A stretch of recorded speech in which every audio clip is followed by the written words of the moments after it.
For the players, our tournament consisted of 6 flights. Flight A had 123 runners, 17 came back. Flight B had 185 runners, 31 came back. Flight C had 299 runners, with 47 coming back. D last night had 56 runners, with 18 coming back. And this morning we had 56 runners, 18 coming back. Online we had 33 runners with 7 players coming back. Gives us a total of 794 runners, 143 players, day number 2. Welcome. Front dealers. Today the buck's going to start at seat number 3.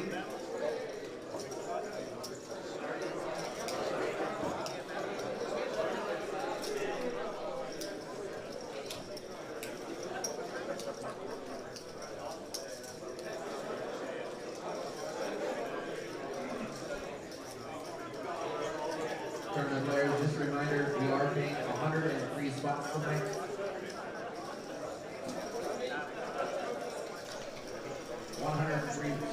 Good afternoon, ladies and gentlemen. We're back in the booth, day 2 of the main event here. Welcome along, everybody on YouTube. This is the International Poker Open main event, day 2. You are listening to myself, Andrew Headley, taking you through the action through to the end of day 2. And I'm delighted to say, joining me once more, he's got the commentating bug. Tom Murphy, good to have you back, buddy. How are you? I'm all good. Thanks very much. How are you doing, Andrew? Very good, my friend. So, let's start with the most important issues. How come you're not through a day 2? We got through on a very, very short stack, and here we are. Yeah, sadly to be joined in the booth here. Yeah, we pretty stars to the table here. Some beautiful stacks as well. Pretty big stacks, especially from Ken in seat 6, I believe. Yeah. Still have a missing person in seat number 5. But yeah, expecting to see some really high standard poker here. Yeah, very much looking forward to covering this first feature table of the day. I'll take you through the lineup in a moment. After this first hand, as Mark wakes up with pocket 9s right off the bat, raises to 12k. Blinds are 2k, 5k guys with a 5k ante, so Mark working with 40 big blinds. Don't know if that's correct. Keith, say it isn't so, Keith. Can't go folding the old 4s to single raise. I don't know which one's Keith. Was Keith maybe the dead stack? Oh, it was. Maybe you're right. I'm definitely flicking in an extra. Keith, what are you doing, my friend? Hurry up, mate. You've just folded the Obamas. Do you know why it's called the Obamas? That's what we call it. No, why is it called the Obamas? Because Barack Obama was the 44th American president. I see some blue chips in that stack as well, so it's not like they were left with, a couple bigs and decided to not show up. So definitely not something you want to be late for, especially in your big blind. He's doing his Phil Hellmuth impersonation, isn't he? Yeah. What does Phil do? I don't know. Phil swans in with like 15 models and pretends he's a boss. He always comes late though, right? Like he never... Yeah. I think mostly on like day 1, he's always in the mix. But as you see there, Big Mick G folds under the gun.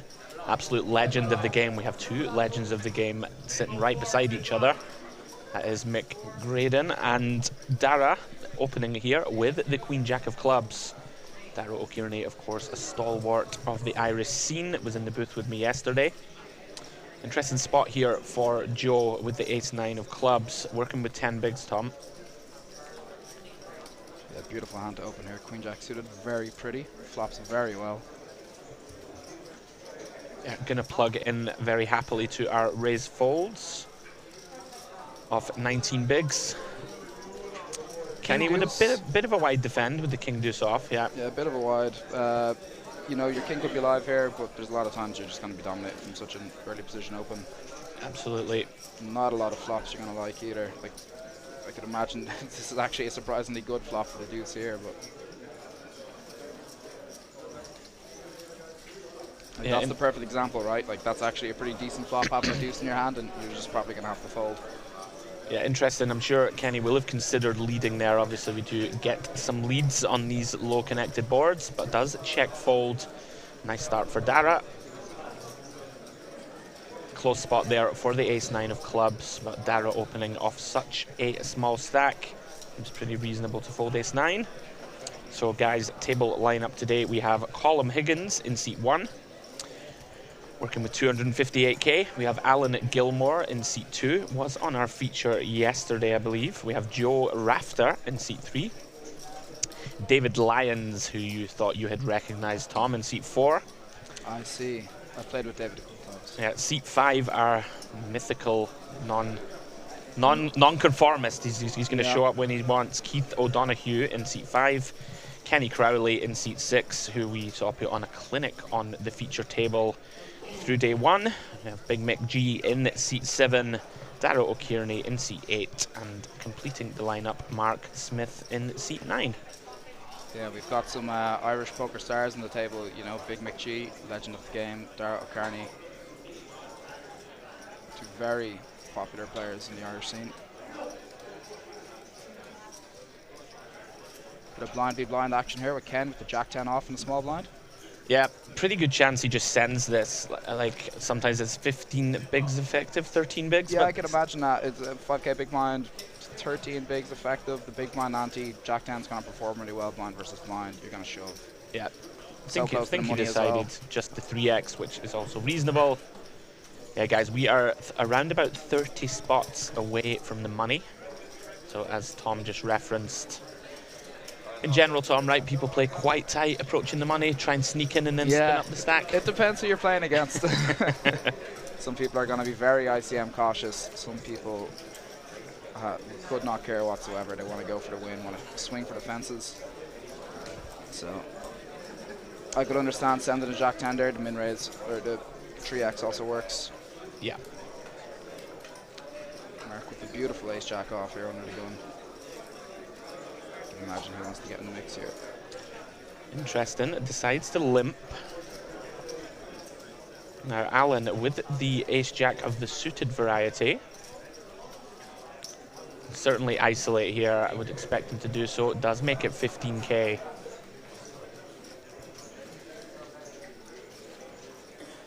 Has been a feature of our day ones, Tom. We've seen a lot of limping, which typically you don't see too often in the kind of higher level tournaments. Dara here with the ace-queen. Tricky spot here. Alan isolating, you know, off 22 bigs. Can expect him to have quite a strong range, right? Versus an under the gun limp. Yeah, Dara gives it the full respect. Yeah, I'm not surprised at all. Maybe he thinks this under the gun limp is pretty sus as well. You know, he doesn't know what to make of it. The ace-jack just folds. Maybe a pip too tight. Maybe you want to see for 3 bigs there. Yeah, absolutely. Just an example there of how aware Dara is of the approaching bubble. Also, you know, we have an under the gun limp. We have, you know, Dara's played with a lot of these players before, right? So he may expect that the 20 big blind 3x ISO there is going to be strong, and I don't blame him really. Does decide to just fold the ace-queen. Actually seems quite reasonable. I'm sure if under the gun had not limped, would have been a different story. Yeah, I'd say so. You know, if it just goes raised from middle position and he has ace-queen, yeah, see a 3-bet.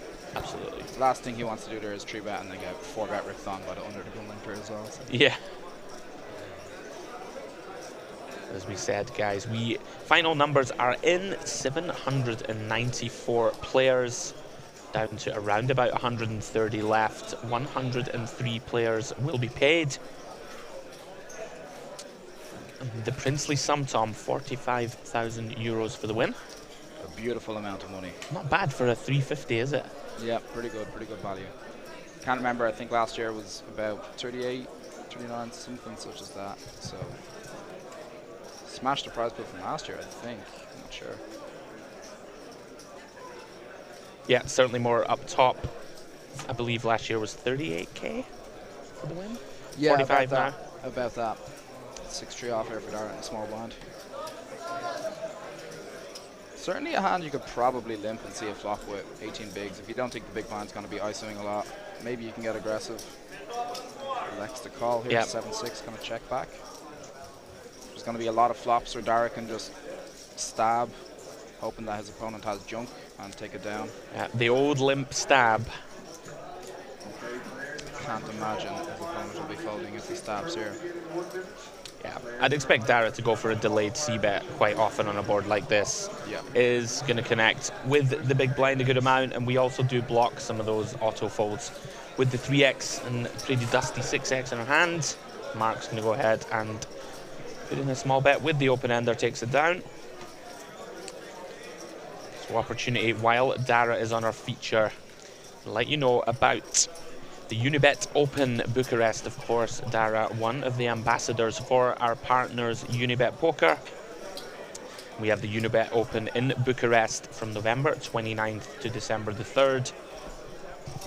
Every Sunday you can play satellites for a 2k euro package out to Bucharest. 5-star stay in the Marriott Hotel, Tom. That sounds luxurious. Have you ever been there?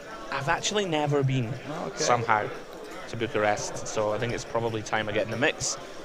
But out there you do stay in the Marriott. The main event is 1,100 euros. They have a 2,200 euro high roller, bunch of 150 to 500 sides, so well worth getting in these satellites on a Sunday. In fact, it's Sunday today.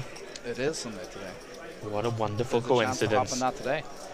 Absolutely. We see a ship from Big Mick, King Jack off for about 13 bigs. Marking a small blind here with ace queen. I can imagine this would be a call. Yeah, he's not going to get this one through, Mick, I don't think. I'm not sure about the stack of the big blind behind. Column in the seat 1, but I can imagine this could make a fine call. It makes a fine jam as well. Yeah, Mick did have the possibility to just open for a min, obviously approaching the money. But, you know, jam 13 bigs, certainly going to make profit for chips. I can't imagine Mark ever lays this one down. Stranger things have happened. Pretty mandatory call, Tom. Yeah, I think so. I wonder if he's going to ISO small or something. I'm not sure what chips he's counting out here. I think in general here we can just call. The big blind is just going to be so honest here. Yeah, of course. You're not really going to try to see a flop for 13 bigs. Seems to have called the 63. And here we go. 2 live cards versus ace queen. Mick at risk with the king jack. 140k in the middle. As you can see in the top right of our screen, 136 remain, 103 will be paid. Mick needs to improve. 5-4-4, no help so far. Got the backdoor club draw working. Oh, and There's he nice. is drawing dead on the turn. Pretty unfortunate there for Mick. 13 bigs, short stacked. Sends it in. Definitely. You do lose Mick from the feature table. We wish him well in the future events. You know, it's tough as well, because maybe he can make the argument that if he feels his opponent is being a bit tight, they can also make folds, which is king queen. But I think Column in the big blind, very capable player, going to be aware of the range that Mick is going to be shoving. Yeah, sure. So, shame that he ran into ace queen there. GG's Mick. Pretty unfortunate.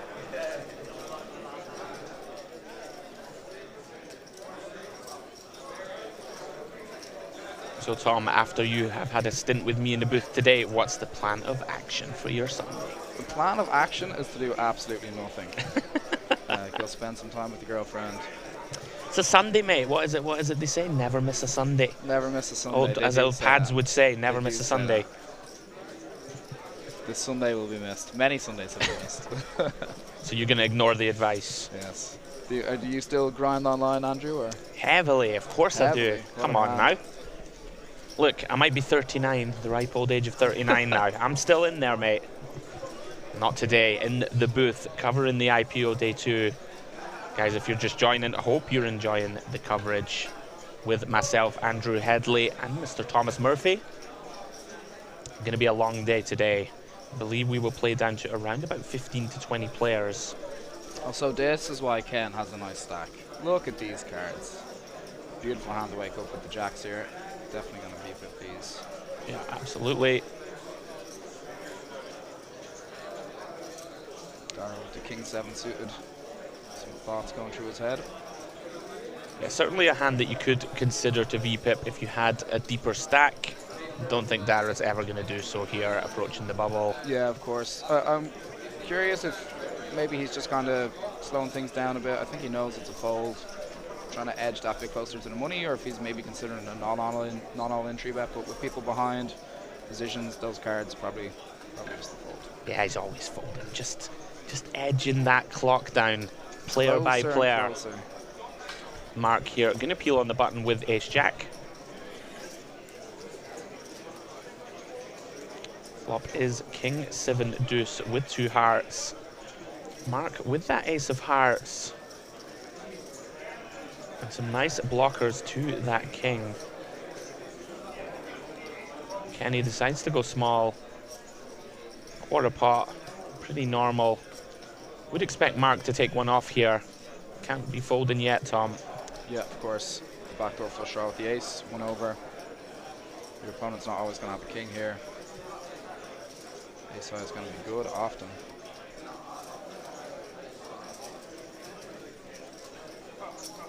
Likes to flick it in. Yeah, like this from Mark. It does make the call. We can just have the best hand. We're also in position. Turn 5 of clubs. Kenny still good. Interested to see what Ken will do here with the Jack of Hearts, blocking some of those flush draws. There we go. Check. Yeah. It's going to be tough if you just keep barreling and your opponent has a king, you know, you're just going to... I like this from Kenny. A little bit of pot control. Of course. Yeah, Mark content to check back. Can just have the best hand. Very interesting river, the 9 of hearts.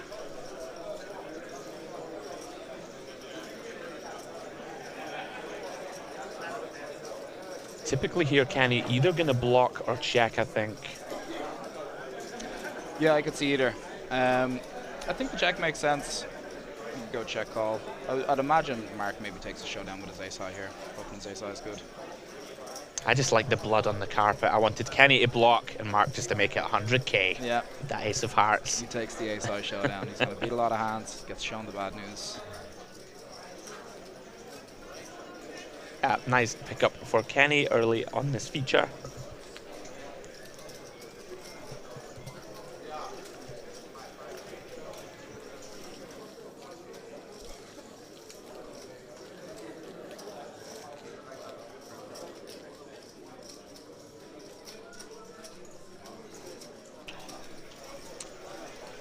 Right, come on then, Tom. It's a chance to put you on the spot. Dara O'Kearney's shirt. Yes or no? Well, there's a selection. Okay, this is a conversation. Okay. There's a selection of shirts. Right. Numerous shirts. I'd say about 10 shirts. And this is probably one of the most fruity ones. It's out there. It's out there. It's certainly something. From his array of shirts, I'd give it a 5 out of 10. Oh, a 5 out of 10 better only. shirts. He did say he was going to wear his best shirt, so... Oh, this is his best one? I'm sorry, Dara. I'm sorry. Look, I love Dara, but that shirt's an abomination. I don't mind about putting it out there. Although it is Bob Marley. It is Bob Marley, yeah. It is Bob Marley. So people could be a big fan. Well, we will see if Dara doesn't worry about a thing as this table progresses. Yeah. Sorry. You tried it. You tried it. I did. Right, Mark opens the Queen 7 of spades. Now, Joe, 9 big blinds. Time to send it. Yeah, I think this is a pretty easy all-in. Yeah, for sure. 9 bigs. Likely open from Mark. We are approaching the money. You are going to get this through a lot. Big blind's going to have to be very tight with defense. Suited face card. I like it. From the Yeah. cutoff, not many people behind. Hoping to steal those blinds. Not today, Mark. Joe sticks it all in. It should be a very nice pickup for Joe here. Mark probably just saving a bit of face here, you know, thinking for a bit, winding that clock a bit down. Yeah, well, while Mark is thinking, we did discuss Dara's shirt. He has a new book coming out on exploitative poker, Tom. So how do you approach the game in general? Like, I know you play a lot of live stuff. Yeah. Are you heavily exploit poker based? Are you more a theory guy? How do you approach these live tournaments?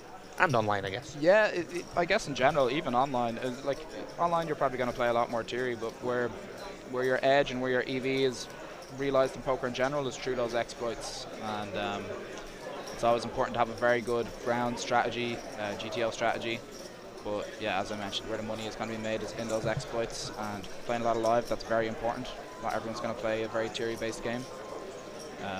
So yeah, you always kind of want to find that edge with exploits.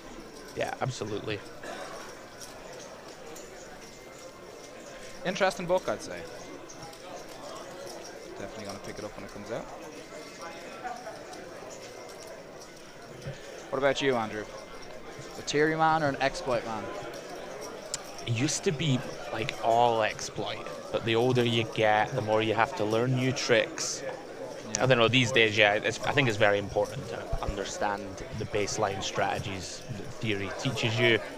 And then, of course, you can expand from them and look at, but like you say, sometimes you just look at the opponent on your table and think, right, I'm not going to 4-bet shove here with ace-4 suited. I'm not going to do it. I'm not going to do it, Tom. Sometimes I'm going to fold. Sometimes you have ace-jack or ace-queen, you're like, I'm not 4-betting. Absolutely. Yeah. No, I'm team exploit, I think, I liked what you said about how it makes you money. Speaking of making money, Joe, in the small blind here, 12 bigs. Should be sending this one, and he does find it. Chips are in the middle. The slow peel, the queen deuce, that's going in the muck. Get those cards away from me. Yeah, we are approaching the money, but of course these offsuit ace-x going to perform very well as an open shove. Nice couple of pickups for Joe. Adds his stack from 45k up to around about 70 without showdown. Always nice. Always makes me want to play, you know, when I'm commentating in the booth. Yeah. I want to be out there. Yeah, of course. What about when you're doing commentary for the Irish Open? Are you thinking, I'd love to go in there and fire a bullet, or did you manage to fire a bullet? For sure. No, I think for the most part I'm normally the anchor of the comms. Let's see. So, yeah, never normally get the chance. Very disappointing. It is. They're all just running scared, Tom. That has to be the only reason. They're making sure you don't get in. There can be no other reason. You save some money for the rest of us. Is that the infamous Diddy Kong that you've brought into the booth? Here it is. He's here with me. Beautiful. If we had a camera, guys, I could show you. How old are you, Tom? 23. Yeah, there you go. Diddy Kong. Grow up. It all makes sense now. Colin opening the 9 and the 9 here. Take us through this one, Tom. 9-8 suited on the button for Joe, but Joe is quite short, only 14 big blinds. It is a beautiful hand to peel, but it's so short you probably want to conserve those chips. So close to the money. Keith with the 10-3 suited. Keith's a decent stack. A lot of suited cards from such a late position open. You could argue peeling, especially with the big blind ante. You're going to flop some flushes, maybe flop some top pair, but does elect to throw it away. Nice of you to join us, Keith. Finally. Yeah, finally. Your chips were dwindling away there, Keith. Was this the same Keith with the ace-high call? Is it? Oh, it might be. Could it be? We couldn't see, could we? We only saw the back of his head yesterday. Yeah, we've seen a lot of it. I think it might be. I think it's the same Keith. It could be. Anyway, welcome to the table, Keith. I'll still never forgive him for folding 4s, even though he wasn't there. He wasn't there, but he should have known.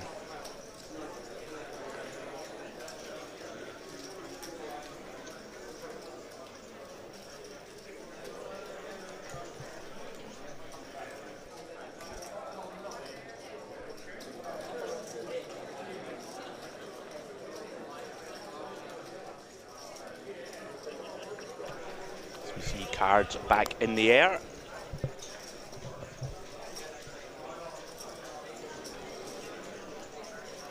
Folds around to Joe again. King Jack suited. This is tricky. 14 bigs. We can raise here. I imagine a lot of players think 14 bigs is very short and they have to go all in. I wonder what Joe will do here. Yeah, very interesting. I do actually quite like shoving with hands like King Jack suited here. Yeah. You know, the hand is going to play pretty well against call-in range. Of course. And, you know, maybe min-raise the King Jack off and pile the King Jack suited. It seems pretty reasonable to me. Yeah, exactly. You know, it's also just so important for Joe to just pick up chips at this stage of the tournament, so close to the bubble. Maybe doesn't want to go you know, multi-way or heads up to a flop and miss the flop and have to sacrifice his 2 bigs. A lot of pressure can be put on him as well as such a short stack. For sure. But it's going to be tough for people to call when he's shoving 14 bigs in the middle. Probably only premiums. Yeah, agreed. Yeah, from the cutoff, quite like it. I don't have too many open shoves myself from any stack depth really in the modern game, but this one hand particularly plays very well, I think, if you get called by the pairs and the ace-queen types. And yeah, ship it in. Use some other hands as a min-raise fold. So action is back on Mark under the gun.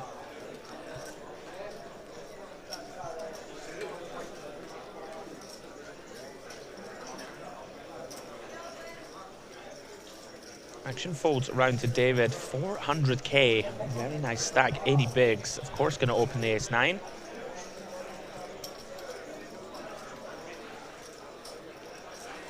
I expect Dara to show ICM awareness here and just fold this pre.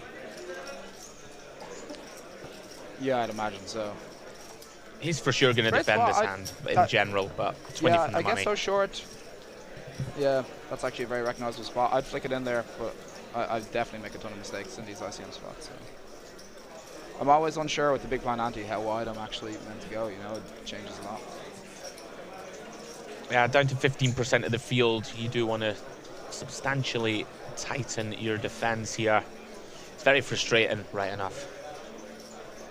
You know, back in the day, I'm like, cool, 7-4, let's go. Yeah, yeah. Not allowed. Any 2. Call. I already have money in the middle. I'm priced in.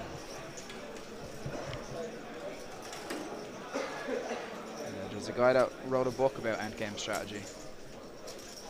And he is at the table, so he's definitely going to know what's up. David here with a 10 out of 10. What does Kevin Martin call that? The Pillars of Power? Something like that. Do you have any names for the 10 out of 10? The Pillars of Power? Yeah, very strange. No name. less. A random... Whenever he's on the stream, he's like, we've got the pillars here. The pillars of strength. The pillars of it. You're like, okay. 9-4 off. I'm going to chuck this one in the bin. Yeah, very reasonable just to let this one go. It's a very nice feeling, Tom, being on the bubble with 80 bigs. Oh, yeah. Let's do what you want. I think some people call that heaps of chips. Heaps. The Pillars of Power. You got any other names for 10s? Not that.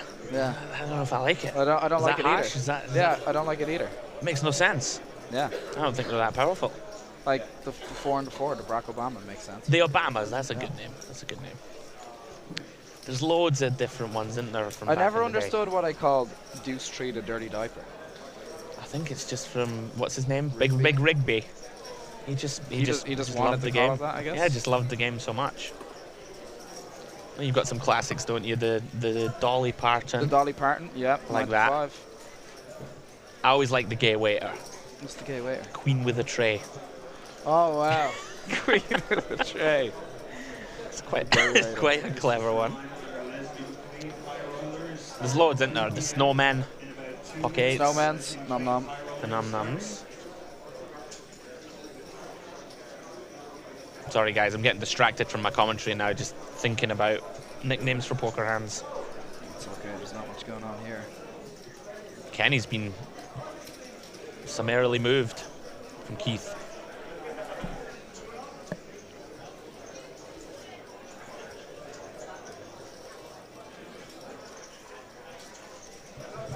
Cards back in the air. Alan under the gun, working with 23 bigs.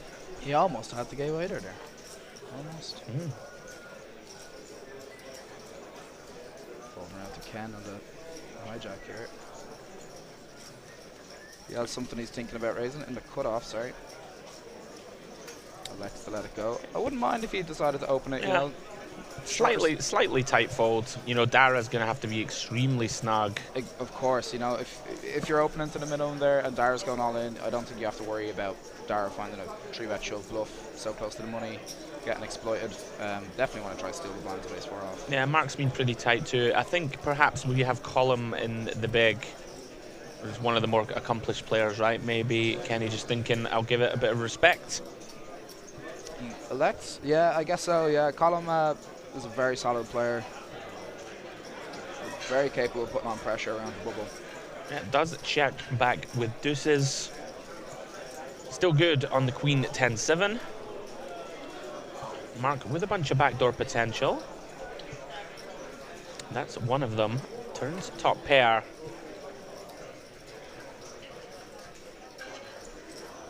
Does go for value, goes for half pot. Charge some of the worst pairs and draws of column, but makes a pretty easy laydown with the deuces. This has been followed by column there. Yeah. No need to get curious with fifth pair.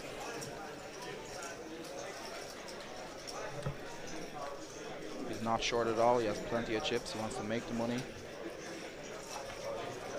And even further, hopefully.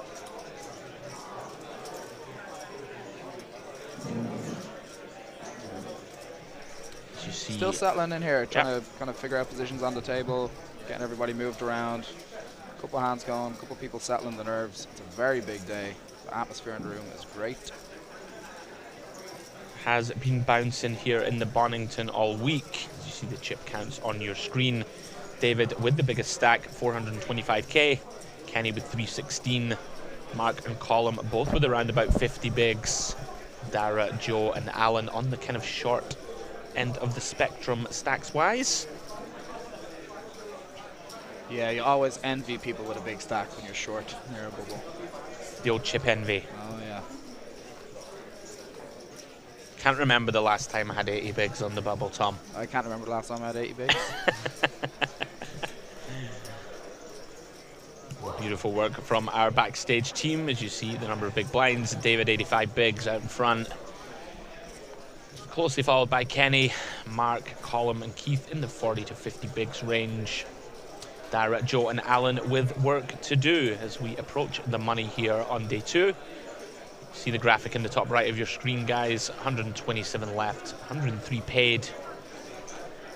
What is it they call it? We get to do the bubble, the world famous bubble coverage. Yeah, yeah. Well, I think PokerStars on that one though. Nah, we're gonna put our own spin on it. Like, we'll put our own spin.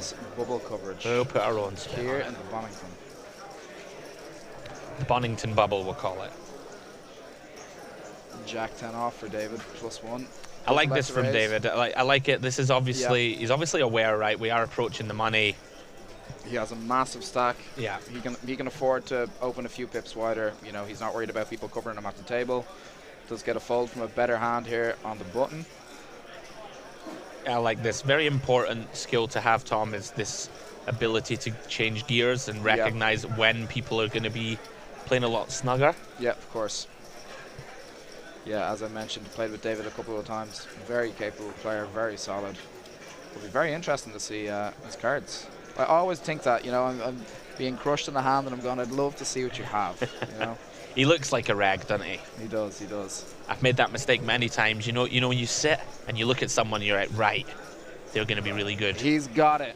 Yeah, and then you play with them for an hour and you're like, yeah, he plays good. Yeah, yeah. And then they do something and you're like, wow, he is horrendous. Exactly, yeah. I that's happened to me a few times. But then you also have to think, sometimes people make mistakes. I make plenty of mistakes. It's probably a tournament I play where I don't make a mistake, so. I had a few experiences a couple of weeks ago in Malta, the Battle of Malta, where I punished myself for looking at a guy and thinking he'd be good. There you go. Don't make assumptions. Don't judge a book by its cover. When you assume, you make an ass out of you and me. There you go. Honestly, finishing each other's sentences. What a time to be alive, Tom. As Kenny opens ace-9, Mark gets out of the way with the same hand. Joe here with ace-6. This is another one of those spots, Tom, that 20 from the money. I do like a fold, but Joe is here to play. Yeah, of course. I could understand this spot a lot more, opening such early position as well. And ace is often going to be dominated. When you are short, you do get to realize your equity a lot better, but yeah, you know, so close to the money, you want to make that money. You can see what flops a gut shot and the backdoor nut flush draw. A couple of options available to him here. Could consider a lead, and he is going to find it. Joe's been in the solver streets. Quite like this. Betting half pot. This really puts Kenny in a pretty grim spot. Yeah, of course. We do see Ken obviously has the best hand, but gonna be pretty hard for him to continue. He doesn't have a club, doesn't have a spade. And Joe sticks it to him. Very nicely done from Joe. Don't be raising my big blind, Joe said. Is something we see more and more of on these low connected boards. The old donk lead, Tom, from the big. Yeah, I remember when I kind of first started playing poker as well, and you know, I used to think leading was the worst thing in the world. What are you doing leading? You're an idiot. I can't believe it. And you know, it's definitely exploitative poker, game theory poker. It's a thing. It works, and just like that, you can get the better hand to fold. Fair play to Joe. Yeah, if we go down the sort of geek mind, the geek rabbit hole a little bit here, people are supposed to call in position here versus a small bet with a hand like Queen 10 of Hearts there. But people never find that, you know, you're supposed to, in position, 2 overs, you know, in theory, stronger range, you're supposed to find these calls. Yeah, of course. But it just works so much. And yeah, it's something that even me, like, I have no idea what actually I should be calling there. And if I was Ken, I'd say, look, I don't have a club here. I have 2 overs. Like, if he has a hand, so just ace-7, sure, his top pair there that he's trying to protect, I'm just dead in the water. So yeah, absolutely. Just a part of the game that people struggle to defend against, for sure. Mark opens from the hijack with ace-9. So looks like Alan found a hand to ship it. Alan is ready. His cards are in the reader. We can't see what they are, but I can imagine it's probably better than ace-9. He did go with the fist pump shove. What was the fist pump Just shove? you know, like the takes no ready. time and Yeah, shoves. yeah. So we can see ace-9 always going to lay it down. Nice fold by ace-9. Nice pickup for Alan Gilmore.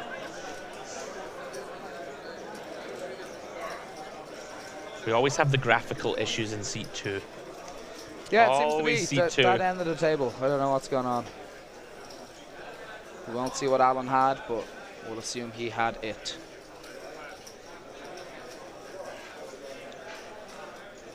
Again, great setup by Unibet here.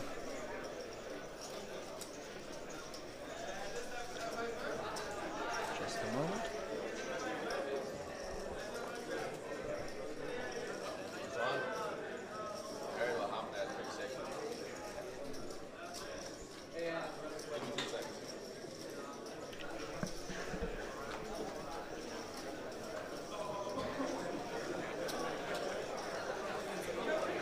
Deuce +1 for Dara. Gonna throw that one in the muck.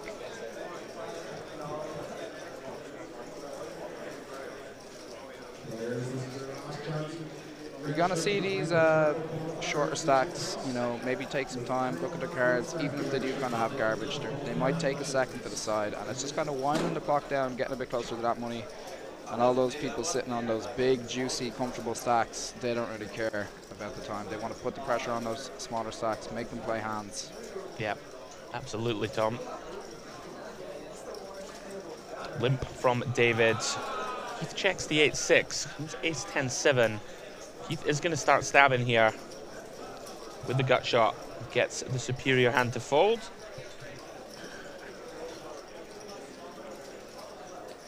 Yeah, I could even imagine, I'm not sure about if it's a hand you want to do it with, but David being such a big stack, I guess Keith does have a fair amount of chips, those blues are 25Ks, but if it was a short stack, you know, he can find the 3 big blind min raise, you're going to apply a lot of pressure around the bubble. Just take down those blinds. Yeah, even facing 40 bigs would have been reasonable. Can go either way, as you see 122 players remaining, 19 spots away from the money. I will update you guys with some of the payouts as we proceed through the tournament. If you are just joining us, guys, welcome along. Hope you're enjoying the coverage on YouTube. International Poker Open Main Event Day 2. I'm in the booth. Andrew Headley with my co-com extraordinaire, Mr. Tom Murphy. We'll be taking you through all the way. It's going to be a long one today, folks. Yeah, very long day. 50-minute levels, a lot of money up top. People are going to take their time with these decisions. I'm looking forward to some good poker. Yeah, exciting great structure. Poker.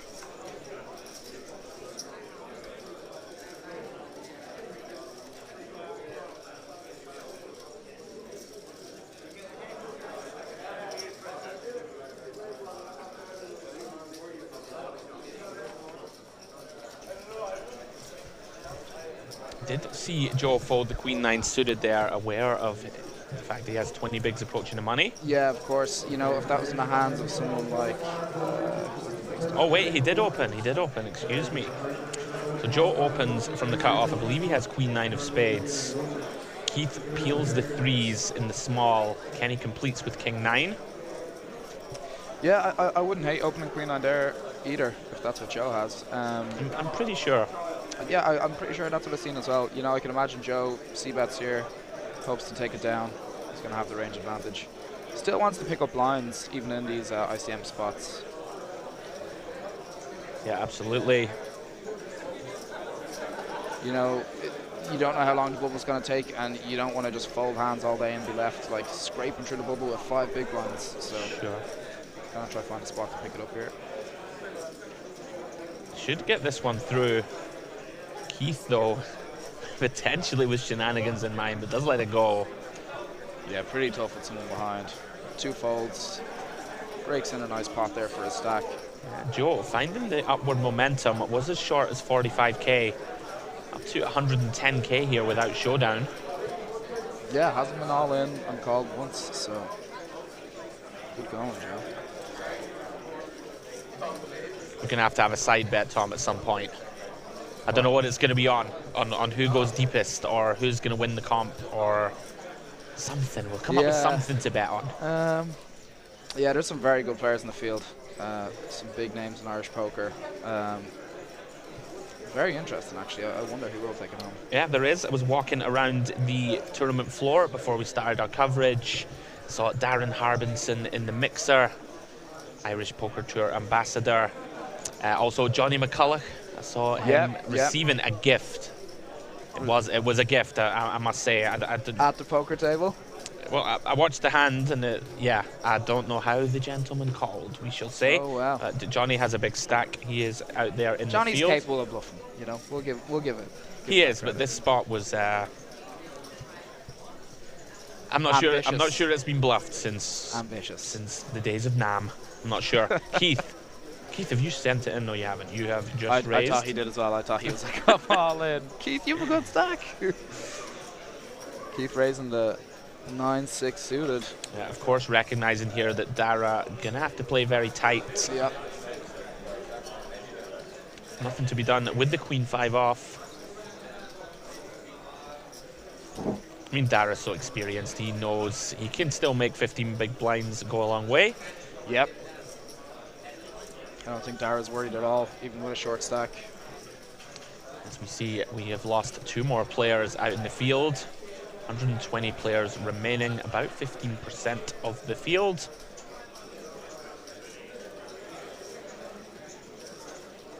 Gives me the bug, Tom, the comms, every time. Every time. Always makes me want to get in the live streets. It's fun, right? Going deep in a live tournament is one of the most fun things. Oh, it's incredible, yeah. What a feeling. Column stepping out of line. King 7 off under the gun. Yeah, this is interesting. I wonder if it's suited, I can maybe argue, but if it's offsuit, a couple pips wide. Especially with the chip lead to act behind, some bigger stacks to act behind. We like to see people get a little out of line. I think obviously here just attacking the bubble, recognizing he's just going to use a blocker, but this is very wide from column. Kenny going to peel on the button with ace-9 of diamonds. Yep, suited ace, we talked about those yesterday. They make fine peels on the button. If Dara O'Kearney has overcalled the small blind with 8 deuce off, he should retire from authoring books. Don't buy the book, don't buy the book. We can see that Dara has, of course, folded. As we go heads up. Could well be a glitch, I feel, here then with the King 7. Yeah, it's I think probably so. not King 7. Column's very solid. I've never seen him get out of line. He's going to check to the in-position player. Flop is Queen 10-8, all spades. On these, you know, monotone flops, all spades, the person flatting the button's going to have a lot more flushes, a lot more suited cards when they're flatting the button. You're probably going to want to find more 3-bets with offsuit combinations. For sure, as Kenny turns straight. Now, column, if you're sitting there with the ace-king and not the King 7, then this is a good spot for you, but does check again. playing some pot control here. Yeah, we're gonna start betting this, Kenny, right? Of course, those single spade hands. I'd imagine maybe even start betting the turn, but those single spade hands are going to call. You're going to get some value from some top pairs. Yeah, Kenny bets 8k. Colin, of course, content to call. What do we think he has, Tom? Is it King Jack? Yeah, I think maybe he has a sort of King Queen, King Jack type hand. I can imagine him checking King Queen twice here against a really big stack. He's in position. He doesn't want to bet and get check raised, or bet and get raised, you know. So King Queen does also make a lot of sense. King Jack. Interesting here. Kenny debating whether to value bet here. Does go for value. I do like it. It's somewhat of a scary board, but content to go for value around about a third pot. I'm gonna imagine he has a queen. Does here. it get called? Come on, Colin, show us it. Yeah. Oh, we're not going to get to see. Well, it must be King Queen or King Jack. Yeah, I'd assume so. Very nice bit of value there from Kenny. Takes down a pot of 70k. A King 7 hero call would be ambitious, to say the least. We wanted to see it. Never mind. You see another bust out from the outer tables. 119 remain, 103 paid.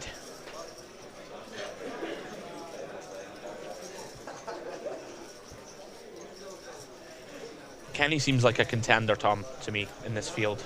Kenny's very solid. He had a good deep run last year, 17th, 14th, something such as that. I was chatting to him.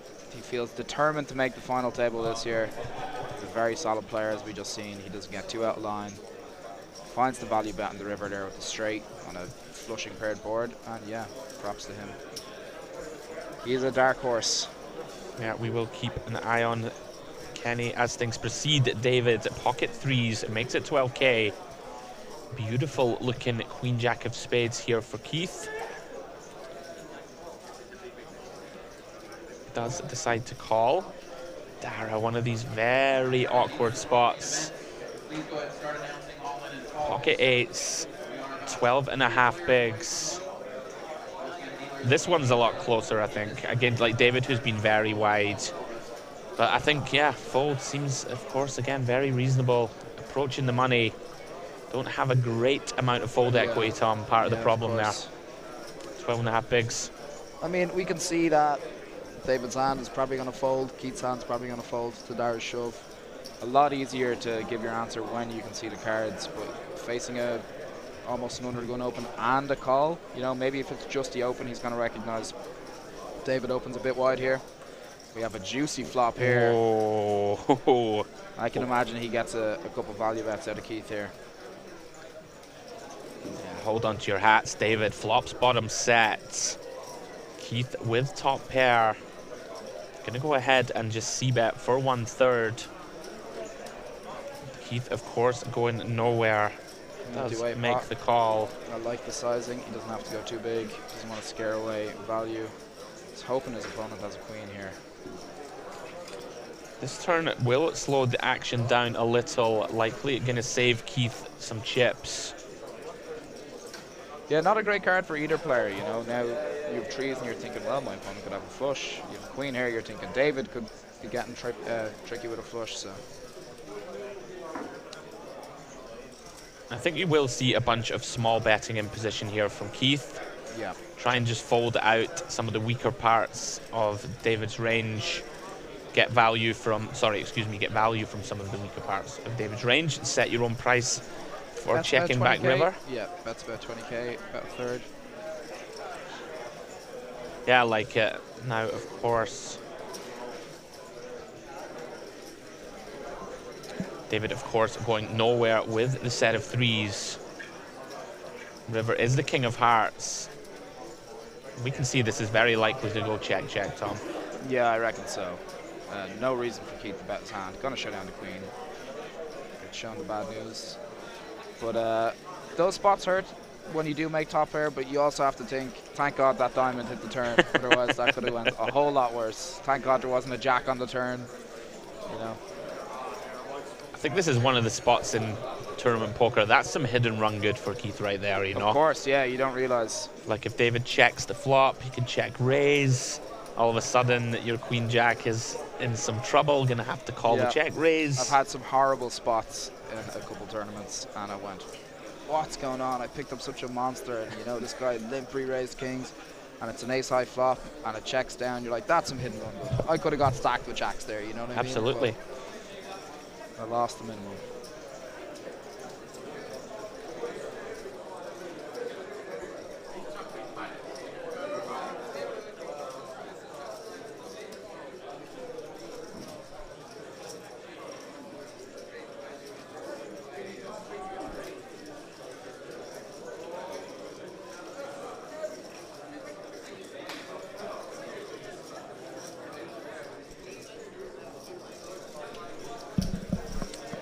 David here continues the aggression. Like how he's playing, Tom. Obviously recognizing that we are approaching the money. Several players at the table playing very tight, so using any of these blockery ace hands to open seems good. I like it a lot. Can't see Dara's cards here.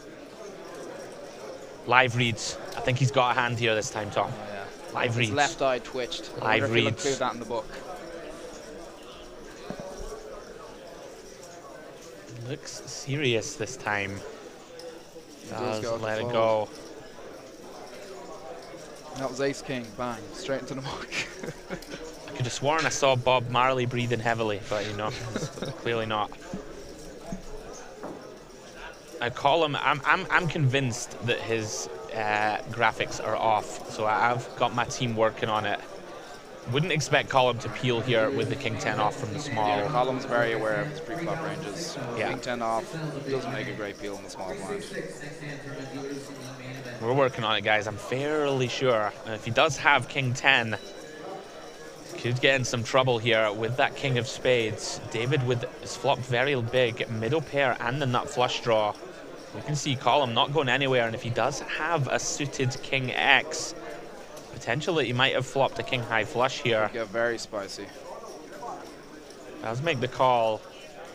Yeah, it's gonna make sense if he's calling some king X suited hands in the small blind. Absolutely. It's gonna have some, I think, king queen off. They'll make it in. Wow, turns 2 pair.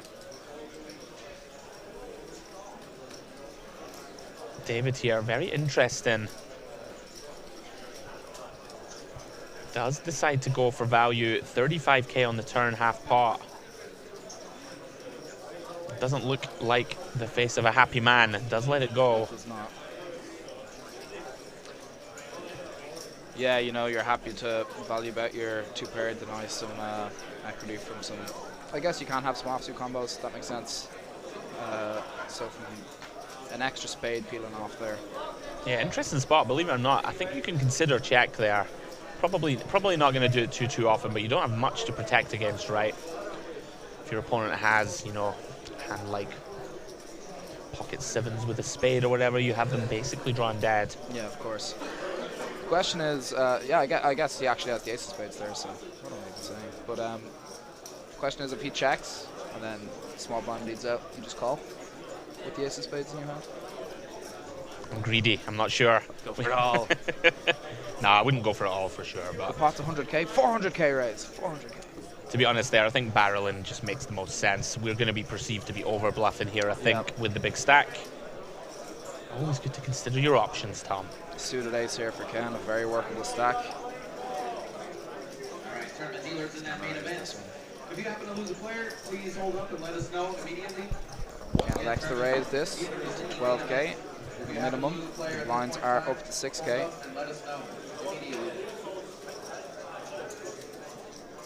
Ace 5 off from Mark. That's also going to go in the bin, I reckon. Hold up.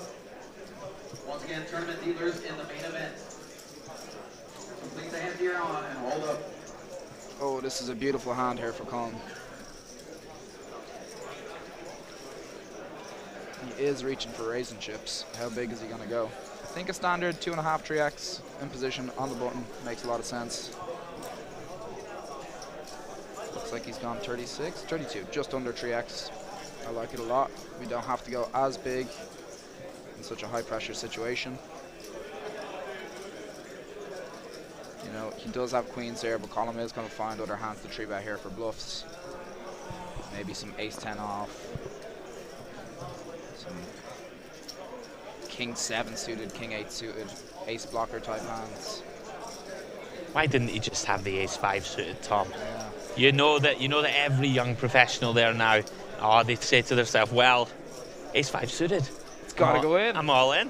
Yeah, you know, with a suited ace there, maybe you can think of appeal, but I guess maybe with such ICM pressure, he doesn't want to go for it. He's going to perceive Colm as a lot tighter. He's going to think he's dominated often. And as you can see, he was running 30% equity. Not a hand you want to be up against, queens. Yeah, typically here, the sort of ace-6, ace-7 suited performed pretty badly. As you alluded to, Tom, sort of 3-bet bluffs on the button. They're going to be ace-10 off, ace-jack off quite often. You're going to be in pretty bad shape against the 3-bet range. Yeah, of course. Of Colm. Maybe you want to make an argument if it's a lot earlier in the tournament, you know, but such a pressure spot as well. So yeah, I agree. Off here for Dara. Couldn't imagine he's going with this one. So early position, a lot of people to act behind. You see a flurry of bust outs at the top right of your screen. We are 10 off the money. You can find some of these suited ace hands. Simon Wilson done a very good job of it when he made DFT online with the WSOP main. He navigated a 10, 12 big blind stack and found the min raise with the ace-2 suited early position. You know, a lot of people think you're going to be raising these premium hands off such a short stack. Yeah, absolutely. Definite trend in modern poker. Lots of min raise folding, even as shallow as sort of 9-10 bigs. Min raise fold crying, I think it's golf. That's what it is. I love it. Ace-8 off. Yeah. Under the gun 2. Let's go. I'm ready. Oh, king 4 suited from David. Yes. Any suited face card you probably want to defend there. Was a 2.5x open from Colm, so it did juice it up a little bit. I quite like it. Quite like the awareness from David. I think recognizing that he is just going to be able to get so many free chips just opening himself. Yeah.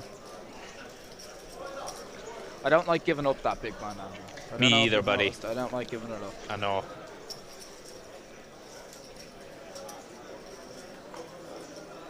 Like how David has approached this feature, been impressed, finding lots of marginal opens, recognizing that the table's playing pretty tight overall, as it should be as we approach the money. And 26 on this first streamed table of the day. Guys, International Poker Open main event day 2 live coverage coming to you from the Bonnington Hotel. The room is buzzing behind us, Tom. The old bubble buzz, everybody approaching the money. Yeah, definitely. There's a lot of tension in the air, a lot of excitement, a lot of highs, a lot of lows. You kind of hear it in the background there.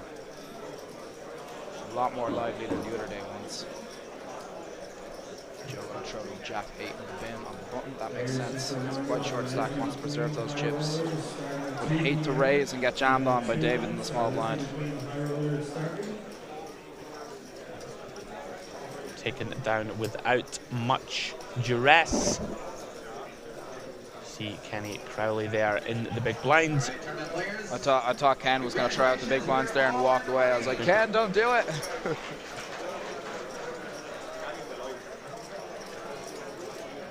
Alright, tournament players and dealers, before we get going again.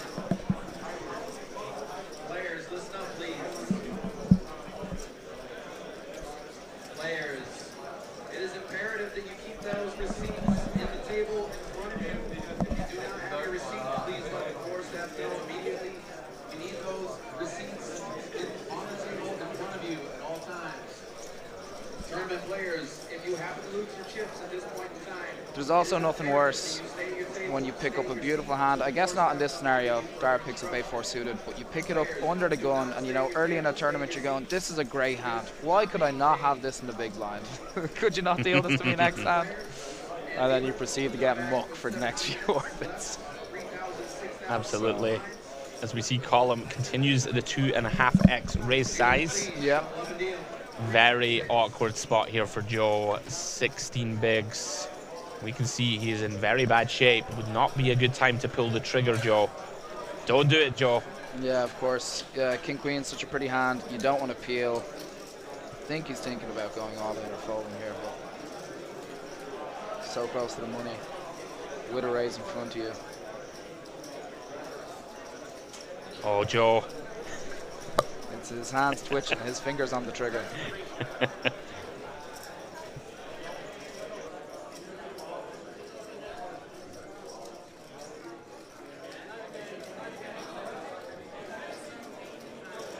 Discipline fold here from Joe. Yeah, I like it a lot. Yeah, you can make an argument, king queen off earlier in the tournament, pure chip EV. Maybe you want to find some 3-bets and stuff with an offsuit, king queen off. Sure. Very disciplined fold, I like it a lot. We're supposed to be impartial in the booth, Tom. I don't know why. Team Joe. I'm loving Joe. Screw everyone else. I'm here for Team Joe. He's gone, a king! I would have flopped the king! Terrible fold! But it was the right fold, as you can see. He's dominated pre-flop. Should have jammed Joe. Yeah, Joe. I hated your play. It was terrible. King 10-9, the 2 hearts. Column here with blockers to the straight. Does have the back door nut flush draw. Keith here basically comes up empty. Nice pick up there for Column. I've played a bunch with Column before. Very solid, as you alluded to, Tom. Going to be a threat if he can continue the upward trajectory. Column does typically love a cash game, but I have seen him in a few tournaments. I did play a tournament with him in the Green Isle before. Very solid player. Very nice guy. Absolutely. As we have our dealer change, gives me a chance to let you guys know, obviously, the International Poker Open. Many thanks to our partners, Unibet, for helping us put on such fantastic coverage. The Unibet Online Series, guys, starts tonight on Unibet Poker. 3-week-long festival, €1 million guaranteed across the festival. And there's 4 different leaderboards, so if you want to get in the mix, take on the established Unibet pros, Darrell O'Kearney and David Lappin. 4 different leaderboards, 1 at each buy-in level and an overall leaderboard. Pretty cool concept, Tom. They have, you know, very like micro stakes kind of buy-ins. You have a leaderboard, you have the low leaderboard, the mid stakes, and then a high stakes leaderboard. Pretty cool. Like Unibet, of course, catering to all buy-in levels. Of course, yeah. You don't need to be some high roller, tons of money, fire these satellites, try to go for the package. Anyone can work their way up from the micros. Try to take the shot to take a lovely poker trip abroad. And a beautiful hotel you mentioned. I know, yeah, this is, of course, the Unibet Open live event in Bucharest. €2K satellites running every Sunday. I might give it a go, you know. It's about time. It's about time, you know, I visited Bucharest. Such a great job on comms, Andrew. Oh, go on, carry on. You know, you should be incentivized to, you know, get a lovely gift of this package. Listen, I wonder if the top brass are listening. You must have a free package for your intrepid commentator to go and play in Bucharest. He's doing such a phenomenal job here. He's come here sick on his deathbed, some would say. Tom Murphy, love having you in the booth. Unbelievable. You're welcome back next time. I didn't even ask him to say it, ladies and gentlemen. You love to see it. As we see Kenny in the small, I believe Dara is in the big here. Kenny going to have a pretty easy shove with ace-5. Yeah, I think so. Similar to that Jack-10 spot, Dara's, you know, dying to make the money here. He's gonna call extremely tight. Yeah, I can't imagine Kenny does anything but jam here. And we see him move the chips forward. Oh, Dara, you have one of these horrible ones, but he's gonna have to fold on the bubble. Yeah, I think so. I think so close to the bubble. Like, what do you call him? Ace Jack plus or something? Like, I don't know. Like, you have to get certainly a lot tighter. It's very interesting. We were actually discussing this concept earlier in the week. In general, a good rule of thumb, I think, is the bigger the field size, the tighter you should be on the bubble. I think players get this wrong quite often. For example, here we have a field of 800 runners, right? If you're playing in a 3,000 runner tournament and 450 get paid, and you have 8 big blinds and you're 5 from the money, doubling up here really isn't of that much value, right? Because if you double to 16 bigs, it's not really going to affect your chances of winning the tournament.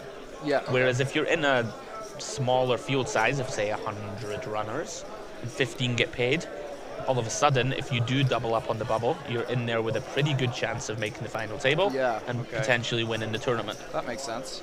So you should, in theory, gamble wider or call off wider, smaller the field is. Whereas here, you know, 800 runners, we are 10 from the money. Dara here, if he doubles, is it really going to make a monumental difference to him winning the comp? Yeah, of course. Probably not, so folding seems pretty reasonable. And how many actually get paid? 103. 103. 10 away. As we see here, raise from Alan to 14k from +1. David with a very wide peel. Ace-9 off, facing 18 big blind open. Seems optimistic. We'll file it under optimistic, Tom. Optimism. I mean, Alan should be extremely tight here. Working with 18 bigs pre. Can't see what he has. Yeah, you do start to get very suspicious, you know, when someone off that short stack is opening.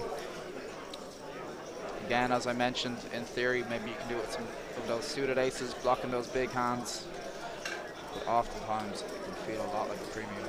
Yeah, flop is 8-7 deuce with 2 spades. David does have 2 overcards. Backdoor, straight, and flush draws. Alan going to continue for 1/3 pot. Makes it, oh, it's 20k, sorry. So he bets half pot. Wow, David, get a peel here. Yeah, now I'm starting to wonder. I think it's graphical. I think it's graphical. Yeah. You're probably never continuing with ace high here with a 9 high flush draw backdoor. You know, maybe you have some backdoor straights, but there's no need for you to sacrifice chips here when you can pick them up so easily in other spots. I'm going to give him pocket 9s. Tom, would make a lot of sense. That would make sense. Flops an overpair.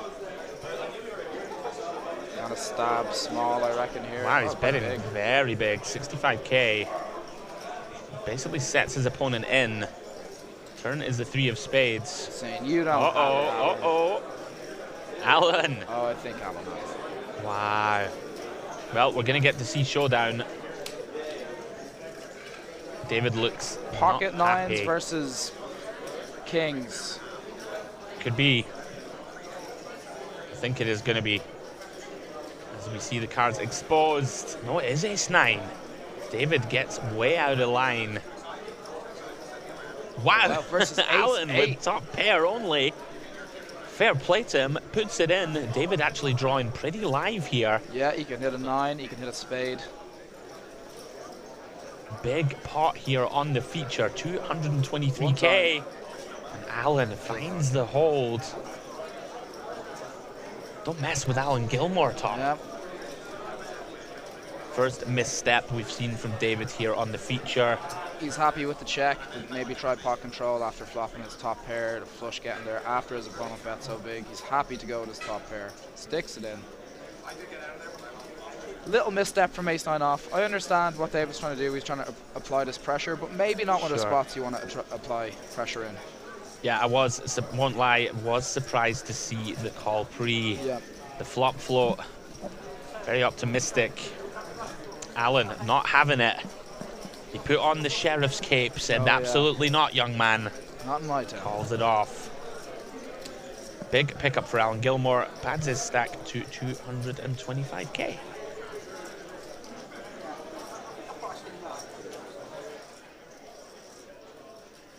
Easy to happen though, Tom, though, right? You're kind of bossing the table. You can get a little carried away. Oh, certainly, yeah.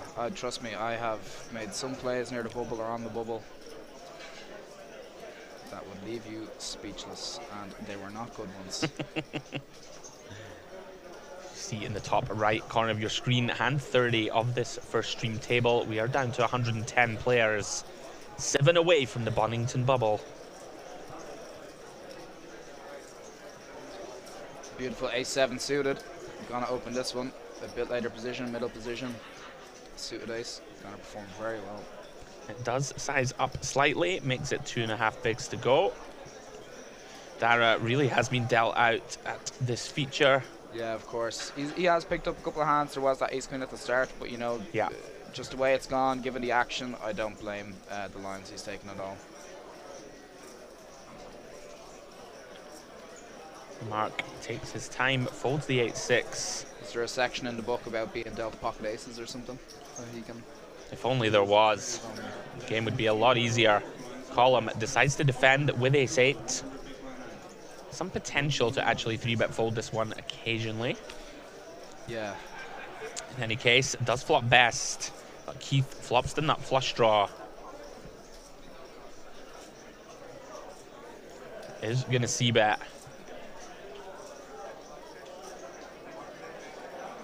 Goes with half pot. Does immediately leverage some pressure onto Column's holding, but he is going to make a quick check call. 80k in the middle. Do you think there's an argument for maybe going, obviously checking back in position from Keith, or either going for a 70-80% pot size bigger? Yeah, I like check actually. This is something that a trend we see. I don't believe that people check back often enough with hands that have a lot of equity. We are approaching the bubble 7 away. You know, if we check and a diamond rolls off, our opponent gets to just go crazy with queen 9 with a diamond, all these type of holdings. Yeah. Obviously, c-bet is fine, like nothing wrong with it. But you know, it could be a spot to a little bit of subtlety, mix in a little check. We can see here, Column is good. Keith's going to give this one up. I like the give up. You know, of course, we want our opponent to have missed diamonds if we're ever going to attempt to bluff. Column takes down a pot of 80k. Definitely think that you should be mixing some checks. Yeah, I think so.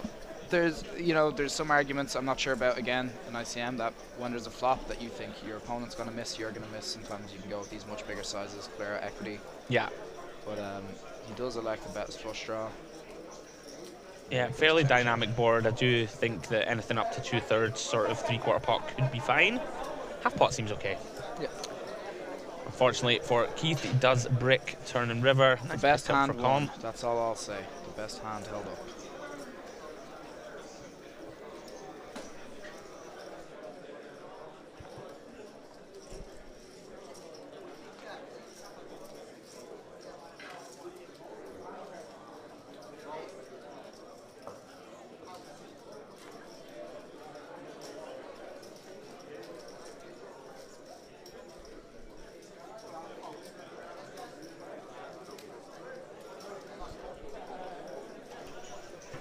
So we see Dara fold the cutoff with king 9. Yeah, that hurts. Yeah, it's a test of patience, Tom, yeah, right? exactly. It's a test of discipline, really. You know, it's a beautiful hand. You'd love to open from the cutoff, suited king, make straights, make top pairs, make flushes. But off that stack, so close to the money. Yeah, we are 6 away, folks, from making the money as Column peels the small blind with pocket 5s, facing the ace 6 of Mark, king 7 deuce rainbow. Mark elects to check this one back. Typically we'll see a lot of small betting here from the button. Content to try and get to showdown.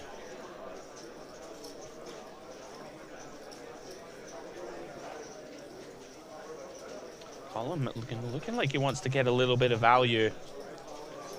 Might like this. You know, Mark shown a lot of weakness here. Could have a bunch of like ace deuce, ace 3 suited types that haven't bet. Of course, it's going to have a lot of ace high. Column recognizes it, goes for small value, takes it down with the 5s.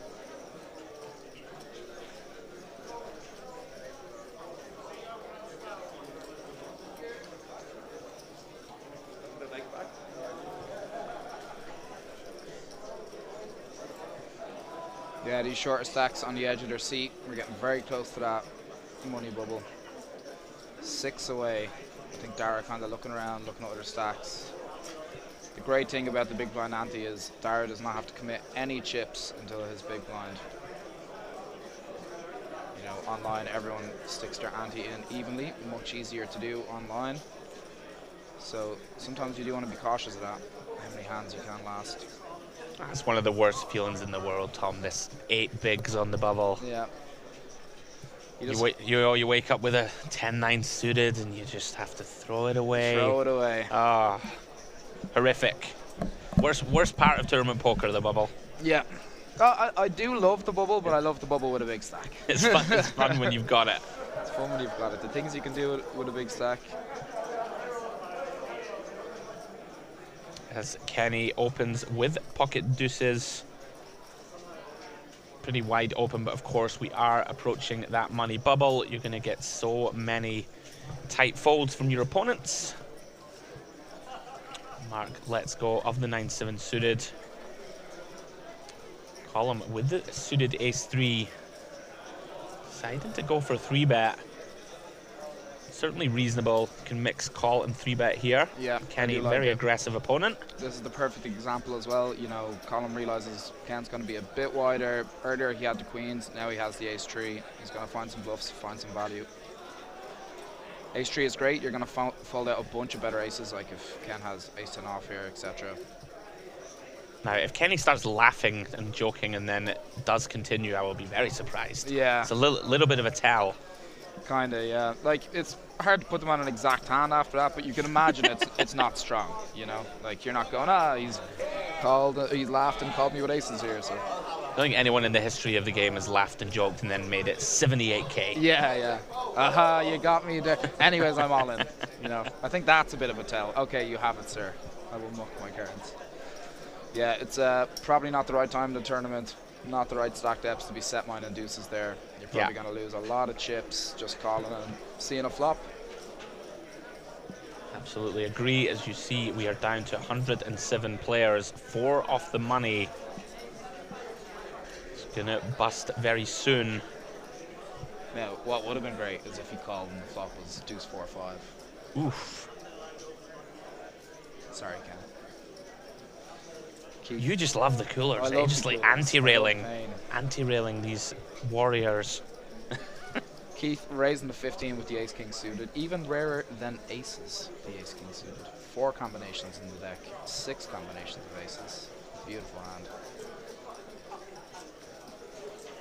7-5 suited for Dara here, counting his chips. Takes a little bit of inventory, the classic. Wasted a little bit more time. Of course, like every second really does count so close to the bubble. Absolutely. You know, if it was me, I'd be taking longer. Yeah. Dara is only taking, 10 or so seconds. Yeah, absolutely.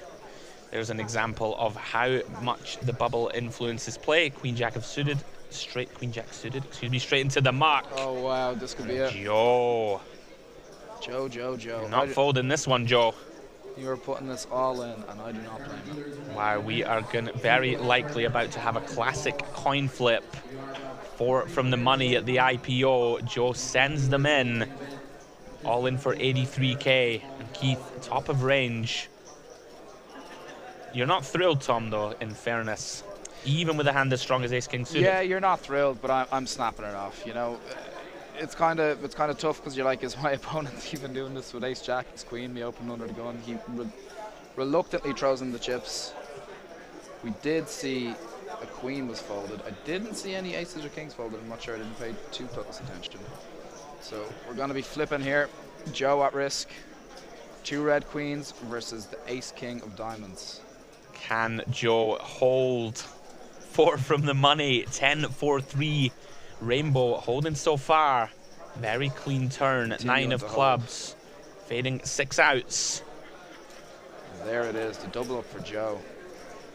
Devastating for Keith. Such a premium hand. What a cooler on the bubble. Absolutely. And Joe up from 45k all the way to 180. Able to relax. Big smile.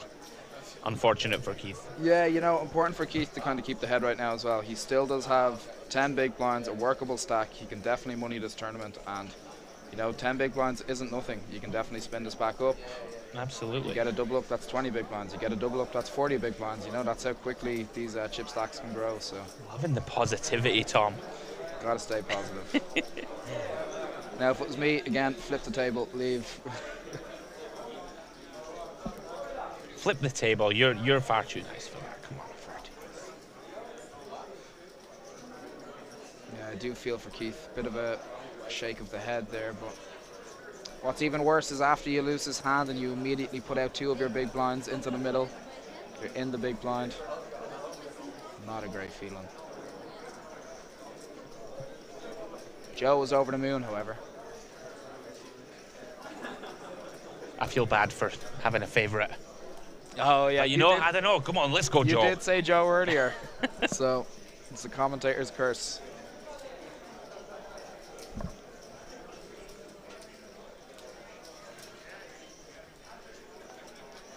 Cards coming back in the air here. Ken first to act under the gun.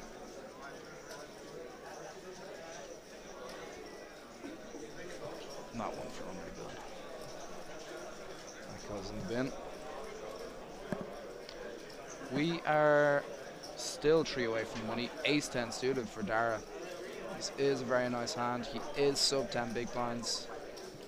However, just 3 away from money. So close to securing that main cash. It's so frustrating. Very frustrating. I can imagine this is still too light, right? Maybe this early, you're so close. Yeah, I think Dara's going to let this one go. Yeah, that makes sense. You could go gangster there and min raise. Yeah, that's true. You could. You could. No, I like fold. The only kind of issue with that is if the big blind isn't aware, you know, they're not aware you are going to be raising pretty tight there, and they do decide to peel and you miss that flop. It can be very tough. It is the correct fold as Joe wakes up with ace king suited, back-to-back monsters. Wow. Dara, very disciplined here, has managed to avoid running into it with that pre-flop fold. Of course, very reasonable to lay that down. 3 from the money. Joe with about It's a fold 30 big blinds here. On the button, thinking of what he's going to do, taking some inventory, looking at those chips. I think he announces a raise amount. How much will it be? 43. Yeah, around about 7 big blinds. Seems very reasonable. Yeah, 43 is fine. Could go a little smaller, but whatever. No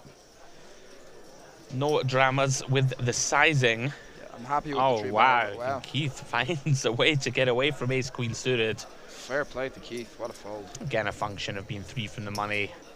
Yeah, seeing an open, seeing a 3 bet. You know, it's one of those spots that hurts as well. If Joe's capable of finding the ace 5 3 bets and some of those bluffs, it does hurt to maybe fold out the better hand, but the correct fold.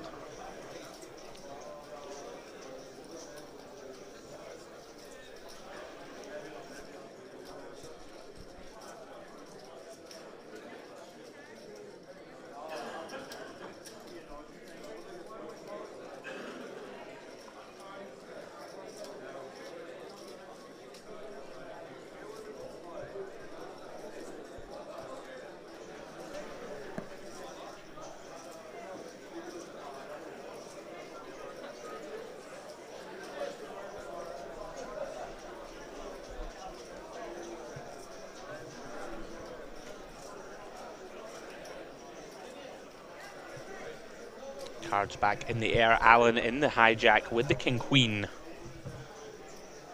is going to open. It's at 14k to go. Joe now over 200k.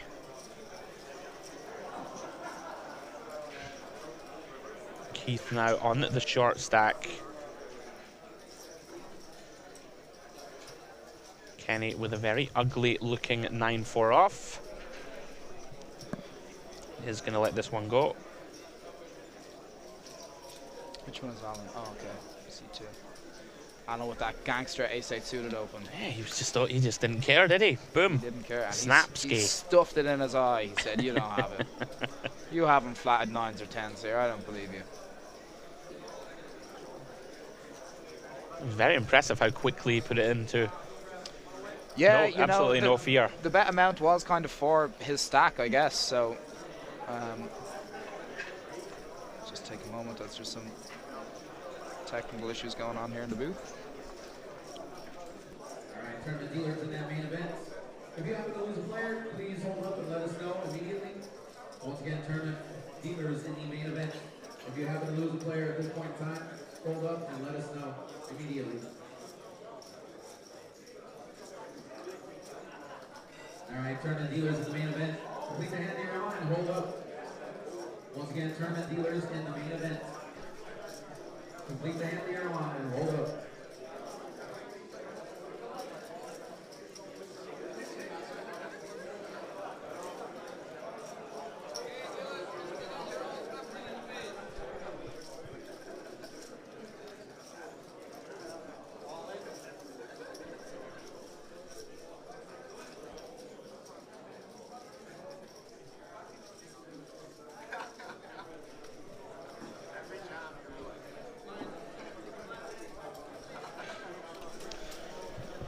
So, back. yeah, we are back in business. Column opening with the deuces.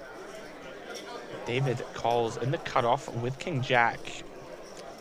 Fives here for Interesting Ken. here. I can imagine maybe he wants to try and take an aggressive line, but with half a big blind already out there, fives getting such a good price, you can kind of set line, I'd assume. Ah.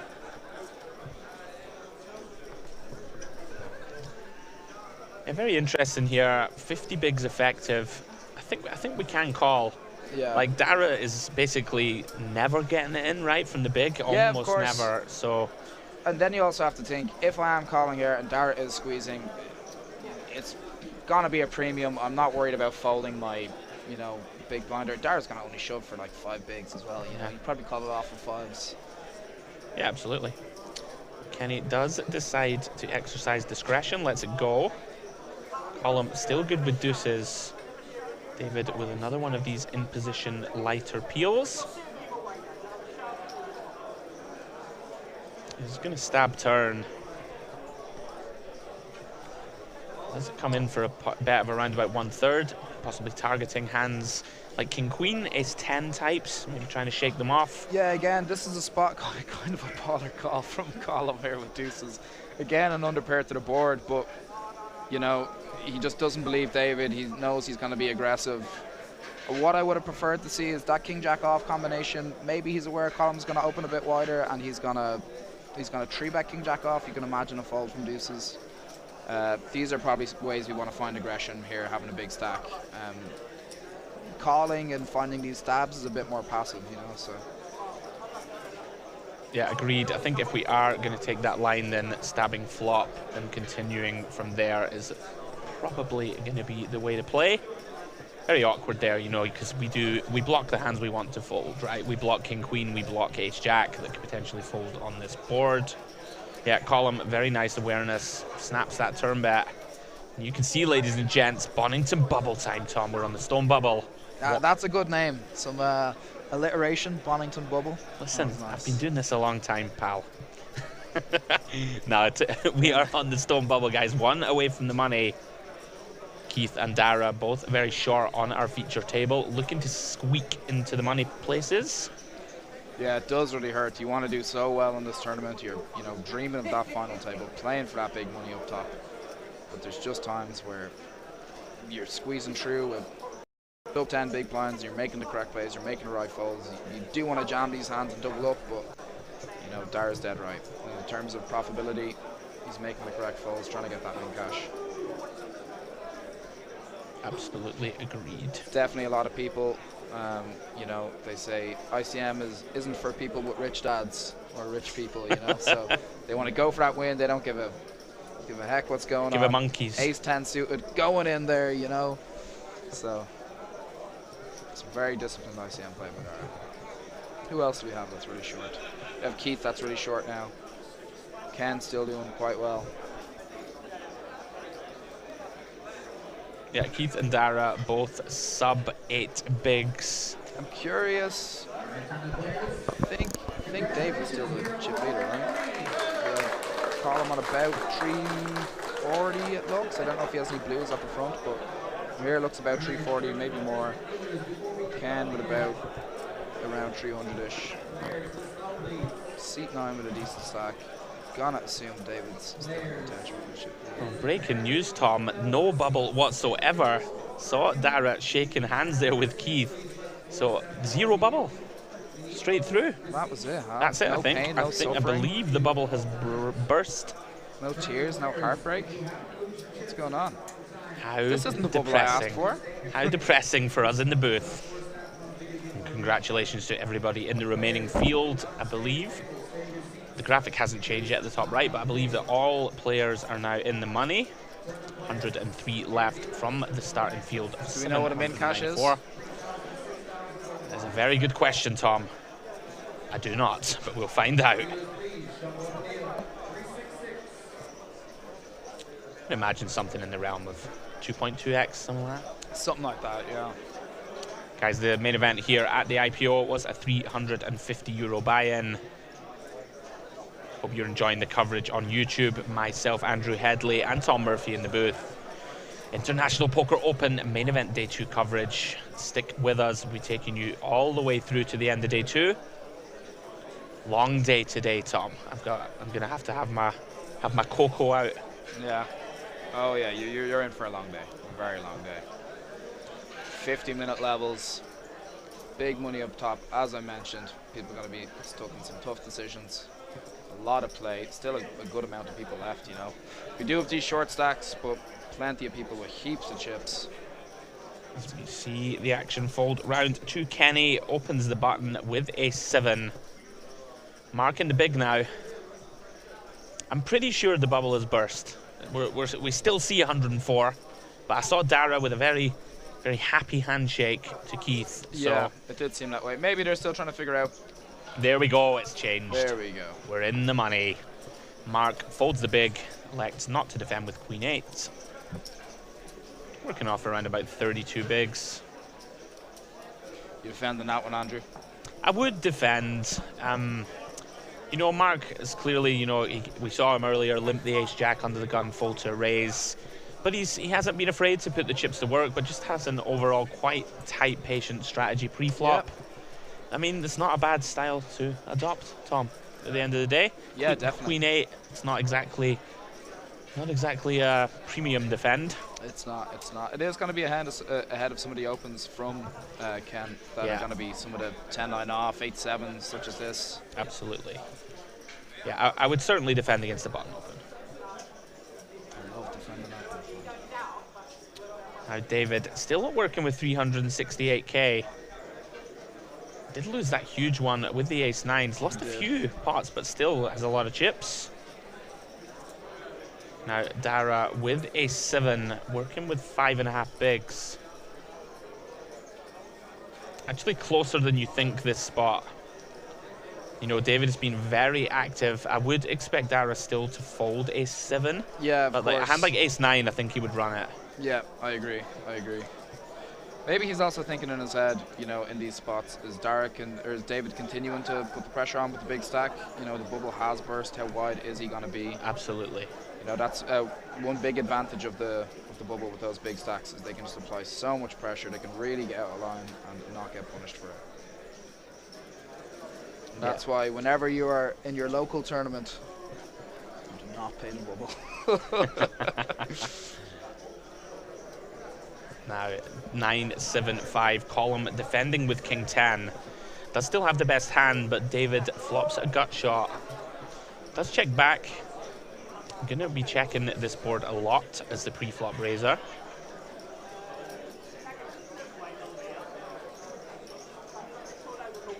Interesting here from column is gonna bet 40% on the turn. Is his board, quote unquote, Tom, so you should be doing a lot of small stabs on this turn, trying to attack some Broadway and ace highs of David. He's not going to be folding this one, I don't think. 2 overcards and the gut shot. Our hand's just too strong to fold. Pretty great turn bet by column, yeah. Pretty normal stuff. Turn is called, and wow. Column now with a pretty clear value bet from my perspective. Yeah. Our opponent's not going to have many 10x really What at size all. would you go with here when you're leading for value? Pretty big. Think like 70, 80%? Yeah, I'd like to see a bet of around about 45 to 50k here. There is an argument to do some blocking as well, try and target a hand like an ace-5 if you think it'll overfold to large. I like this column. Exactly that. Yeah, looks like 60%. 42. Yeah, 42k. Beautiful, and David has to call for sure. Showing the bad news. Yeah, that's unfortunate for David. Never getting away from a 10 here on this river. Column playing well, up to 446k. You think maybe Jack 10 off from +2 might be a couple pips wide, or? It is a bit wide. Even in this scenario? I think especially what you alluded to now that the bubble has burst. Yeah, Dara's going to have free reign to whack those chips in the middle. Yeah, Dara and Keith are gonna run it now a lot wider than they would have pre-bubble. Definitely, almost in my opinion, you know, when I see short stacks behind and we're in the money, there's no real ICM pressure anymore. I'm kind of thinking, do I want to open this and then have to fold to a 9 big blind jam? You know, exactly. Like how well is Jack 10 going to do against what they're shoving? Yeah, I think as played, he's played the hand absolutely fine. Yeah. Just one of these. You both river a 10. Column's going to have a lot of bluffs on this river. Bunch of 6x, bunch of 8x that decide to start taking off. But we can see Columns being a major nit, you know, he had top pair, unbelievable. Couldn't credit that man to find a bluff there. Jack 10 suited for Ken in the hijack. Such a pretty hand, I love these hands. Very frustrating for Dara, kind of getting these open shove spots taken away from him. Yep. King Queen suited for Mark. Two beautiful looking hands. Mark gonna come in with a call. Working with 33 bigs to start the hand. Alan does have a suited Queen Deuce, getting a good price. Gonna defend for the min raise. Yeah, again, fair play to Alan. A lot of these suited face cards do quite well in the big blind. You've already invested 2 big blinds in the pot for a min open. All players brick, 5-4-4 with 2 clubs. Mark still best, can't know it.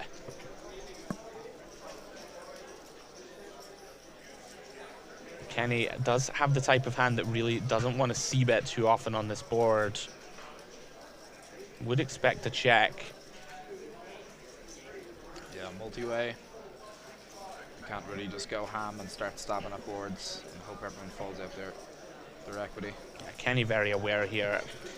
Has a hand that does very poorly post. This board gonna hit Alan a lot. Alan certainly seems to be aware of it. Gonna come out for a stab. Looks like 40%.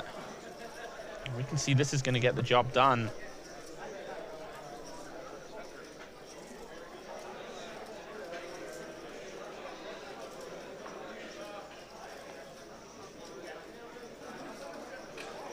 Very nice pickup here for Alan Gilmore. I'd be very surprised to see Mark continue.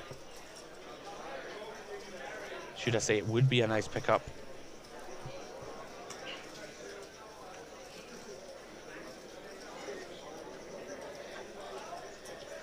Does let it go, and Alan Gilmore, very nice awareness. Takes it down, Tom, on the turn with a little stab from the big. Yeah, takes it down. That dude's going to connect with 3-4-5, can make some straights. Nice bluff. Gets the better hand to fold, but not much they could do. You know, he's probably going to protection stab some of those pairs, like 6s, 7s, such as this. Yeah, absolutely. He's telling a believable story.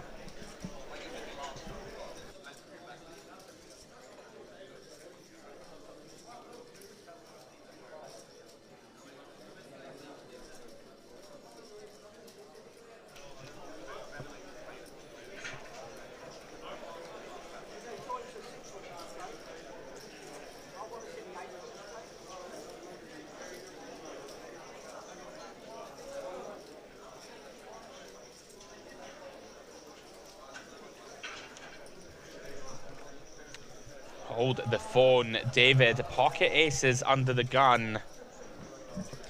Yeah, you know, this is definitely a credit to, we've seen him show down some hands, how wide he can be. It'll be interesting to see if someone's a non-believer. He's been opening the Jack 10 off. He's been applying some pressure. Yeah, that is one of the benefits of opening wide and people seeing that you're very wide at Showdown. Does wake up with the weapons of mass destruction. Mark here with favorite hand, I'd say. Favorite hand. Favorite hand, the old aces, isn't it? Some people have a 7 deuce, the deuce 4 off, stuff like that. No action so far, but Joe gonna defend Jack 9.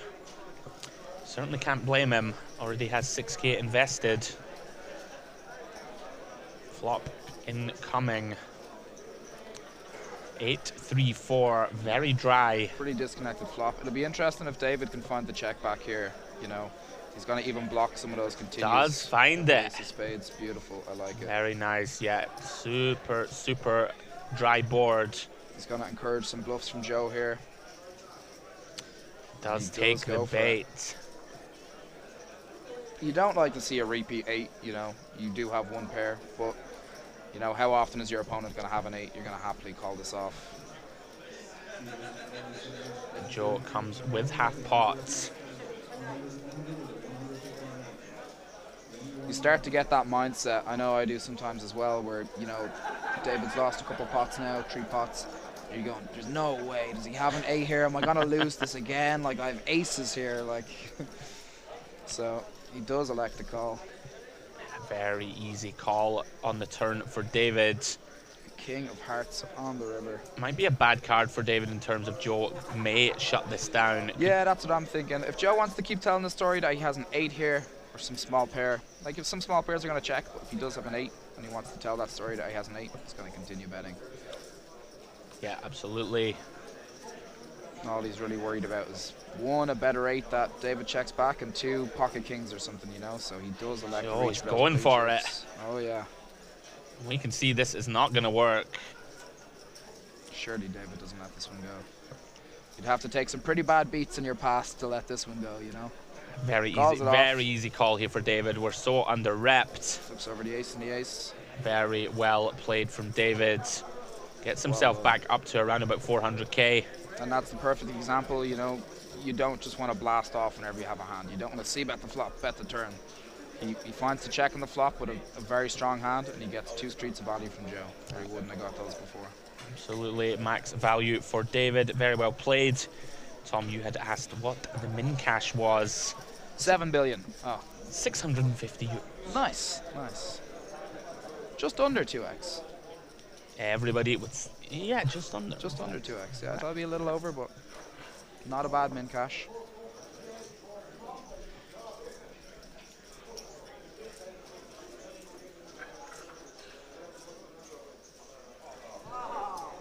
Cards back in the air. As we proceed, guys, throughout the day, we'll be bringing you new feature tables after every break. And 41 here of our first stream table of the day. And wow, Keith is going to send it. 7 bigs, 10-5 of diamonds. Yeah, this is too wide. I think Keith is in the mindset, you know, I'm in the big blind next. But they're going to take away 2 of my big blinds. But, you know, he's kind of hoping for a spin up here. Maybe it folds around and he takes the blinds. I'd imagine 4s are going to... How many bigs is that? 7 big blinds for Keith. You can see here, if Alan calls, he's going to be flipping. Yeah, of course. Yeah, that's actually a very fortunate hand to be called by. But it's actually a pretty tough spot for Alan. Yeah, he's going to call. Keith's going to be delighted to see what he's up against if the blinds both fold. This very awkward spot here for David with ace-7 suited. Does get to close the action. Does make the call. You think for 7 big blinds, you're peeling ace-7 suited? I think 4s is even a tough spot as well. You know, I do. I'm actually in agreement. I think 4s is the stone bottom. I think the graphics team got it wrong. I think it's queens, kings, aces. I think. Oh yes. I think it might be less than 40k. Also, David appeared to count out about 30k. Okay, maybe. So would make a difference. So we are 3 ways. Keith all in from under the gun. 5 on the flop. A gut shot for 4s. David does flop best. Is an essential dry side pot. I believe there are 3 big blinds inside. Yeah, I can imagine. Is it Alan probably wants to check this one. Probably doesn't want to start blasting off into David with a big stack. Just pocket 4s here.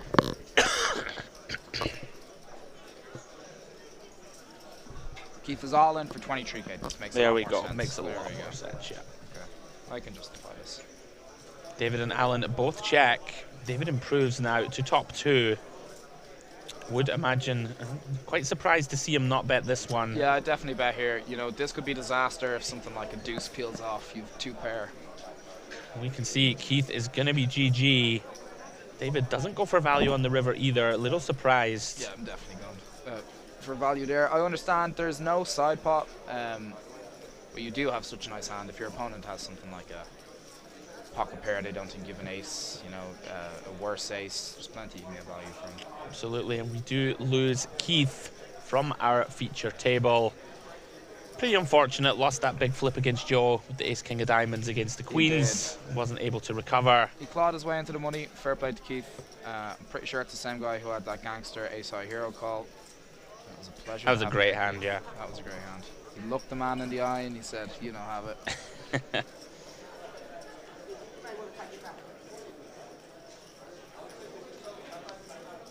As one exits the feature table, will we get another?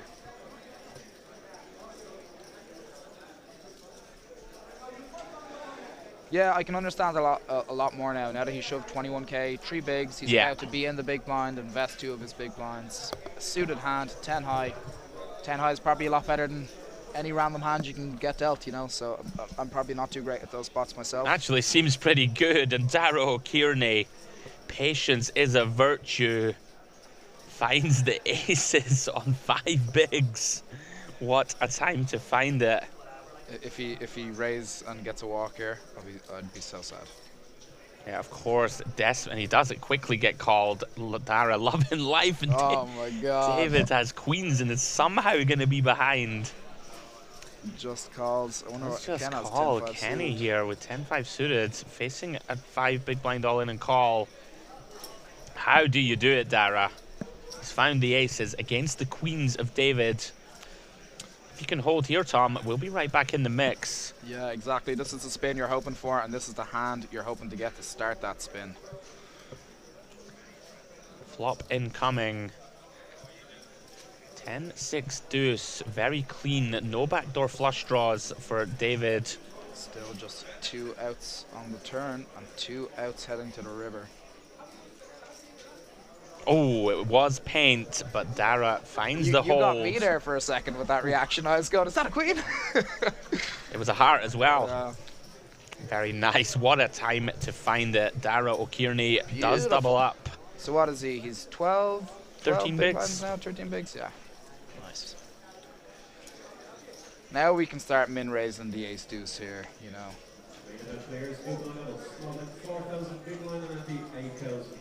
Beautiful pickup for Darragh. Hopefully the Absolutely. spin can continue. Wow, Colin has done a great job accumulating chips there. I don't know what he started the day on, but about 300, almost 400k. Was in a couple of pots with David earlier. That did go Colin's way. Navigated those spots very well. Yeah, he really has.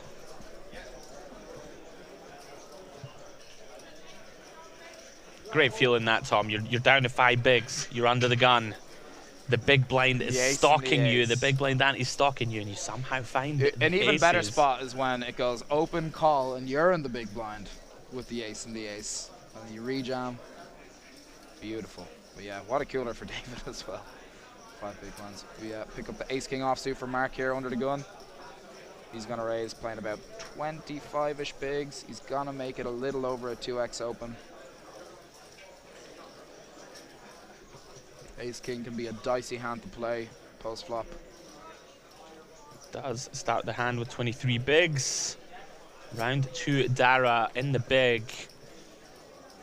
Does have the ace deuce off. I could imagine, you know, Darragh seeing how tight Mark is, and he's lived those hands, folded those hands. Yeah, good awareness. Shows the ace king. He's gonna get reaffirmed straight away that his ace high fold was good. Very aware, Darragh. Mark has been very tight. These hands, ace deuce off, really not going to play very well against an undergun open. It also hurts getting that double up, being on 13 bigs, and then immediately giving away 2 big blinds. Yeah, it does. Your big blind. It's a big portion of your stack. Still alive though, looking to continue the spin.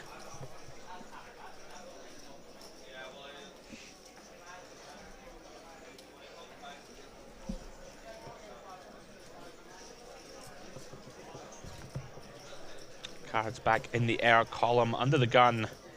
Been very smooth sailing for him so far at this feature.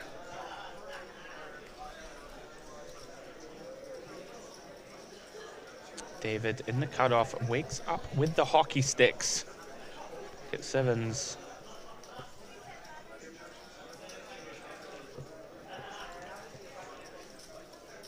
Action round 2, Mark in the big. Very dusty looking 9-5 offsuit.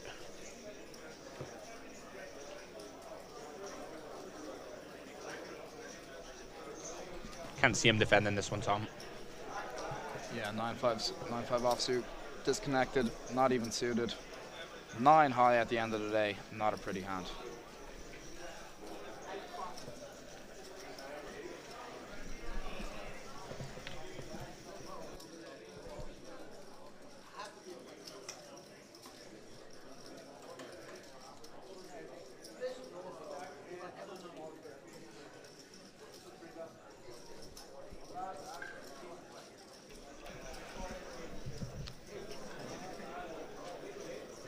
Bit of laughing and joking going on at the table. Always the same, Tom, isn't it? Once the bubble bursts, everyone sort of relaxes a little bit. As I call the bubble, squeaky bum time. Oh. Less about your digestive problems, the better, young man. It's David. Very fun to watch, David. He's constantly in the mix. Makes it very fun for us in the booth. Makes it 18K. Yeah, I like having active players. Entertaining to watch. How they navigate post, very interesting. Queen 8 suited, very pretty hand. Dara would have been happy to open, but with a razor in front of him, gonna let it go.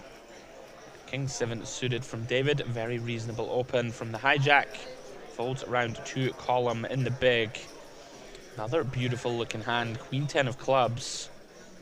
Yeah, I think this is gonna be an easy defend.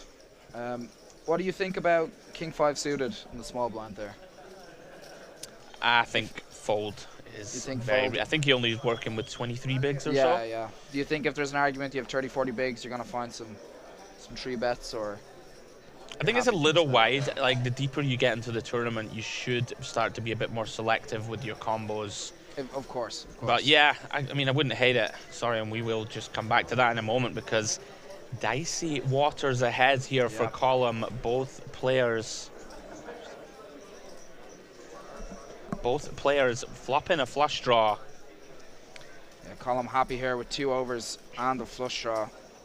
David with the bigger flush draw. This could get... If we see another club roll off here, Tom, column is in the troubles. Oh my god. Oh my days. Street flash draw. You did ask for a huge cooler on the feature. Here it is. If column, he checks it back, David. Yeah. I think you want to continue building the pot, you know. You want to, just continue piling in chips. Get value from those jacks, 8s, worst flush draws. Look at this column. I really like this. He checks because he's going for a check raise 100% here. Lots of our range is gonna want to check, right? If you think on the river, of course. All of our 8x, 4x, yeah. hand like 3-5 that river's a pair. We're gonna check them all. There's no way that column doesn't raise this river. He's convinced his hand is good. Brutal spot incoming. He might turn some hands like ace-9 off with the ace of clubs and double stuff like that, ace-10. But yeah, I wonder how big he's going to go here for the raise. He is certainly going for a raise. He should go pretty large here, basically repping a flush and a flush only.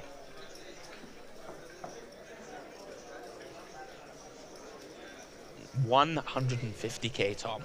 You think so? Yeah, that makes a bit of sense. Like 4x around that amount. Let's count out the raise. Here it comes, going a little bigger than that. 180. Never getting this one through, of course. Yeah, they were nice chips for a while, Colin. Say getting it through. He wants to get called, Tom.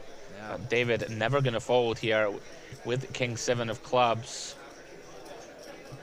And that wasn't far off. 160.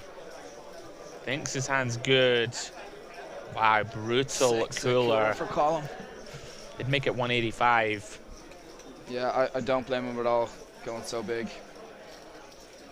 Brutal body blow. David, 664K.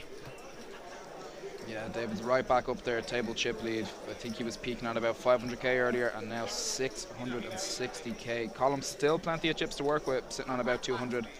What's that now, 25 bigs? Perhaps the silver lining, Tom, that David did check turn. I think if David bets the turn, we could very well get stacked. Yeah, that's true. You know, he goes for a turn bet, you check raise, and you shove all in on the river. You know, if they have a better flush, they have a better flush.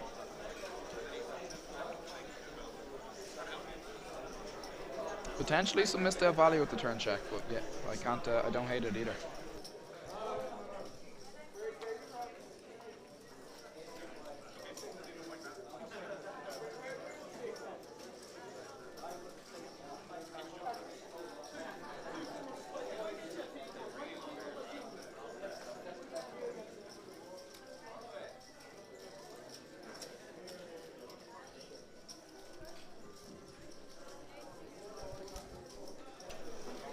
Here we go. We see Dara open, rips the cutoff with King 9 of clubs as we recover from that massive cooler featuring Column and David. Dara gets it through, picks up some much needed big blinds there. Absolutely. Slowly grinding the stack back up.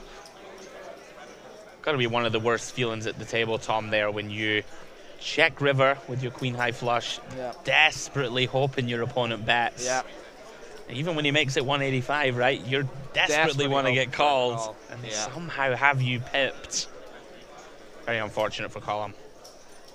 As you say, experienced player. I'm sure he can rebuild. Player. Yeah, definitely. Still plenty of life in this tournament for Column. Great fundamentals, can navigate spots very well, so very much still in it. You know what hurts? You're starting to get some rhythm as well. He was winning some consecutive pots. His stat was growing. I only said it, and I cursed him. Commentator's curse. David continues the aggression. 18k with ace-jack under the gun. Kenny been somewhat dealt out at this feature. Yeah, he hasn't picked up a lot of grey hands. He's picked up some kind of pretty hands, Jack 10 suited and such. Hasn't hit the flop too hard. He did have jacks earlier, that king high board versus the button. Didn't get a whole ton of value, but still very much in it as well. We fold round to the big blind.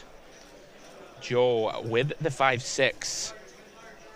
Fresh off that failed bluff with the jack 9 against the aces of David. This is tough. Versus a later position open, cut off and such, you can kind of peel and then rip it all in. Or maybe if you think with the big blind ante, but such early position. Yeah, I like fold for sure here. Yeah. Also, you know, we did allude to this earlier, down to 10% of the field, your defend ranges naturally become tighter as we go. 5-6 off versus UTG, not going to be doing too well. You think of like button opens, maybe you have that stack depth. Do you think you're ever peeling, or 5-6 off just bam in the bin? I think it becomes a lot more reasonable to peel against LP for sure. 5-6 off though, Joe happy to bin it. And we've seen people flying out the door, Tom. Bubble only burst a little while ago, and we've lost 20 players since. Lots of short stacks busting once they crept into the money. Card almost off the table there, and the worst part about that is, you know the rule for if a card flies off the table, Andrew? Come on, tell me. New deck. And the worst part about a new deck, takes forever to get the new deck. First world problems. Well, speaking of things that are not a problem, Dara wakes up with jacks. Under the gun 1, 9.5 bigs. Can go either way here, min raise call or open shove. Yep. Both very reasonable. Yeah, the issues with, you're going to want to see with some of your premium hands, it will say call, you know, you don't want to shove and, you know, fall out all these potential hands that can call you, but how do you balance it, you know? If you're limping all of your strong hands, someone's going to say, this guy has a monster, you know what I mean? So. Wow, and Alan quickly gets out of the way with the ace-10. Good laydown. Dara continues to climb. Picks up much needed blinds and antes, up to 96k. Basically where he started the day. You ever thinking of calling ace-10 there? It's close. I do think it's close. Ace-jack, I would find a call. I think he looked Dara in the eye though and he said, this guy doesn't know his way around the poker table. He's shoving way too tight here, you know. Well, we are 7-handed, Tom, right? Which also makes a pretty big difference. Yeah, definitely. You know, Dara is going to send in a bunch of suited aces there, a bunch of suited broadways, and a bunch of pairs. Yeah, there is an argument for, if Dara's shoving the correct range, that ace-10 is going to be profitable. You're going to be dominating some of his aces. You're going to be live against that king-queen. We see James O'Brien, I believe, starting to approach the table. James, another Irish poker legend. Very good player. Yep. Very underrated, I think. People, I hate to say it, but people will look and think, oh, a bit of a cliche, like the older gentleman, not going to be great. Then James just sticks you in the bin. And then there's James in that category and he says no. Lovely guy, James. I thought that was James's first hand. I was like, look, straight to the table, bam, a walk. He's got chunks. That's how he does it. Yeah, he looks chunks. like he has heaps of chips. Yeah, I had the pleasure of meeting James last year. Absolutely lovely guy. Yeah, James is a very nice guy. I only chatted to him earlier on the trip.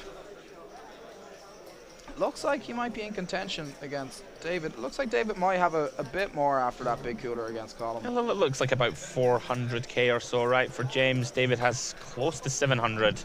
Yeah. Could be more than 400, in fact, maybe 450. Some big stacks at this table. See our graphics down to 82 runners. Tom, how long do we have you for in the booth? That is the big question. I believe you might be leaving us soon. I might be leaving you soon, but I did just hear one of my good friends maybe on the feature table. Yeah, not exactly sure what to do. We'll see. So you're figure out staying for soon. longer. Figure out soon what we're doing. I just want to see him play one hand and go, that was atrocious, and then just leave. So. Guys, that is the voice of Tom Murphy joining myself, Andrew Headley, in the booth here. International Poker Open main event day 2 coverage. We are at the lovely Bonnington Hotel in Dublin. We're enjoying the action. Hope you guys are enjoying the coverage. Stick with us, taking you all the way to the end of day 2. The action folds around. Folds around. Blind be blind, is it? Yep, to Kenny, working with 295k. Dara with around about 10 bigs behind once more. Like Kenny gonna limp this one. Dara with king 6. Content to check back. Dara with the dominating hand. Around about 3x pot behind, and this is a beautiful turn of events for Dara. Very invulnerable against the whole cards of Kenny. Flops top pair. Let's see if Dara can find a flop check back. Of course, very easy for us to say in the booth. Gonna go bet from Dara. Yeah, Ken gonna get out of the way here. Probably the correct decision. You know, you probably don't want to stab against such a short stack and then get ripped on, and you know, so played fine. Top pair for Dara, happy to pick up those chips, take his big blind back, and as well the big blind to Ken that he's invested in the pot. Happy to continue chipping up.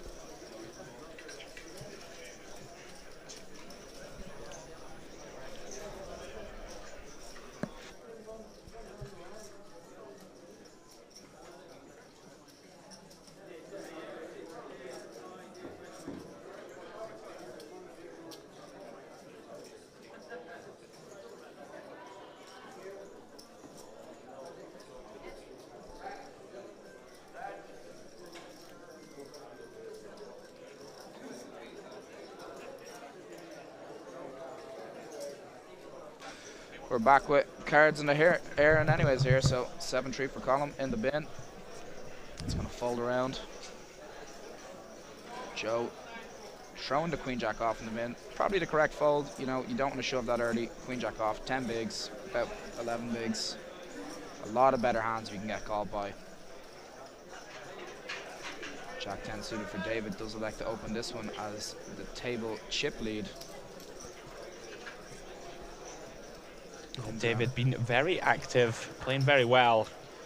Have that one dicey hand with the ace-9, but tough to be too critical, Tom. He's getting after it. You know, again, as I mentioned, plenty of people make mistakes in a tournament. If you're playing a tournament and you think, I navigated all those spots perfectly, you know, you're not being critical enough. We can see here, dicey waters ahead for Mark, working with sub 20. David flops top pair. Yep. Mark, of course, gonna call with the pair of 9s and ace kicker.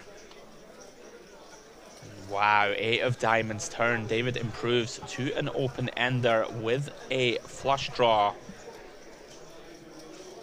Interesting spot here. Certainly some merit in checking back against the full range of the big blind. I understand it as well. There's also times where, you know, your opponent can definitely defend queen jack, king jack here, and if we're just betting and value owning ourselves, you know, there's times we're going to be behind here.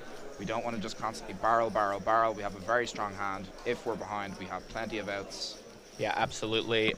Certainly some merit to bet calling off turn. Mark very is a non-believer. Dicey waters for Mark. Check calls, and David improves to a flush.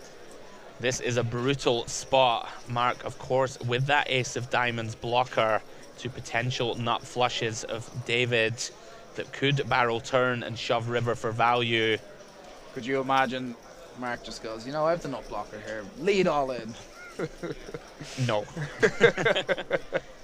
This is a very, very tough spot though now. Yeah, David, of course, he does get away from it very quickly. Well played, Mark. You know, David here shouldn't have too many bets on this board. Yeah, you know, you can argue maybe the check back on the turn from David might get a street more value. Mark thinking, why would he check back a jack here? You know, he wants to keep betting a jack. So that's probably why we should think about slightly more creative or non-bet lines. So. Very impressed with how quickly Mark ditched it on the river. Very aware that he was indeed in terrible shape. David continuing to crush this feature. 750k or so now, I believe, Tom. Chunks. Chunks. This is what dreams are made of, to be this deep in a tournament on the feature table, walls of chips in front of you, 90 hitting bigs. cards. Is of course the greatest game in the world when you've got a lot of chips. And Greatest here he game in the goes, world, David. full He's stop. finding heat. Yeah, Pocket really kings. cards here. Pretty tough feature table. David, of course, we've seen playing very well. James O'Brien joining us. Kenny Crowley in the cutoff. For sure, continuing with Queen 10. Makes the call. Yep, suited hand. Likely to play in position. Dara here behind. Oh, Dara. Oh no. This could be a disaster. He does send it. Cannot blame him, Tom. David, of course, being very aggressive. Kenny, capable player, peeling in position. Have we folded Oh any? my goodness me. Column wakes up with 10s. I've cursed it. What have I done? Oh, and he's going in.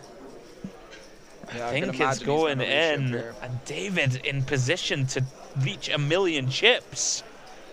You know, we've pointed out how wide David's been opening. I don't think he's too concerned. Dara's going to show up worse than 10s here, as we can see. Wow, what a spot this is, Tom. If Column gets away from this, Yeah, this he is does incredible. get away from it with the 10s. Wow. Beautiful fold. He is David patting himself on the back snaps there. it off. And Dara in bad shape. Gonna need to find one of the remaining on the two flop. 8s. 10 ball. Column, what a laydown. With I would not have got away from it myself. I don't know if I can get away from that. Can't get away from Fold. 10s. Dara needs help. Looking for the 8 of hearts or spades. Oh, and it's King 3 Jack. Dara dead to running diamonds. Finds There's a the first diamond. one. Can he find the miracle? And the river is the ace of spades. And we say GG to Dara O'Kearney. Navigated that short stack very well, Tom. Yeah, Needed a bit more help to spin it up. of course. Yeah, you know, that spot goes Dara's way, and he has a decent stack. 8s are going in there all day long. Beautiful fold by Colin. Huge laydown. What would it have been if, what's Colin have, about 200k? So yeah, it's a 1 million chip pop for Yeah, your man. If David he, would have been up to 1 million if in there, Colin yeah. called off. What a hand, Tom. Kenny also there with the Queen 10 would have made Broadway if it had gone post. Oh yeah, wow, Jesus. Wild and everything going David's way, and he God. is flourishing up to 900k or so in chips. We say GG to Dara. Very unfortunate. Very, very normal squeeze jam with the Yeah, 8s. very normal spot. Very unfortunate to run into it. Fair play to David. What a hand. Coming up to the next hand here. If David picks up another monster, I will jump out of my seat. Well, he's 6-suited. There's a chance to V-pip that there. Maybe, you know, he's still settling the nerves a bit. You can almost kind of feel when you're opening hand after hand after hand, it kind of becomes a bit gimmicky and people are thinking, you know, there's no way this guy has a hand every time. He elects to fold the ace 6 suited. Ken gonna pop open the 10-9 suited here from the cutoff. Falls around the column. Column here with the very normal all-in 3-bet hand. Yeah, I was about to say. But does elect to just call. You can go both ways. It's hand after hand here on this feature. Alan wakes up with 8s. Oh my god. And he elects to Does call just here. call. Very interesting. Both Column and Alan turning down squeeze all-in opportunities. Would have liked to see a squeeze shove from Alan for sure here. The flop comes 8, 9, 10. That's what we need. 2 diamonds. Kenny does flop best, Tom. Middle pair on the ace-9-5. Yeah, you know, that's why you can see 8s being such an advantage to squeeze there. You're going to fold out a hand like 10-9, which is now made top pair. And absolutely. Would expect to see a small size in here, around about 14k. Yeah, Kenny chooses 15 and manages to make it work. Yeah, fair play to Ken. Do you think, you know, sometimes you're in a spot in a tournament and you're going, I'm always, like, with this board, I'm always going to bet small, always going to bet 20%. And you do that, and you may get someone who's maybe not such a game theory player, and they go, he's betting small, he doesn't have it. They do. It happens a lot. Pot, you know what I mean? It does happen a lot. It does happen a lot, and you know, it tends to happen a lot more when I actually don't have it than when I do have it. But when you do have it, that is a juicy payday. Absolutely agreed, my friends. You see, we continue to lose players on the outer table. 78 players remaining, down to almost exactly 10% of the field. As David continues to find V-pippable hands. 18k open with the Obamas, Tom. The Obamas, yeah. Christened that earlier today. I think you came up with that name, right, Andrew?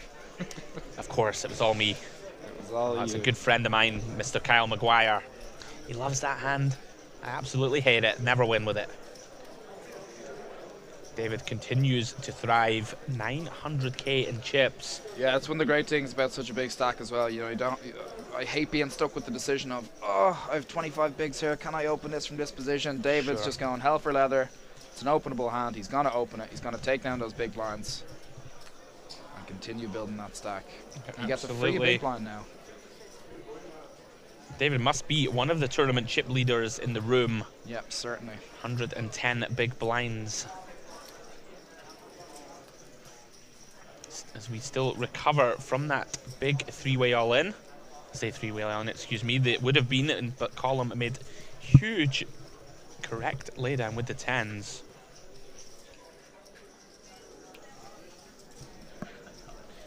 James O'Brien folding under the gun with the 9-3. Kenny with the Queen Jack. He's going to come in for an open.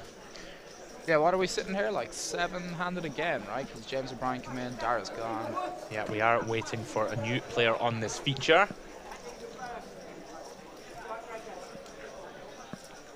Action round to the blinds. Kenny gonna take this one down.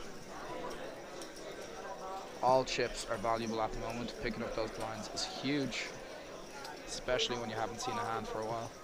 It's also good for, you know, morale. You know, when you're kind of sitting there and you haven't won a pot in a while, and you're going, thank God I have not opened this hand. I got 3-4 bet. You know, just let me take the blinds.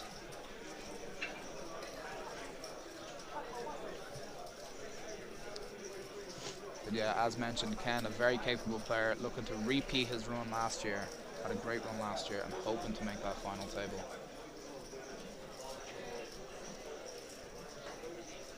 Yeah, we have seen an extremely capable player. Strong feature table here as we approach the middle part of day 2 here of the IPO main event. Do expect to play down to around about 15-20 players. Column fresh off folding the 10s when he was coolered, finds them in the hijack. They're looking much prettier this time, I tell you. They absolutely are. David continues to find hands. This is interesting. Yeah, very much. I couldn't imagine he just rips 7s here because James O'Brien is behind. It looks like he's gonna go for 3-bet call. Don't hate it. Very interesting though, it's just 4.5 big blind size in. The basic min click. And Column's gonna send this one, I think. I think so, yeah. A lot of thoughts are going through Column's head right now, like, what, you just min click aces here, you know? So, but I think maybe the usual sizing's about 6 big blinds. You can still go with that out of position. Typically you want a 4x, but you know, ICM, late in the tournament. Very interesting column with just 20 bigs behind. Maybe spooked by this small size in. I'd agree. I can't imagine he's ever folding. I'd imagine it goes all in. Yeah, he's going to send it. David here, intriguing. Now that he made it so small, is some universe where he could fold. Yeah, of course. Typically, don't want a 3-bet fold a hand as strong as 7s. Would expect him still to call this off. Yeah, you know, like it's not a 3-bet bluff. So if you're 3-betting it for value, you've got to call it off. But does get away from it. Very interesting, non-standard sizing choice from David, but he does make the correct decision. Now, I had a very similar hand, right, in the Irish Open. Come on then, Tom. Right. Furnish us with the tail. This is the perfect example of, you know, the Twitch chat, the YouTube chat, watching it, and they can see the cards. And I opened queens on the button, deep, in the Irish Open. I think it was day 3 still. And 10's 3-bet from this wild man in the small blind. And I saw the hand. I ripped the queens, and, you know, in my opinion, a snap call with the 10's. And everyone in the chat went, easy fold with the 10s there, easy fold. You know, so I think in theory, you're going to call off the 7s there. He did get away from the losing hand, but obviously we can see the cards. It's much easier said than done. Actually remember seeing the hand. I was on the rail. I was railing my good friend, Mr. David Docherty. And I had met you at this point, and I was very impressed, I must say. I was very impressed with your play. And I was rooting for you.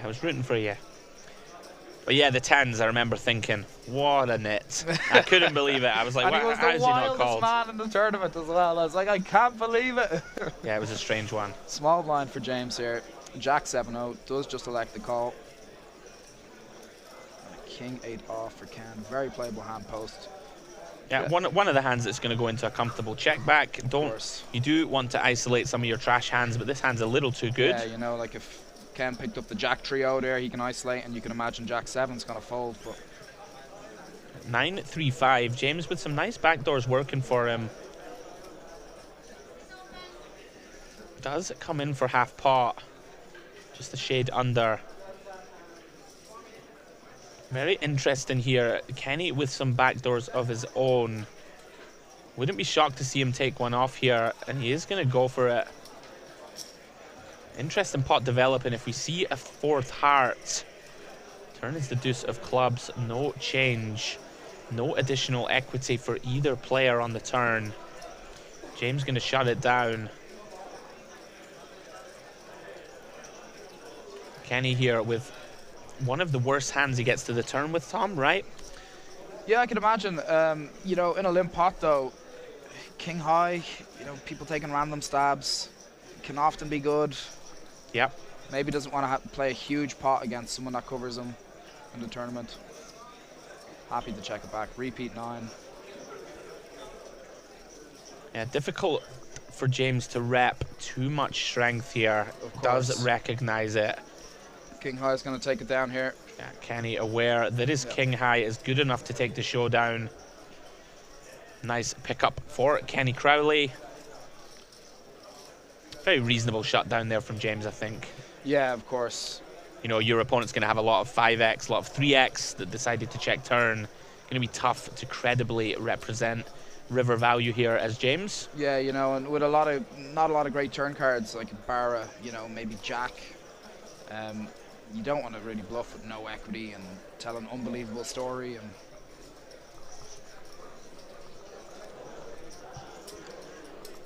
you taking some medicine for your cough, Andrew? We will open up to the public at home. I am indeed a little under the weather, but we are here in the trenches, bringing you guys maybe it's the best coverage we possibly can.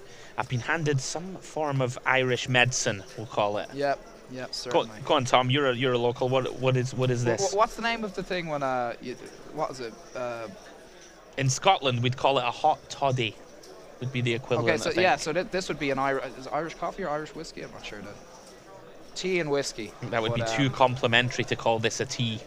Yeah, whiskey and tea. It's doing the job. Well, what's the name of when your mom has an ailment for your like flat 7-Up, something such as that? I have no idea what you're talking about. You know when people have all these crazy remedies? Oh yeah, like onion, you strap them to the soles of your feet when you go to bed. Yeah, exactly. Right. There's a name for those, right? Like, what are they? Right, get yourself down to Tesco, bring me a pack of red onions on the break. You can stick them to your own feet.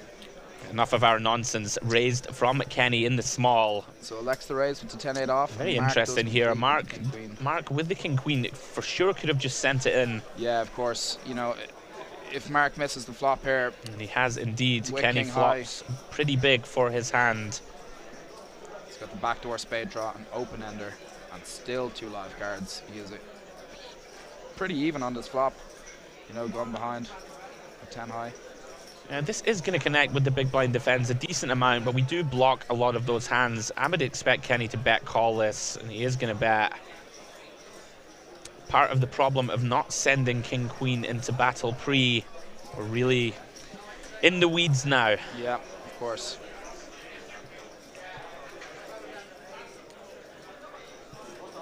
Yeah, Mark does let it go. Does get the better hand to fold. Obviously, we can see the equities are very close. He is actually a very slight favorite there. But yeah, that's one of the reasons we just want to rip king-queen, and they're very often going to be the best hand. Yeah, as we see Kenny continuing now to slowly build that stack. Didn't really wake up with too many playable hands early part of this feature, but edges himself closer and closer up to 400k. Good for around about 50 bigs. Yeah, still a very healthy stack.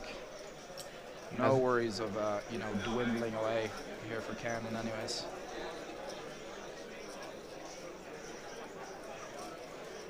Couple of shorties at the table. Seat 9 now short. Seat 3, Joe short. Alan's still on about 20 bigs. You know, some people consider that short, but plenty to work with there. Jack 10 suited for Joe. Absolutely. As Under 10 we big blinds. oh, yep, excuse me. Carry on, Tom.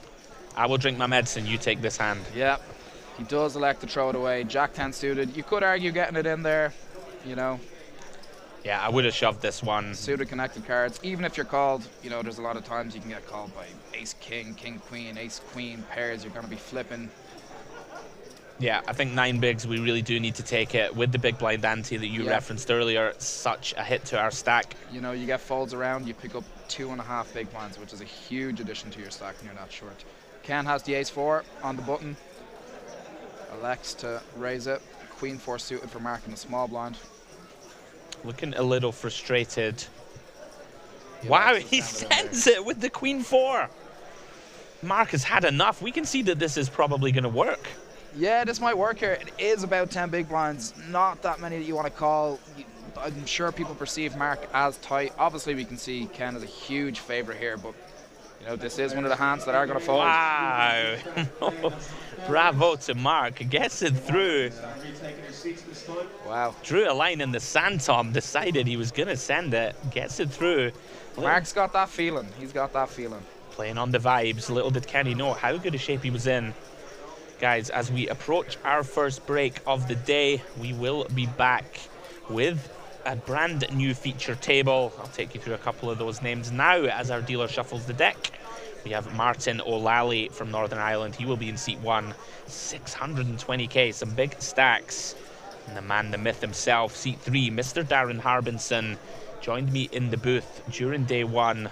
Lovely gentleman. He's got some chips, Tom. 653k. Oh, Jesus. And he just got there on the last turbo flight. He bagged 160k. What an improvement. Wow. Played the super duper hyper. Super duper hyper. Seat 4 is going to be Anthony Williams. Oh, it's Simon Williams, 176k. Paul Fox, 468k. John Roddy with work to do, 60k in chips. Mr. Mircea Rus from Romania, 214k, and Barry Moore from Ireland. Yeah, Mircea Rus finished 3rd place in the Irish Open 2 years ago. Very capable player, very solid player online. Very nice. Will be an exciting player to watch on the feature table. Love to see it as Colum deciding to open up his range here from the small. 2.5 big blinds. Here comes Alan, not having it, sends it. Alan King Jack. says no. Rips it for 20 bigs, takes it down pre. Alan clearly very capable, Tom. We've seen he knows when to put the chips in. Yeah, of course. Alan seems to know a few spots and he's navigating them well. rips the 20 bigs in there, and a quick fold from Colin.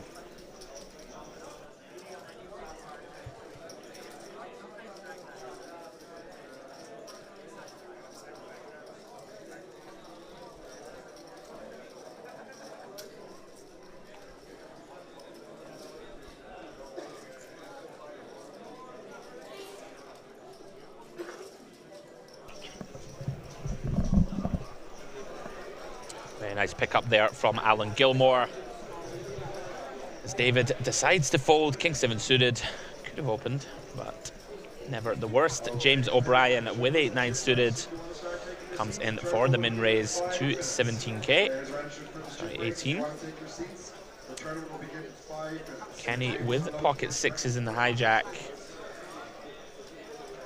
Yeah, this is a spot you kind of have to think, am I deep enough to set mine here? A very experienced fold here. You will see recreational players call with these sort of low to mid pairs, but we do have 4 or 5 active ranges behind us still to act. Yep. And here's one of them, Alan in the small. You think if you're deeper there, or is it always in this spot you're just folding sixes? Your chips are so important late in the tournament. You know, I think when you look around the table, if you perceive that the players behind will never really squeeze too often, and you're going to get to realize equity, then you can for sure get in the mix a little wider. I don't hate it, you know, fold seems good in the long term. I agree. Sometimes if the table, if you perceive it weak and you think that you get to play in position here heads up against James, you could call. I like fold though. Alan decides to call the small. Ace Jack off does flop best, but as we can see, James with bottom pair open-ended. Yeah, typically this board is going to hit the small blind pure range a lot. Yep. He does decide to c-bet, comes in for around about a third. Alan, of course, continuing with top. And wow, James improves to trip nines. Very dangerous territory now for Alan with just 1.5x pot behind. Yeah, this is interesting. You know, Alan has such a strong hand here. How is he ever putting James on a 9? Yeah, I think James here with his specific hand has a very easy bet turn, set up river shove scenario. Yeah. This is a grim spot now for Alan. He's thinking, does James have king queen here? Does he also have ace jack? What's going on? He's going to rip it all in here.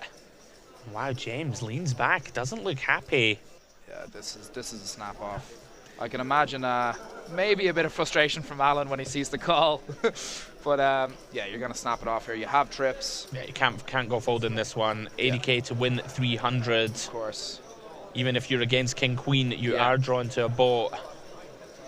Very unlucky for Alan Gilmore. He is drawing to 2 remaining jacks in the deck. James O'Brien here in shape. You've hit 2 outer before, right? 2 outers happen. I remember it happening way back in the day. Many moons ago. Can Alan get there? Yes, River 6. 6 of spades. Quads. Oh wait, no. GG Alan, very unfortunate turn card. And James O'Brien up to 640k as we lose Alan Gilmore from this feature table in 76th place. Yep, played very Pretty solidly. unfortunate for him there, Tom. Yeah, very unfortunate. Played very solidly on that feature table. Wasn't afraid to put the chips in. Baller play with the ace 8, ace 9. Yeah. You know, and he exits in 76th. James going to be a force to be reckoned with, up to 650k. Yeah, James is certainly good at accumulating these big stacks. Definitely going to put these chips to use. Has made some deep runs in his career. Definitely a force to be reckoned with. Absolutely. So last few hands, guys, of this first feature table. Great stream so far. A lot of fun action for me and Tom to dissect. Yeah, I've heard commentators are good, yeah, on the stream. We didn't manage to get the YouTube comments in the end. No, we did not. That's a shame.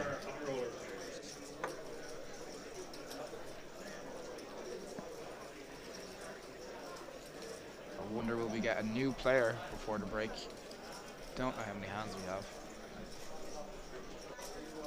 We do approach the first break of the day. Myself and Tom will go and furnish ourselves with some refreshments and be back in the booth.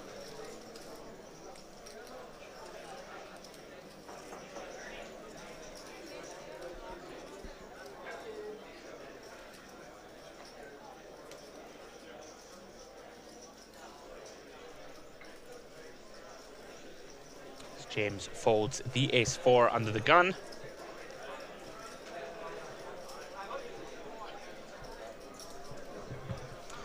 Call him on the cutoff, jack 9 off. Certainly a little wide, but reasonable. Yeah, of course. Kind of bottom of the barrel of the hands we're going to be opening there, but if you perceive that you're going to be able to outplay these players post-flop or navigate post-flop really well, I don't hate it. You know, you're trying to steal those He's blinds. actually on the button, so it makes it much more reasonable. Of course, Alan busting the previous hand. Yeah, so there's a dead button. He's in position, jack 9 off. Yeah, that makes a ton of sense. You know, if you're there and Alan's on the button and maybe you're thinking, oh, Alan isn't 3-betting too wide and I think he's folded his button a lot, maybe you can make the argument of opening a couple pips wider. Some players do. Absolutely. I think you will see that a lot from one of our future players in the feature table, Mircea. He likes to take it a touch wide. Is he going to take us to the streets, Tom? I think so. I think you will see some of that. Players in the chip racing group, take your seats. The tournament has started. 8-6 off for Ken here in the bin. Comes around to column in the cutoff. Queen 9. Similar scenario. A bit more high card value here. Folds around to the big blind of James. 8-5 off.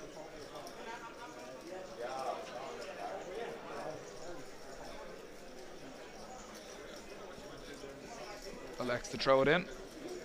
Defense is big blind. As we have a jack 10-4 flop, 2 spades. Queen 9 with the open ender here. 8-5 seems to have completely whiffed. The only way I could imagine James winning this is if he gets very creative.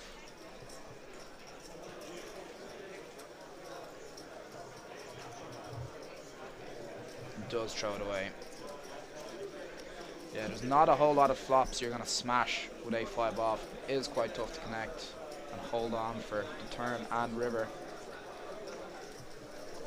Yeah, as I alluded to earlier, Tom, you know, James, we never like to stereotype at the poker table. Of course. But you know, you look, you see a distinguished older gentleman, you might think, oh, he's going to be pretty tight. He's in there with the old chip EV defends, the 8-5 off. Of course. Yeah, James, very accomplished player.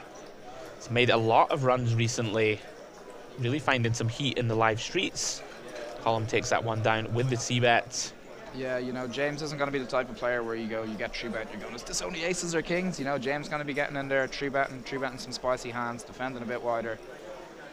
We see a new player there in seat 8. 75 left, Tom. It's going pretty quick. It's going quick, yeah, since that bubble burst, and you will see that a lot with tournaments. People clinging on for the min cash, which, you know, is the correct thing to do. You're trying to make that money. And when you're in there, it kind of turns a bit more into chip EV. You're happy to get those chips in. You're happy to try double up. And as a result, a lot of players tend to bust. James with 8-4 suited here in the small. Elects to call. Suited cards. Happy to complete here in the small blind. And Ken with ace deuce off. Probably going to ISO here. Probably a size of about 3.5 big blinds. Yeah, you can go either way here. This is one of those spots, you know, 45 bigs deep. You can mix some checks in for sure. You know, nice to have some coverage on the ace high boards. Small blind likes to stab and, you know, take off on these textures. James, as we alluded to, not going anywhere, is going to call the ISO. Flops a gut shot. Neither player with a club in their hand. King 7-6. Typically here you're going to see a lot of very small betting on these monotones. Would expect Kenny to, you know, come in for a 13k. Yeah, very small bet here, I reckon. Decides to check back. Does make a 3. That seems to be best for now. However, if James does decide to start putting the chips in here, I couldn't imagine Ken hangs on. One of the problems. Oh, sorry, he has a deuce. I thought he hit a 3. Yeah, one of the problems of giving up the betting lead by checking back. Really extremely tough for Kenny to continue here. Of course, yeah. That's also kind of the issue with isolating these hands and then not stabbing. Like, ace deuce isn't going to connect with a lot of flops. You know, you're hoping for an ace high flop, and that's all you're really hoping for. As we see, yep, absolutely agree, Tom. We see James O'Brien rake in the chips. Yeah, I think we're going to ISO here. Just a little 25%er on the turn. Try and fold out. You know, it's a huge win there if you get James to fold out a hand like Jack 9, no club even. Great result. Yeah. Great of course. result. James sensing a bit of weakness, takes it down with the stab.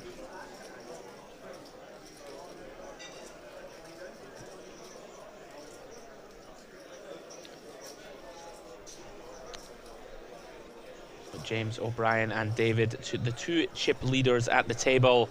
Colm and Kenny on the sort of mid stacks. Joe, time to get to work, my friend. Down to 76k as Colm wakes up with queens. Yep. I'm sure I saw them quickly coming up on the screen. Sure they'll pop back up in a second. Oh dear, David, ace queen of hearts. Yeah, Did see him 3-bet fold sevens. Don't expect him to 3-bet fold this one. Yeah, this is a premium. You know, sometimes you can make some arguments from such an early position raise, the flat ace queen suited, but David really wants to put the pressure on here. Big stack, he's going to be bluffing here, and this is one of the hands he has for value. We did just see Kenny fold the ace of diamonds. Even less outs for when this goes in the middle, unless something happens here. New player at the table, interested. Come on, show me Mark in those cards. the big. Don't tease me like this. Oh, he has a lot more than 97k, I'll tell you. We can see a bunch of blues, and he's going to cold call. Yeah, I can't see what Mark has here. I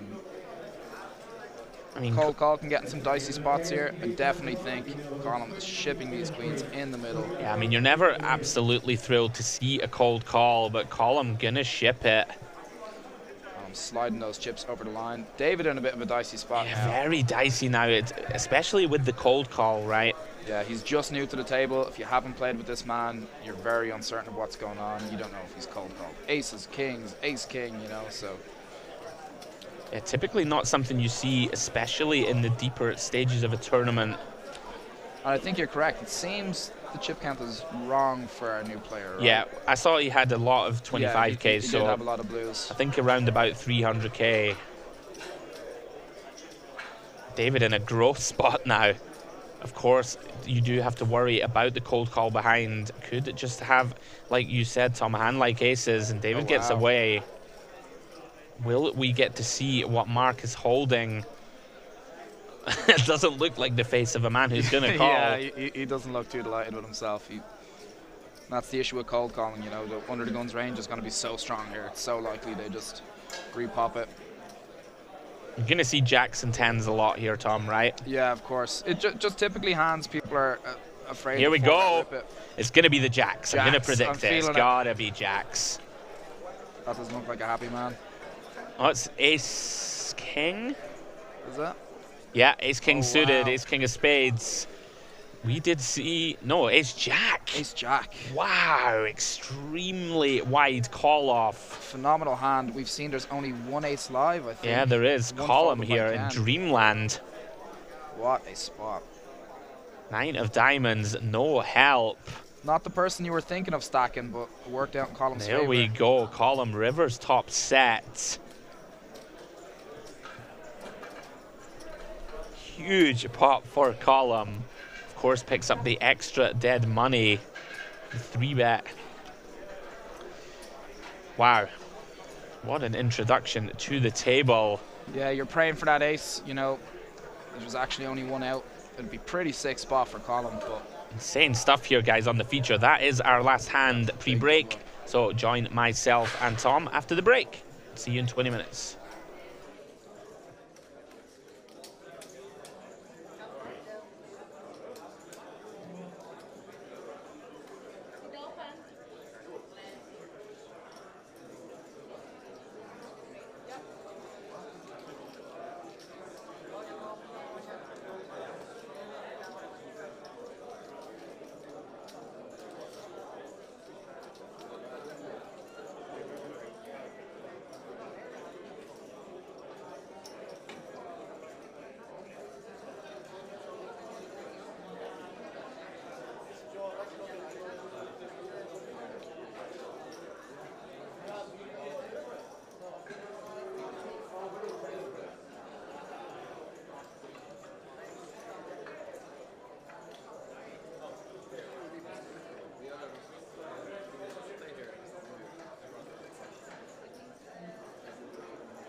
The players in the main event will be restarting play after 4 minutes. We're all going to start retaking your seats this time.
Main players, we will restart playing in 2 minutes.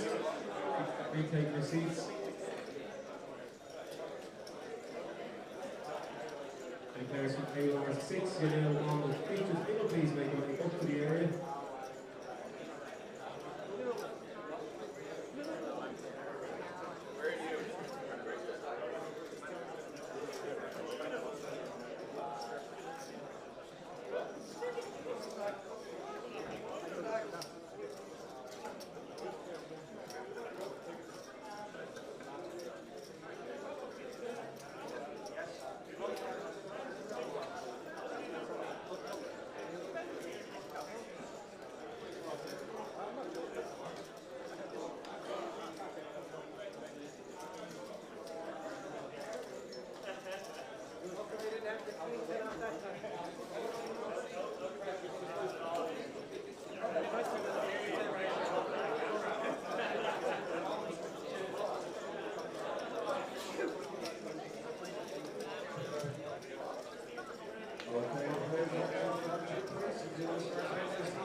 That's even worse.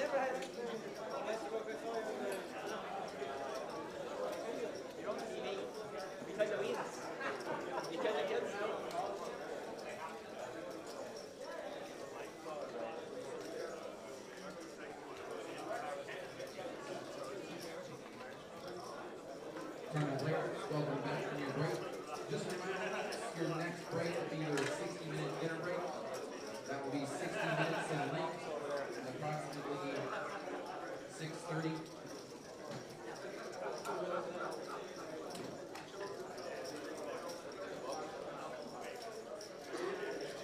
Tournament dealers will come back at 5, 10, 10, shuffle the deal. 5,000, 10,000, with a 10,000 big one in. Tournament dealers fire out.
Hello everybody, welcome back to live coverage of the International Poker Open main event day 2. We are back in the booth. I am suitably refreshed after my 20-minute break. Gives me a chance to say a quick thank you to Tom Murphy for joining us. He has headed off into the bowels of the Bonnington, and right off the bat here we have an open from Martin with the ace king of hearts, John all in with the short stack.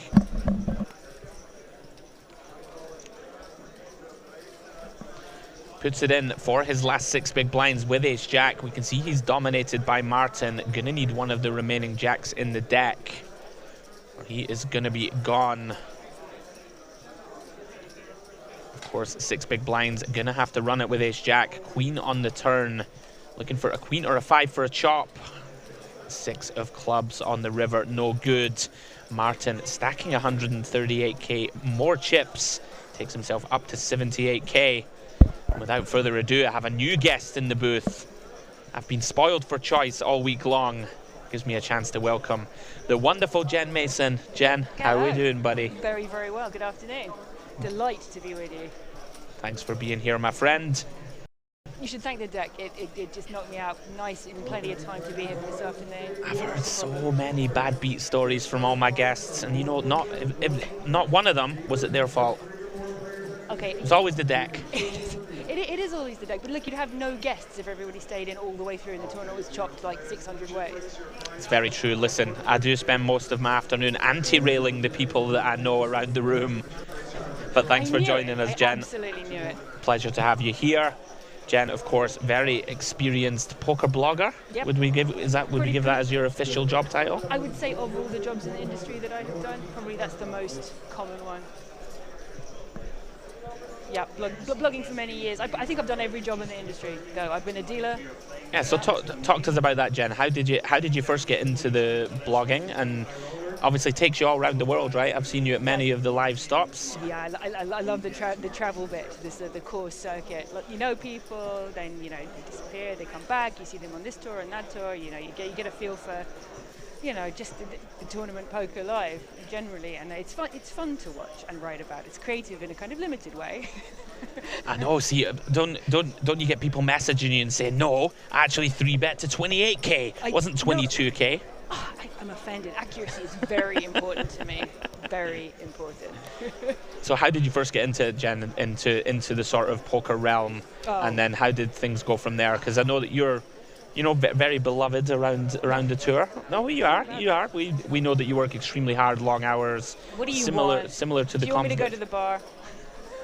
I feel like listen, I'm just making conversation. Oh no, that's kind of you. No, I've always been around poker. My parents had a home game when I was a child, so I thought it was normal. Yeah. Yeah. It is normal. Is it? Kind of. They're Americans. They can be forgiven. So as cards back in there, guys, I will take you through the new table lineup. Lots of notables at this table. We have been spoiled for choice so far, as you see in your screen there. Martin O'Lally, stalwart of the scene. I've known Martin for a long time. He's up to 700k in chips, working with a lot of artillery. Neil Hodgkinson in seat 2. You see there in seat 3 was Darren Harbinson, Irish Poker Tour ambassador and sponsor pro. Seat 4 is Anthony Simon Williams. Seat 5, Paul Fox, aka Foxy, I believe. The less said for me about that, the better. Jason Pohlman in seat 6. Mercia Roos there in seat 7. And rounding out the lineup, Barry Moore in seat 8. I'm Simon Williams, the guy you referred to as Anthony. He's also my other half, and he will probably not take it well if I let him be referred to as Anthony for the whole day. Sorry, Simon. So that's the only reason you actually wanted to come into the booth was to sweat your partner. It wasn't for my company. Sweat is not the word I would be. It's the original one. Unbelievable. I thought you just wanted to join the booth. I did, in fact, and I'm at a loose end, you see, as having just not bought into the Chip Race 200 side event, which did look quite appealing. Half-hour blinds, 2-dayer. Looked good, and I'd rather be here with you. Thank you very much, Jen. We'll let you go off and late register that at some point, I'm sure. Not a problem. Tournaments have been great, though, here in Dublin this week. Oh, they're superb. Yeah, the room has been full the whole time. You can tell because the temperature is just one level down from sauna. It's roasted. Not going to lie to you. That's how popular it is. We're melting. Yeah, we are, of course, biased, but live poker in Ireland booming. Yep, absolutely. As we see Martin O'Lally with the King Queen of Hearts under the gun, working with 70 big blinds. Going to come in for an open. Looks like 22k to go. Not a lot to defend with here. Not so far. Action folds round to the big blind. That is Barry Moore, very experienced player. See him around a lot. Was in the final 3 or 4 players in the high roller yesterday. He does defend. We're going to sweat with Barry. Don't know his whole cards. Similar stacks as well, is interesting. Sounds like a 1980s fitness video. Sweat with Barry. Anyway, Martin going to check back on the Jack 8-7. Of course, this board, very dynamic, will connect with the big a lot. Martin turns a royal flush draw, Jen. That's a big draw, that is. Yep. Yeah, very nice play from Martin. Looks like he's got this through. Bets 27k. Don't see what Barry had, but it good seems enough. Unlikely you would have had an ace, because why check it on that after a check back on the flop? Doesn't make any sense. Absolutely. Martin takes it down. A very nice start on the feature. Pads his stack to 730k or so. So Jen, you had the week off then from the blogging and just decided you were going to come and play? It was accidental. So it's simultaneously running Play No Favourites, the ZK Equity Edinburgh, which should be quite fun. Also originally scheduled to work there, but dates changed, so I had already booked this thrilling trip. And obviously IPO, one of my favourite festivals of the year. We really wanted to come. Yeah, absolutely. Great stop. Not missing it. It's a great stop. Yeah, live poker, of course, absolutely booming at the moment, as Jen alluded to. Live stops seem to be everywhere at the moment. There's something on every other day. As we see Darren Harbinson raising with the King 5. A little bit out of line from Darren. Makes it 21k.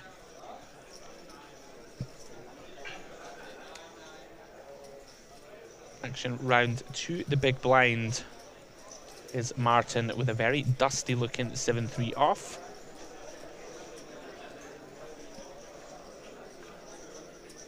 Is there any reason for him to get feisty with that? I don't think so. No. I don't think so.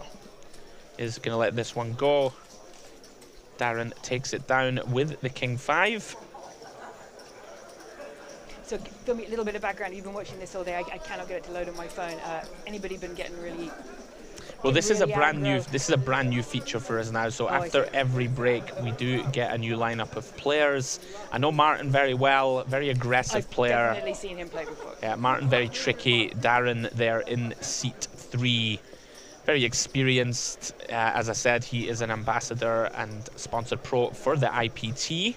He's wearing a patch. He is. I mean, it strikes fear into me when someone wears one of those. And I believe you recognize seat 4. Somewhat, not from this angle. But yeah, I know Martin and Darren, and to a lesser extent, I know Barry.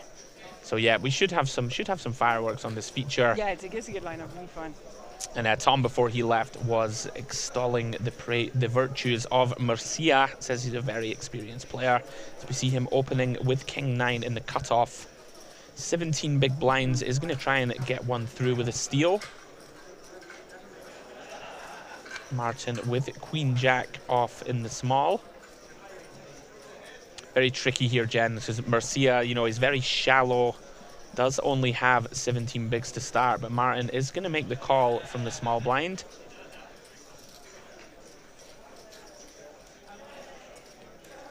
$62k in the middle. Murcia working with around about 2.5 pots behind. A little something for both. Murcia with an overcard, open-ended straight draw. A little. I think that's pretty much the sort of thing he must have been hoping for. Absolutely. Not a bad flop for King 9. Martin with 2 overcards and a gut shot of his own. Murcia does check it back. Takes a free one. Third heart. That's Murcia getting King of Hearts. Yeah. Picks up a flush draw as well. Yeah, 5 of hearts turn. Of course, Marcia checking here because this 10-8-7 will connect with the small blind a lot. Martin is going to start to bluff. We can see it's never going to work. Nope. That's around about a third pot, 22k. Marcia here with a couple of options. We know he's never going to fold. Nope. There's some potential to semi-bluff our hand. But when we do check back the flop, we are quote-unquote capped. Not going to have too many nutted hands, so he does just make the call. We have a lot of equity. Martin rivers best. Misses all the draws.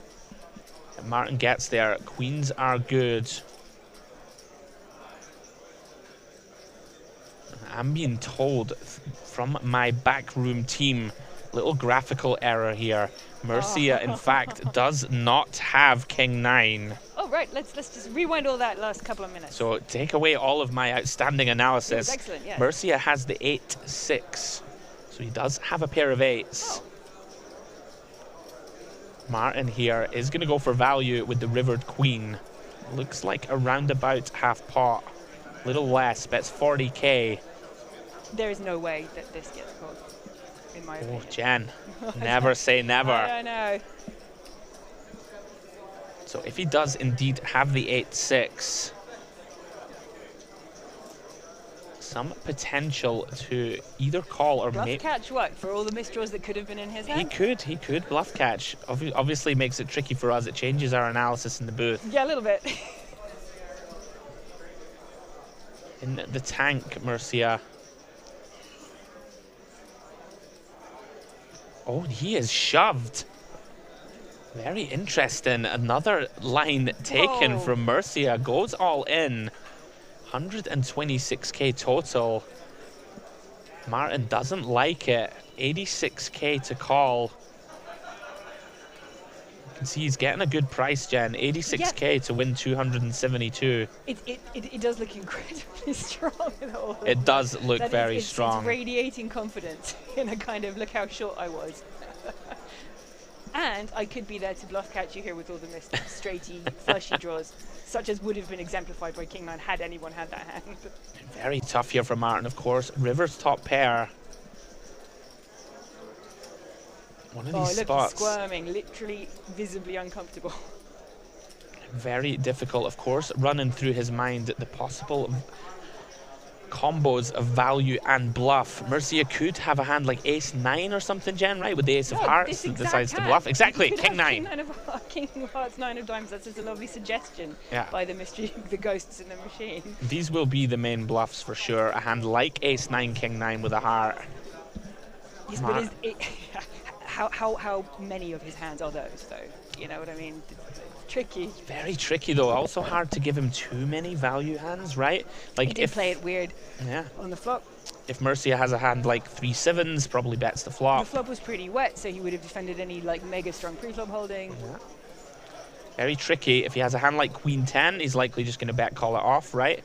A hand like Jack 9 that flops a straight, probably C-bets. Yes, that's it. So there are a fair few bluffs. Martin, as you can see, visibly uncomfortable. Is he asking, should I call? Asks the dealer for advice. Yes.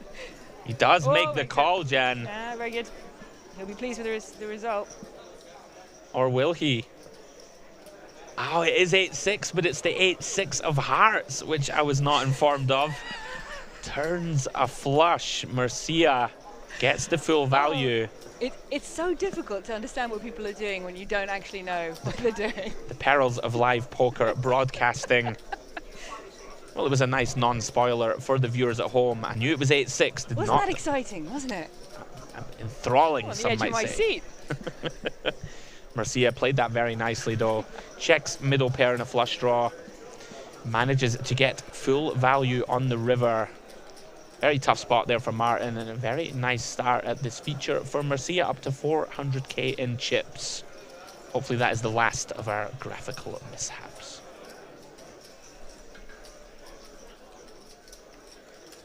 Less surprising you went all in now, isn't it? Very much so, yeah. Very nice start, though, for Mercia at the feature. A little hit to Martin's stack, but still comfortable with around about 550k. Survivable, and like you said, he's very experienced, so it's unlikely that is going to phase him in terms of, you know, general mood, final table concentration level. That. Oh, and here he There you comes. go. Under the Simon gun, is first all to in. act. So, as we all know, that's very early position. It's the earliest position to be moving all in there. And, Yes, indeed. I feel that that is indeed a sign of strength. Simon moves it in. Action folds round to the button. Martin, fresh off that awkward spot. I think we'll go ahead and call this another graphical error. Fairly sure that Simon is not sending it with 6 deuce. Maybe they got them the wrong way around. Pocket nines, perhaps, for Simon. I mean, he's capable of some erratic play, but I think this is a little outside of the the parameters. Be impressively erratic. Give us a little bit of background then, Jen, on Simon. What's his experience level in the game? Does he play a lot? No, I mean, not a lot, but has consistently and not terribly for many years. Like I would say he plays maybe once a week sort of locally, but does go to Vegas to like dabble in the World Series and that sort of thing. You know, the wins and the deep stacks and that sort of level. So I would say a happy reg. A happy wreck. But you know, he knows what he's doing, and also he just enjoys the live game. Not the sort of person that will grind for 10 hours a day because it's just not enjoyable, and doesn't do it for a job, and does not want to do it for a job, but is interested in the game, and it's been look at all the chatting, look how happy he is socializing. Totally the opposite to me. Come on, don't sell yourself short. Little sour-faced folder. Well, we can see Simon, he's in the mix. Last 65 runners, Jen, as you see at the top right of your screen. 65 players remaining from 794. Yeah, pretty deep in the money. Nicely so. How many? 103 paid rate? 103 paid. First place, guys, will be taking home a shade over 45,000 euros. Not too shabby whatsoever. It's a great price for a 350 entry. I mean, I can see. Absolutely. People want to make the final. Yeah, Irish poker booming. 350 euro main event buy-in, guys. 45k for the win. And that myself and Jen will be taking you through the next couple of hours of coverage. And I will be here all day long until probably around midnight. I think we'll probably play to around about 15 to 20 players left. Neil on the button does open. Disregard the individual cards that it appears he has opened with, because I feel that it's more than unlikely. It's next to impossible. There we go. We did get shown the ace and the queen. Listen, it's just a little challenge to our prowess in the booth. We'll style it out. We'll style it out. Challenging. But as predicted, a much stronger holding there, even though late position. Lovely ace queen takes it down, picks up a tasty's 25k in blind. Yeah, every pot, of course, very important at this stage of the tournament. It's gone quickly. We have lost 38 players within about an hour. That's pretty after the bubble burst. So yeah. So what do you reckon about the prizes in this particular one? So you know how recently there's been a sort of extension down to 15% of the field, maybe even 16 or 18%, and here is 12.5. Yeah. And the min cash is a pretty hefty one. You know, it's 650 wasn't it for? Yeah, I'm a big fan. I want all the money to be up top. I want, you know. You think I think people should be rewarded for making the final table. None of this paid 18, 20%. I do feel that it's sad if you know, especially if you're getting your money back or slightly less. Exactly. There's something slightly distasteful about it's like at school. I tried so hard. It's like at school, Jen, when you get given a trophy just for participating. Absolutely not. Or did you just throw yours in the bin and storm out? I just never even received one, I'm not going to lie. I was last picked on the kickball team. As we see here, sorry guys, do have a couple of graphical errors, but we are working on them. Will be fixed as soon as we can. We see Barry taking down the pot there pre-flop. Do you think he's going to become more of a nuisance now that he's got that double up? Who, Murcia? Yeah. He, from what Tom was saying before he departed the booth, very experienced player there. As you see, Murcia Roos in seat 8. Played that hand very well with the 8-6 suited. We did get there in the end with the correct hole cards. Max value. Yeah, max value indeed. Yeah, one to watch on this feature table. There's a bunch of players here who are going to be a threat as we continue our approach towards the final table.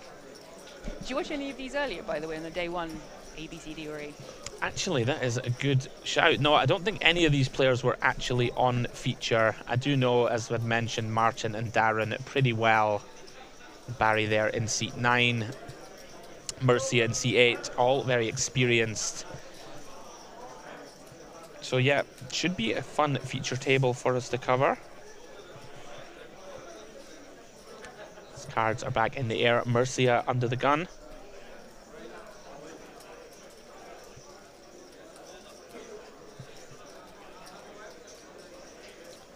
Action round 2, Martin. Sporting a very Peaky Blinders-esque hat, Jen. Isn't it jaunty? Very jaunty. He's going to come in for a raise. I mean, I don't even know what those blue chips are. I'm guessing 25k. I didn't last long enough to get one. They are indeed. Blues, 25k, guys. The red chips are worth 5k and the yellows 1k. Martin going to take this one down pre as we iron out a couple of kinks with the graphics. You know what? I think I've seen more raise and take it hands in this half hour than I did the entire time I was playing for all of day one. I mean, there's an awful lot of defending that goes on. It's something you'll typically see as we go, you know, deeper into the tournament. Ranges should tighten up when you're defending. You know, when there's 10% of the field left, you should be playing a bit tighter for sure. Obviously, early in the tournament, you can splash around a lot more, look to accumulate a big stack. ICM's just ruined the game for him, Jim. You see. I know you get trapped in one of those middle stacks and you can't do anything. Yeah. So there's a tiny one on your left and a massive one on your right. It's very tiresome being told what to do by the theoretical overlords. But there you go. You mean maths? Yes, maths. Oh, shakes fist at sky. As we see Barry under the gun. We get to do some old school commentary here, Jen. Yeah. Not knowing the whole cards. No idea. So X folds, Y raises. Yeah, cards down coverage here at the IPO. It's challenging. Although, you can tell some things, though, just in a short space of time. You see who is more active. That's immediately apparent. You don't need a HUD to see who's in most hands. And it's this guy. Absolutely, and it is Martin with the pocket queens. I think we can ignore the 925k. Certainly it looks like he has a stack of maybe around about 500 to 550. Anyway, makes it 22k from under the gun. So I think regardless of stack, that's what would have happened there. Yeah, not going to do anything but raise with this one, Jen. Action does fold to Mercia in the big. Does let it go. Raise and take it from Martin. So a nice pickup. A premium. Yeah, never a bad thing to pad your stack.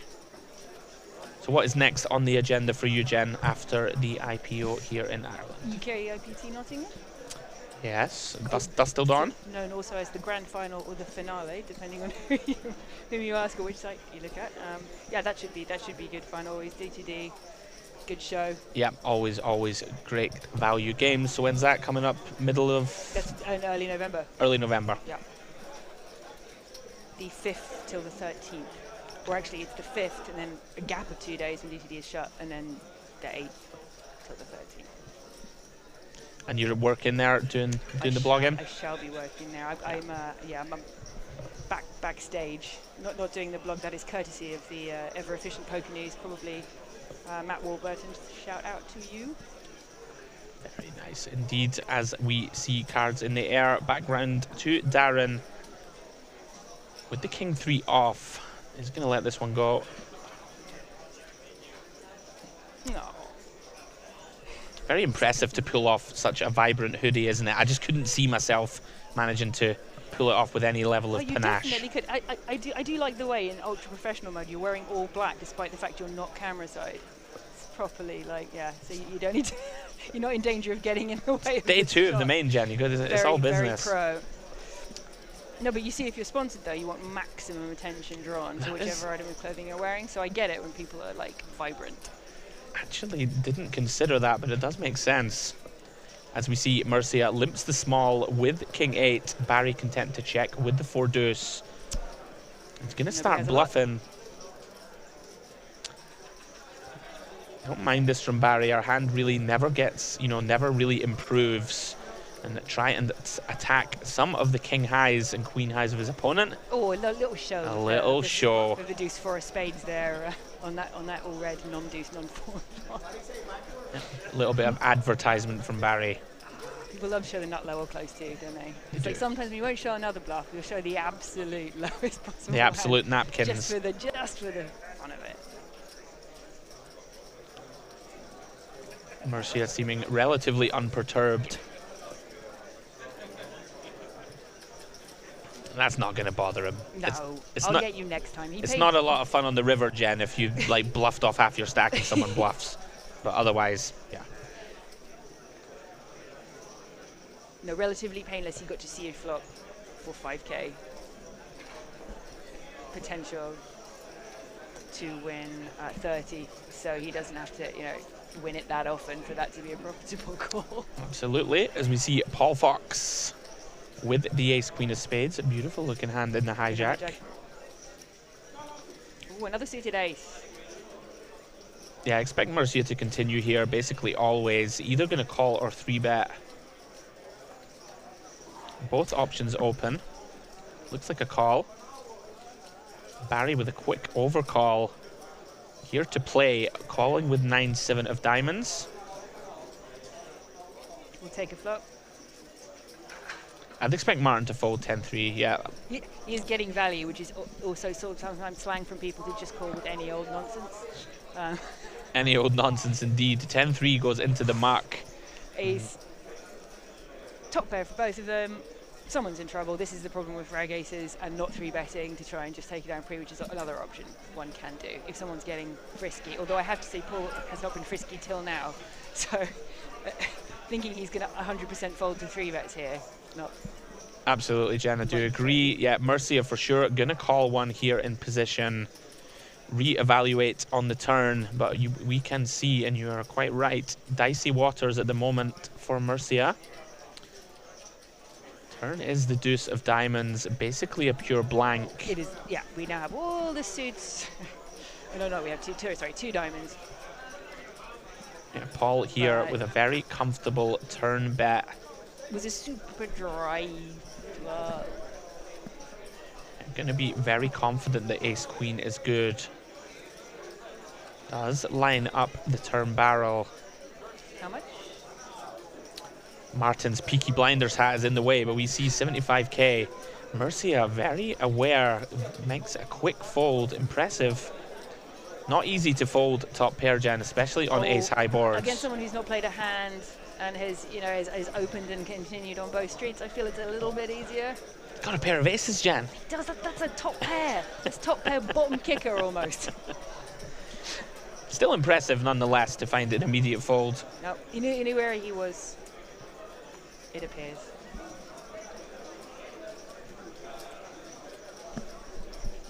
Jen Mason getting all the love, you know that. I've had several people saying to say hello.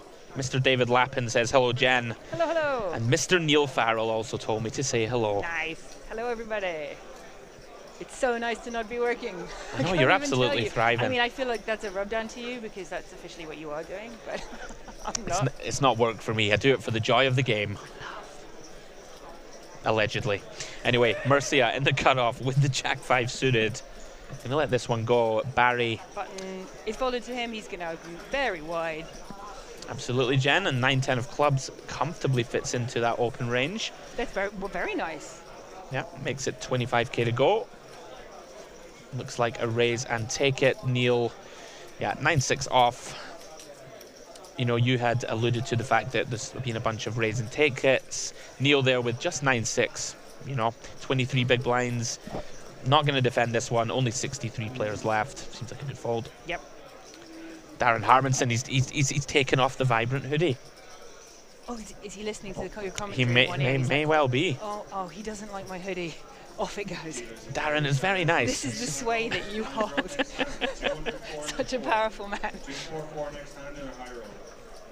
If only I was. So guys, 63 players remain, down to around about 9% of the field. I have no idea where the money jumps are. I'm just going to say that right now. You know what? We could report them, but I think we'll wait until they get a little bit more juicy. 103 players were paid. Oh, I see, yeah. We are motoring. We've lost 40 since that bubble burst around about an hour and a half ago.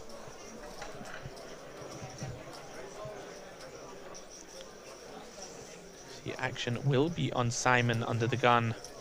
He's going to go all in again. That seems to have been his one exciting moment. This whole level. Yeah, he is relatively short. I think around about 150k, maybe 170 could be the case. So working with around about 17 bigs.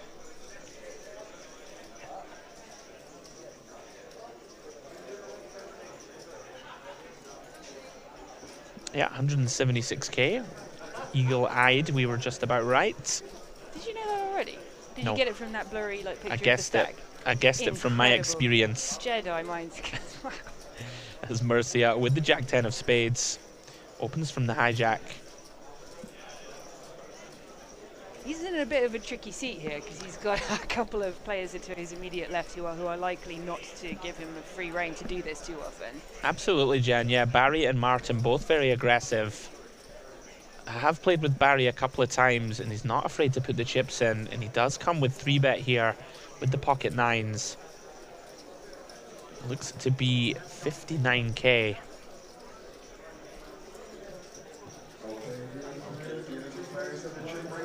I'm on my game. 59k 3-bet from Barry. Skills. Very interesting spot here for Mercia. Yeah. Darren is in the tank in the big. Yeah, very reasonable. Gets out of the way with King Queen.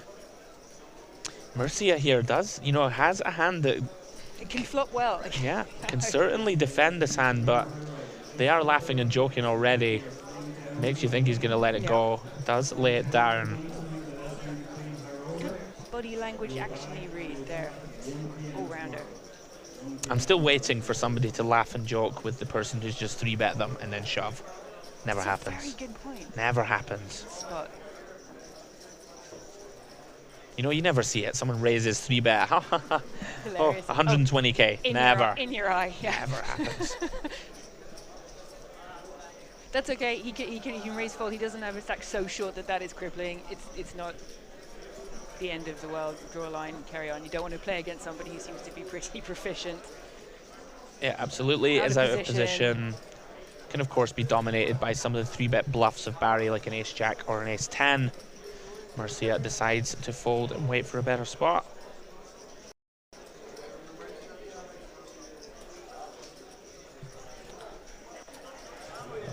Action on our new player at the table, Jason, under the gun 1, makes it 23k. See, Barry likes to get in the mix. 3-4 of does. clubs. This would be very wide. Does And let it go. He's got no information about this player that's just going to the table and raise under the gun +1. I don't think Barry's ever seen 2 cards that he doesn't want to play. It does look like that. Martin will be playing this one. Ace Queen off in the cutoff. Couple of options available.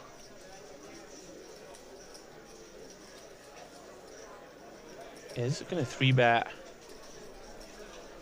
62? You're learning, young Padawan.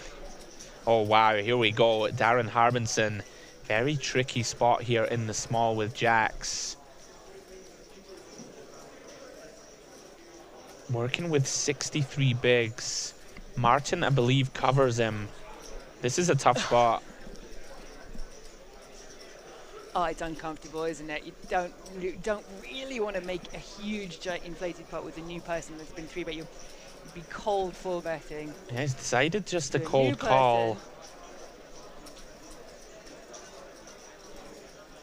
Very interesting spot. Jason with a potential spicy one. Facing a 3-bet and cold call, your hand really shrinks. It's almost impossible to be ahead at this point with ace-4, so I'm calling off how much He of his does stack make is the there. call, Jen. He's gonna see a flop. Just like that, we have 206k in the middle.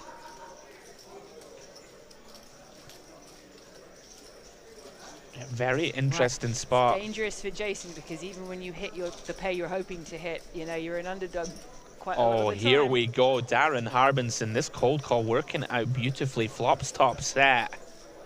Jack 8-5 rainbow. Set mining jacks, is that what you're saying? That's not what I'm saying. Just checking. That's not what I'm not saying. That's not what I'm saying. All right, no, gotcha. Loud and clear. Wow, Jason is gonna fire. He's come to play. Arrive at the table. And Danger just get busy. Will Robinson bets 55k. We are in the streets here. And Martin sandwiched in between the two. You have to let this one go. Can't really do much there. Now what? I dwell in a call? Absolutely, Jen. Hand is just completely invulnerable. Christmas Day. Show tunes going off for Darren. That is honestly Sahara-esque flop. It's just not going anywhere. Improves just to the boat. Jason here with a very out of line flop lead, and he's bet 100k. Darren put him in. If he did, it was so fast I didn't see it. Like it did too raise. quick to physically see. I think Darren just presumed that his opponent had no folds. Yeah, at that point. Will be extremely disappointed to see his opponent snap fold. Even if he'd had a tortured moment of thinking about it, that hand is never going to make the call, so oh well. True. Yeah, there is some potential that if we just called, our opponent could bluff it off, but yeah, most of the time there he's going to be committed. I think he probably got the most chips out. Well, not necessarily, you're right. Give him another street. A big pickup for Darren. Jason there got a little out of line, punished for it, loses more than 2/3 of his stack.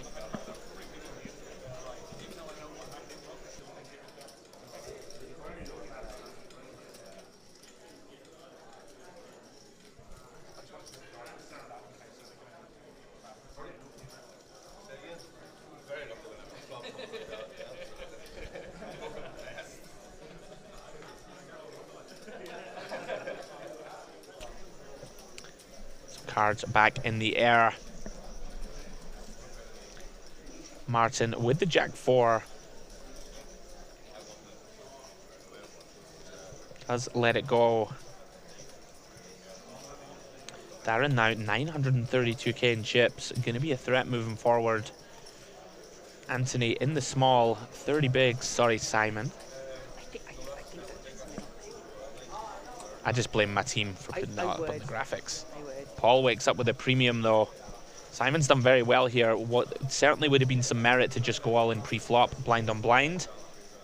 Paul with the 10s is going to raise for value, makes it 35k. See if Simon can get away from this one. As the short stack, there's something very demoralizing about doing that, like the limp in and then having to fold. Absolutely. Simon correctly gets away from it. Oh, demoralized face. Oh, he's done very well. I would have lost more chips in that pot myself. As the short stack, and having been patient for the whole, you know, an opportunity arose. Blind on blind suited connector. I mean, you can get a twitchy finger, so just with this stack forward. Absolutely. Certainly was potential to either shove pre or limp call. Simon gets away, losing the minimum. I mean, do you have all the power? Can you change the text in the graphics? I do not have the power up. I'm just here to call the action and hopefully give our viewers at home a pleasant experience, Jen. Speaking of wrong names, I want to tell you one anecdote. Another friend of ours is here called Luke Boynton, and he did win the IPO a couple of years ago. And while he was doing it, Finton Gavin was commentating and called him Luke Bonnington for a large proportion of the commentary time. which I think is even better than calling Simon Anthony. So there we are. Okay, another generation of IPO players knows that story now. And did the nickname stick? And is his name now just Bonnie Bonnington? I don't think so, but I can see why he made the mistake. Well, as we see, Simon decides to take this one, shoves 146k. He's had very few open spots, to be fair, where it's folded round to him to do anything at all, regardless of hand strength. So this is looking pretty good. Yeah, very reasonable to shove. 14.5 bigs. Paul here we see does have him dominated. But typically here we're going to get this through. Because what if he's in the big blind? It's small to big. Sure. We do have Jason in the big. I think now it's sub 100k after that failed bluff in the previous hand. Simon desperately hoping for folds here from Paul and from Jason.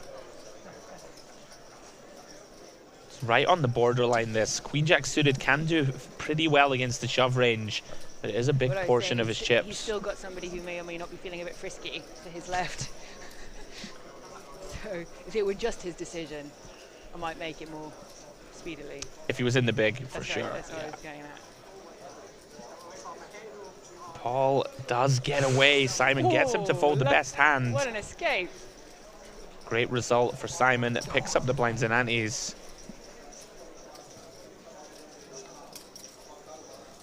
So many little spots like this in tournament poker, where one decision from your opponent could send you home, but Simon gets it through. Was quite likely to have sent him home, frankly, in that particular situation. Yeah, it would have been in trouble. Dominated matchup. But he didn't know that. That's the wonder of Hold'em. You don't know everyone else's cards unless you're in the commentary booth, and even then sometimes it turns out you don't know them. Absolutely.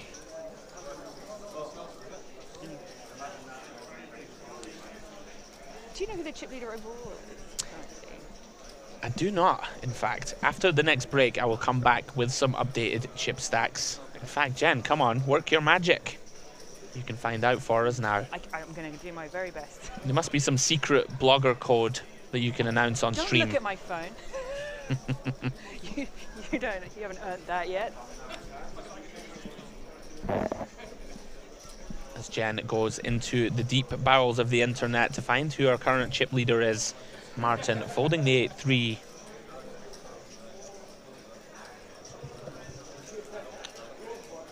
Action at round 2, Simon lets it go. Paul with the ace-6 suited does have a short stack in the small blind. Round 2, Murcia with the 9-6 off. Working with just under 30 bigs.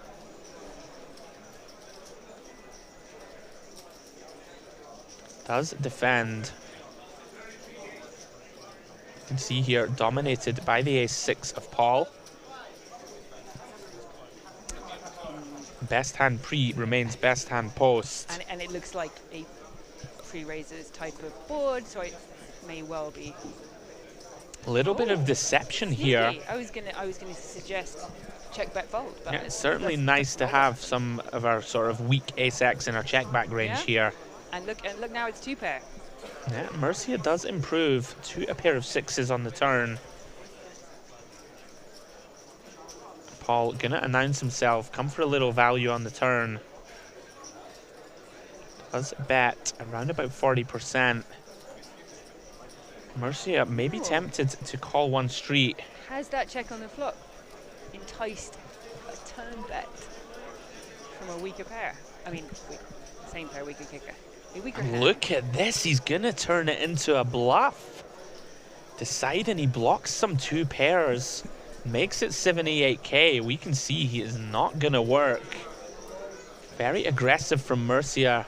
Trying to put some pressure perhaps, Jen, on a hand like a jack. Hand like pocket queens, you know, pocket 10s that delay c-bets. We can see it's never going to work against Paul's ace-6.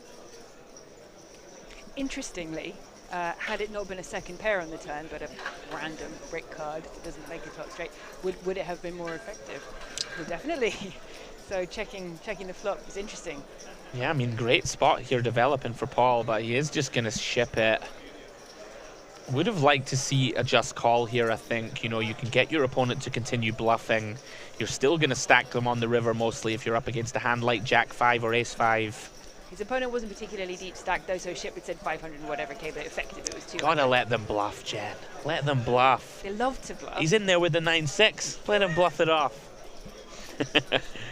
Very nice pickup though for Paul Fox. Murcia unceremoniously dispatched. I don't hate the play. I'm telling you, this is high-level poker actually. Murcia blocking 2 pairs, looking to attack what he perceived to be a capped range of Paul. Bet over a quarter of his stack at this point, you know, as a bluff though. They said him to shove. Might have got him. I don't know. Sometimes you gotta bluff, Jen. Oh, right. Nicely played from both, I think. I'd like to see a call from Paul, but, you know. Martin now under the gun with the ace-deuce of clubs.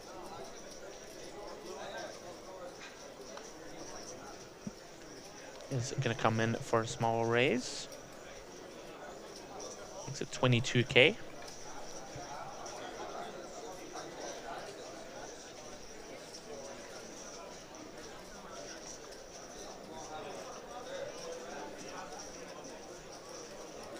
Folds round to Paul in the cutoff with deuces.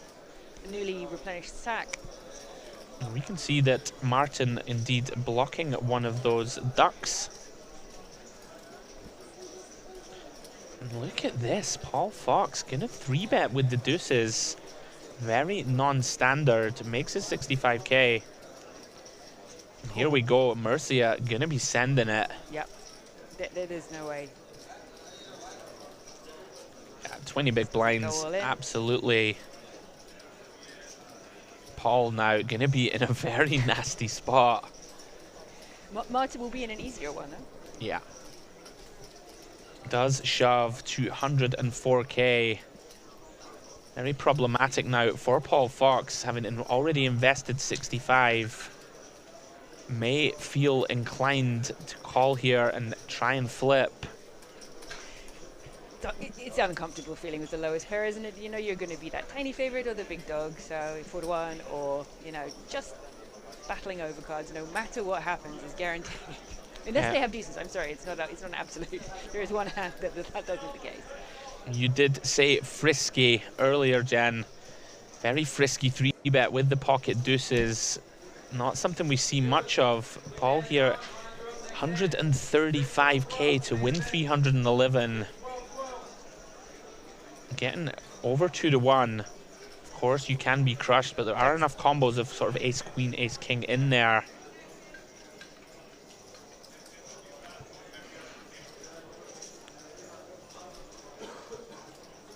Is gonna lay it down.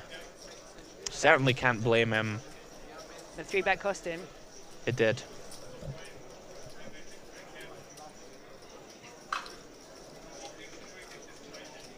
Very nice pickup from Murcia. Takes down around about 100K uncontested.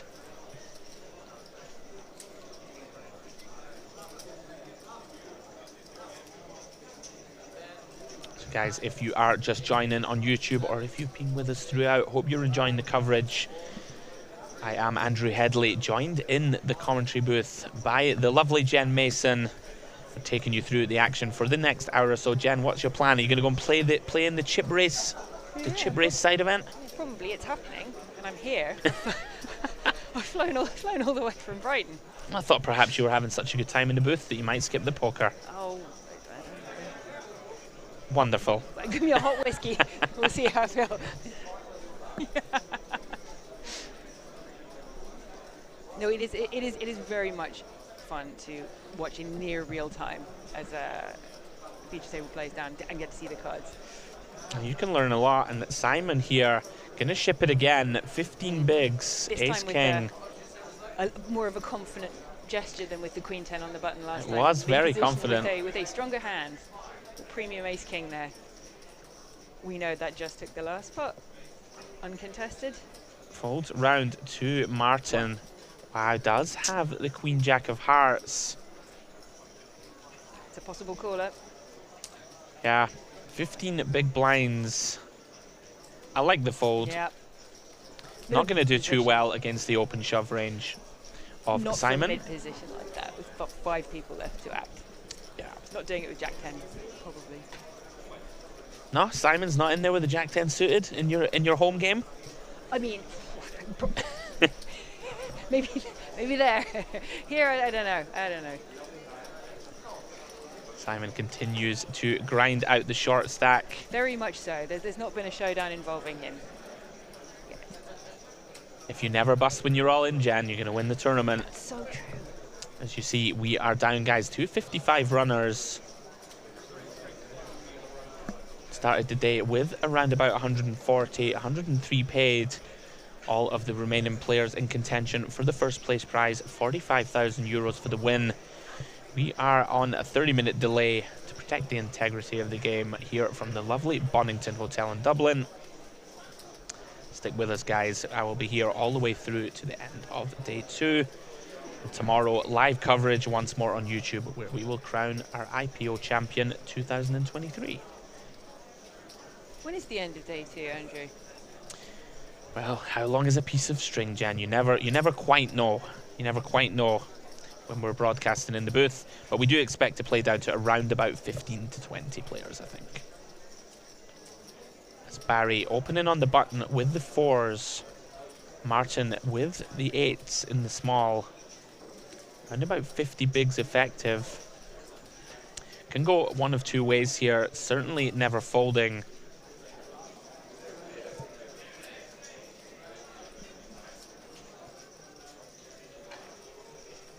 Wow, Martin sends it.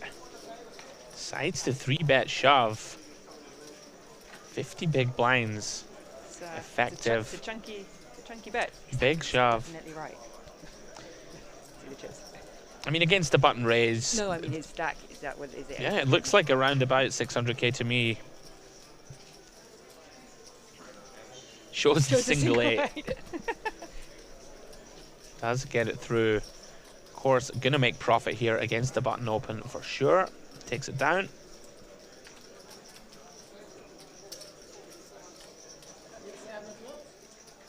Martin perhaps aware that Barry is very sticky. Didn't want to play a pot out of position with pocket 8s. Decides to just send it. Takes it down pre.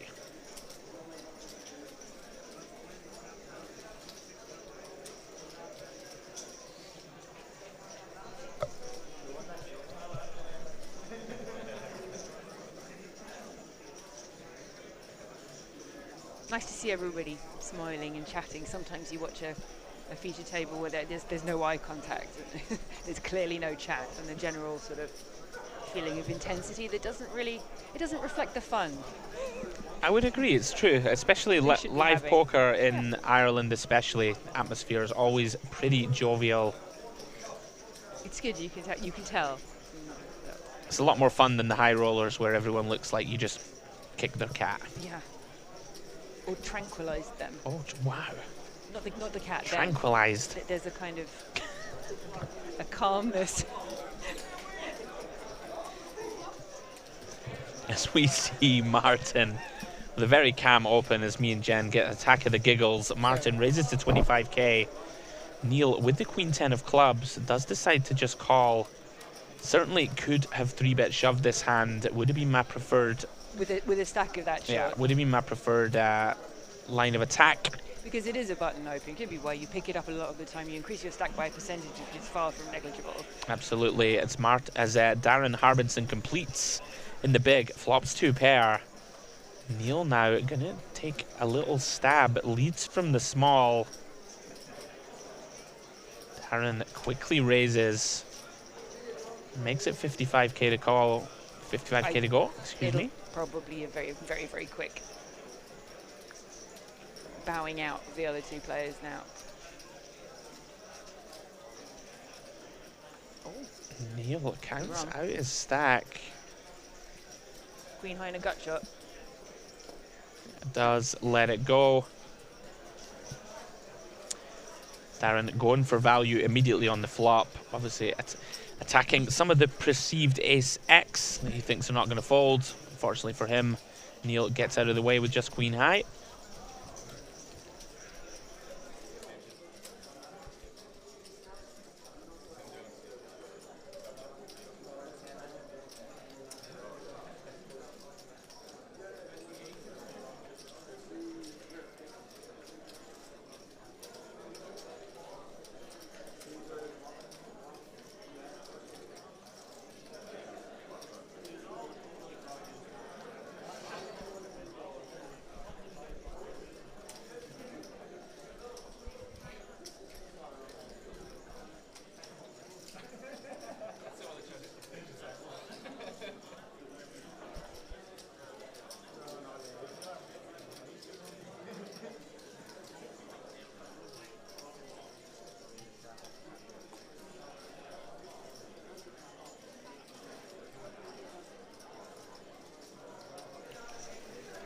as we see cards back in the air. Jason all in here with the Jack-7 off.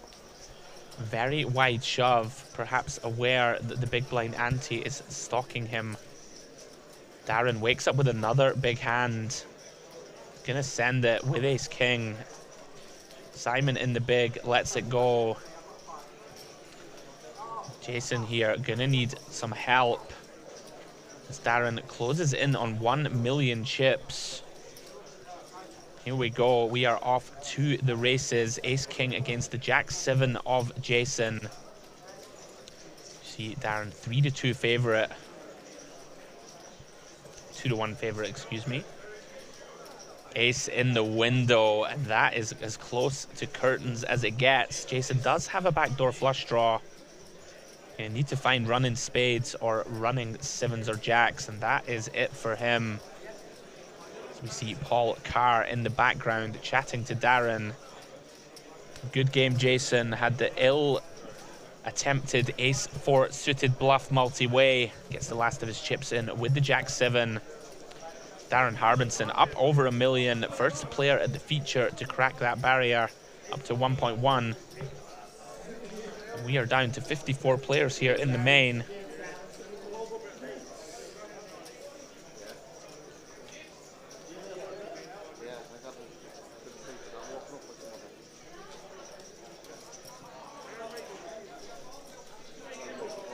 Good game to Jason, and Darren continues to pad his stack.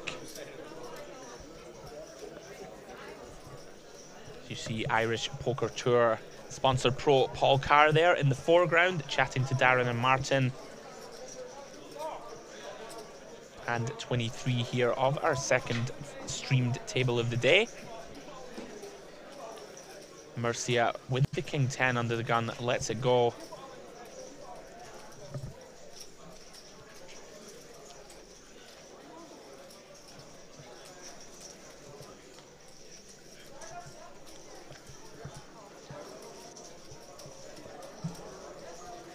And to Darren Harbinson on the button with the Queen 5. Does raise. Makes it 26k.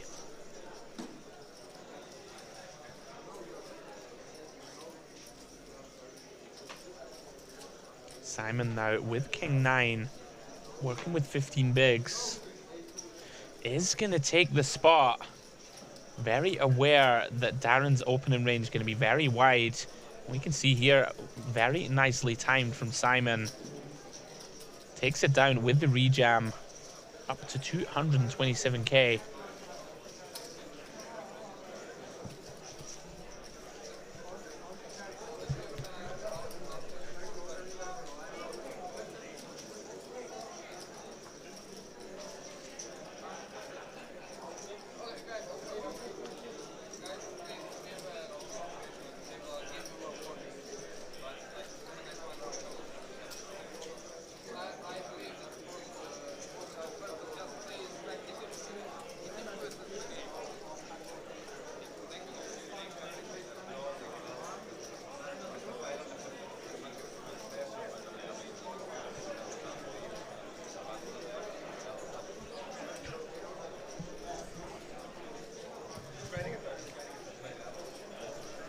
Cards back in the air as we approach the final table here on main event day 2 of the International Poker Open.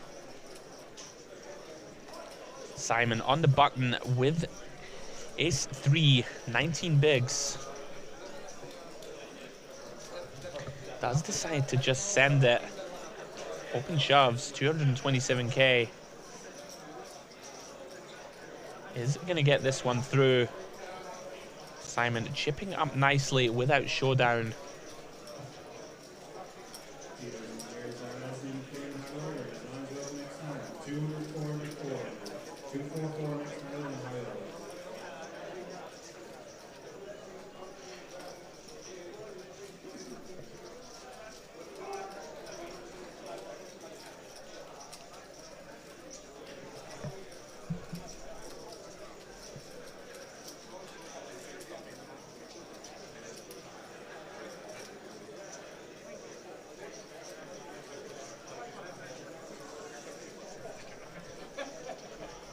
action on Martin O'Lally under the gun. Are 7-handed here at the feature.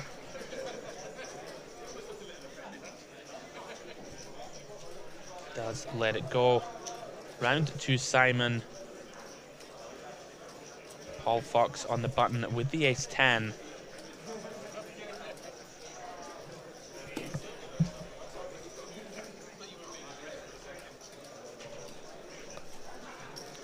Makes it 26k to go. Barry defending with the King-Jack of Hearts.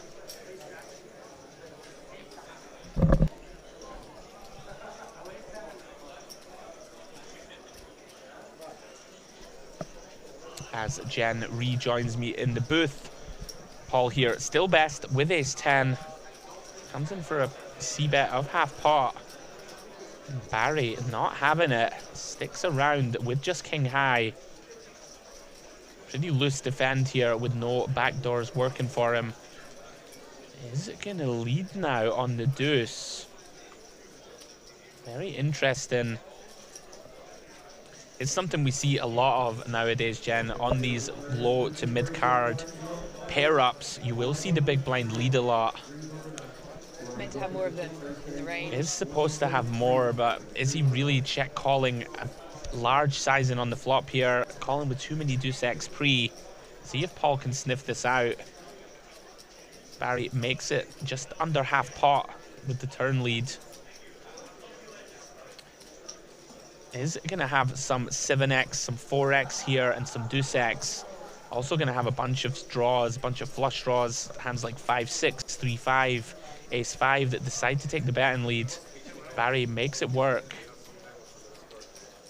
Up to 700k.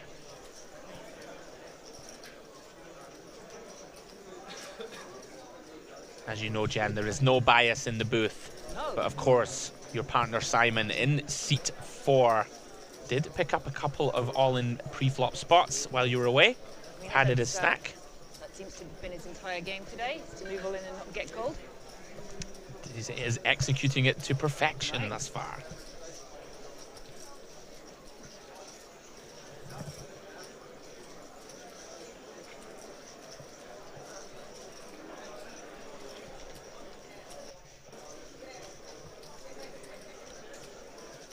See you guys, top right of your screen, 55 runners remaining.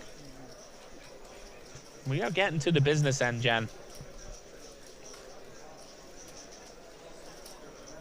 It doesn't feel like a dwindling field though, because the room, as you say, is bustling with other side events that are happening simultaneously. So it looks like the main event field has not shrunk at all, but it has. It's just in one corner now. The rest of it, 200 chip race event, the high roller, which is 550, I believe, also running simultaneously today. Yeah, bunch of side events also in progress. Place has been buzzing all week as we see Darren Harbinson, 1.1 million, first player to crack the milli chip mark. Makes it 25k. With the ace-10, round to Barry in the small.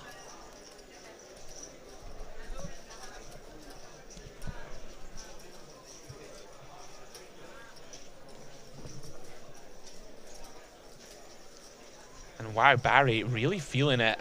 Decides to peel with king deuce of clubs. Not a hand we'll typically see V-pipped, but Barry we've seen wants to get involved. Martin completing with 3-5. Darren continues to flop well. Flops top 2. And absolutely none of it, and no draw for either of his opponents, so they would have to Very be... interesting though. Darren finds a bit of deception. Checks back top 2 on the flop. Does allow Barry to catch up and turn a pair of kings. Well, that seems fair to me, to let them catch a little bit. He's got too much. Absolutely, if you're going to try and execute a trap, not a bad one. And Martin O'Lally sticks his head above the parapet, bluffing with 5 high. We can see it is not going to work, Jen. Not going to get those chips back. I don't think so. Unless it comes a diamond, queen, or jack, where he can continue the deception. Does river a pair of 5s. Gonna know it's no good.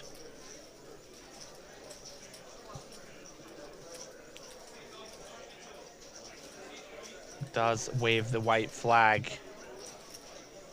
Darren here with a pretty easy value bet, Jen. Yep. How much is the question?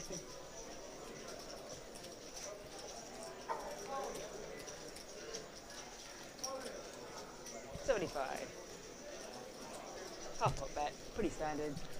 Yeah, I actually went for 50k. Don't hate it. Really? You know, targeting the kind of weak one pair hands that stab turn and may look us up on the river.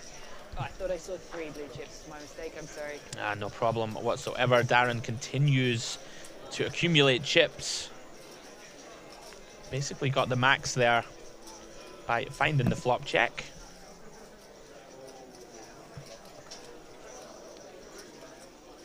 Darren, very accomplished player, plays a lot of the live events around Ireland. He's going to be a threat here. As we hear a firework in the background, was that? I do hope that wasn't in the building. We're having fun in the Bonnington, guys. I'm not sure we're setting off the Catherine wheels just yet. Alarming amount of fun. Fire hazardous amount of fun. It did sound like one.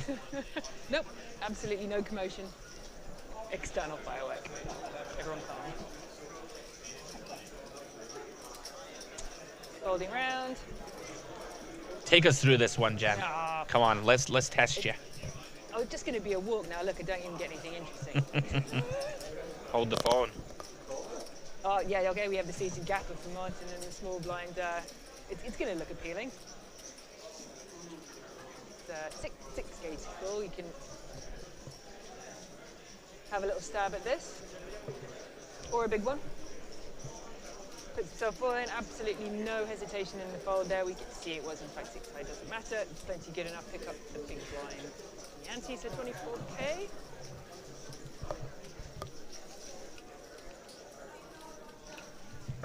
Yeah, Neil there working with just around 11 or 12 bigs.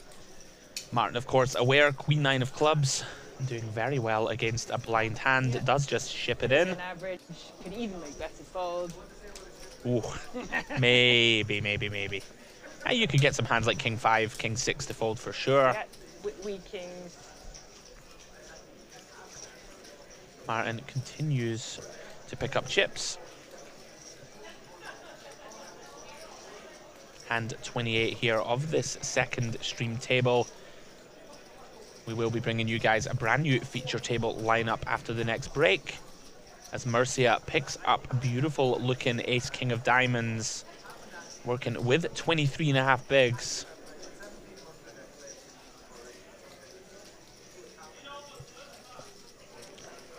Does have 2 very aggressive opponents on his left, Barry and Martin.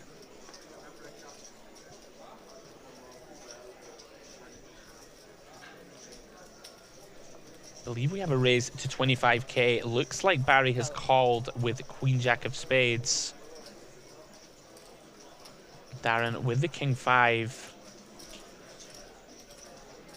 Very experienced fold here. This hand going to be dominated, Jen, a lot. Yep. Lots of reverse implied. It does make the good fold. As the suited broadways go heads up. Oh my goodness me. Mercia. Monster hand. Absolutely coolered here. Oh, look how happy he feels right now. It's not going to in a minute. Might be the first time we actually saw the laugh and joke when someone has the nuts. Mercia here, absolute disaster. Flops top 2. Barry flops Broadway with the royal flush redraw. And checks it as well. Looks two like mega strong hands decided to just wait. He did just check call. Oh, no, it wasn't a check on the flop.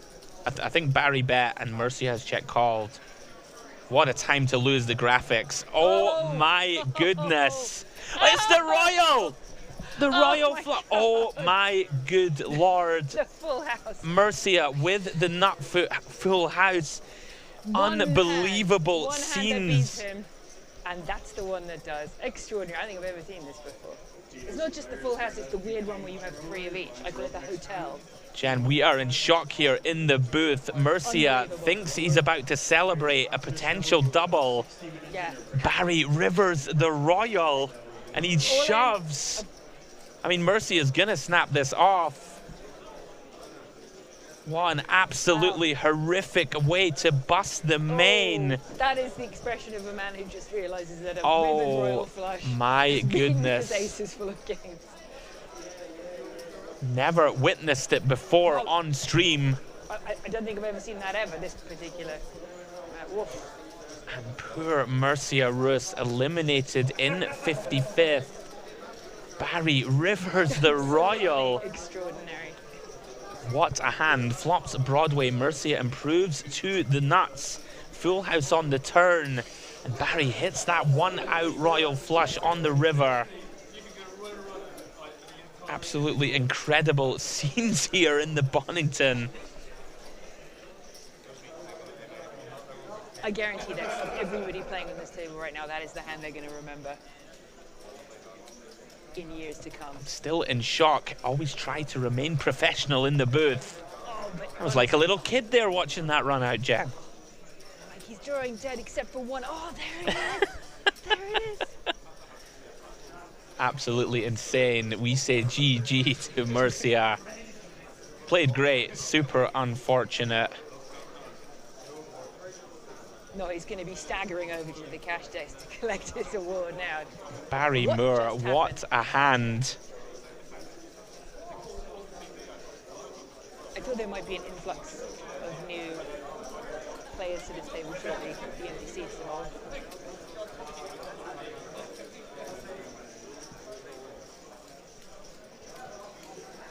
Oh, we have a triangle. And all in, folded round to the button.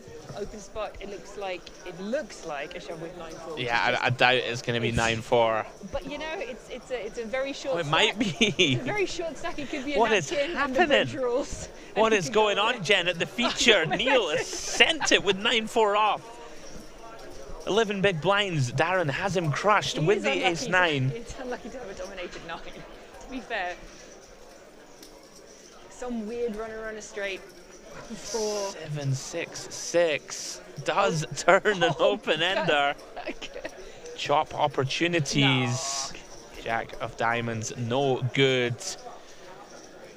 What is going on at the feature, Jen? That was just it. It folded to me on the button. I have 2 cards, therefore I'm going to take a stab. Unfortunately for Neil, lost his patience, Yep. sent it in That's with the 9-4 off. Exactly what happened, I believe. Also, maybe he was so stunned by the previous hand that, you know, just all reason took a brief nap.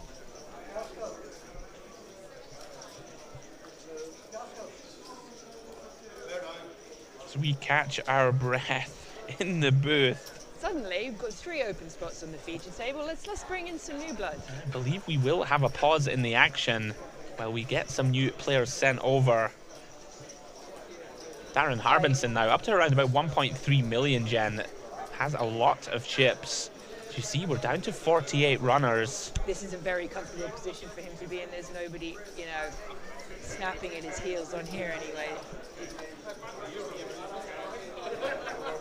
What an extraordinary 10 minutes in the booth. Whoever comes to this table is going to get a whole load of stories.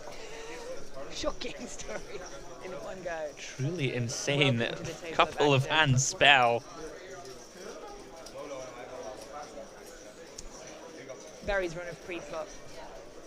Yeah. Decent hands continues. Absolutely. With a lovely Opens pair of jacks. with the jacks.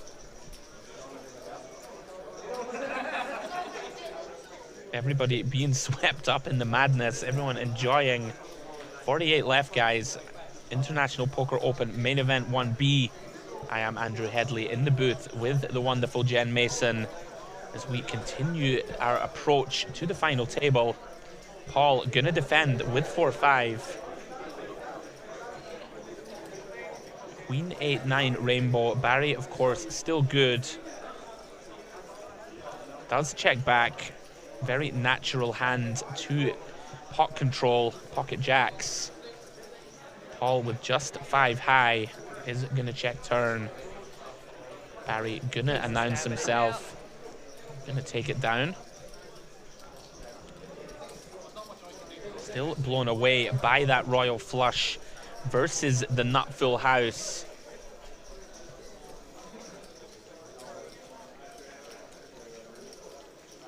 I think he's still stacking from that hand 2 hands ago.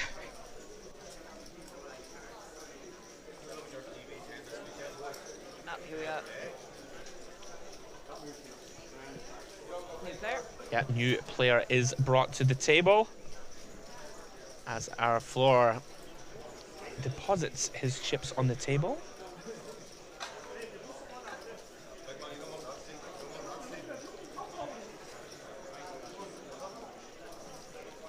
Gives me an opportunity to tell you of a couple of things that have been happening out in the big wide world of poker. Of course, this is the International Poker Open in association with our partners Unibet.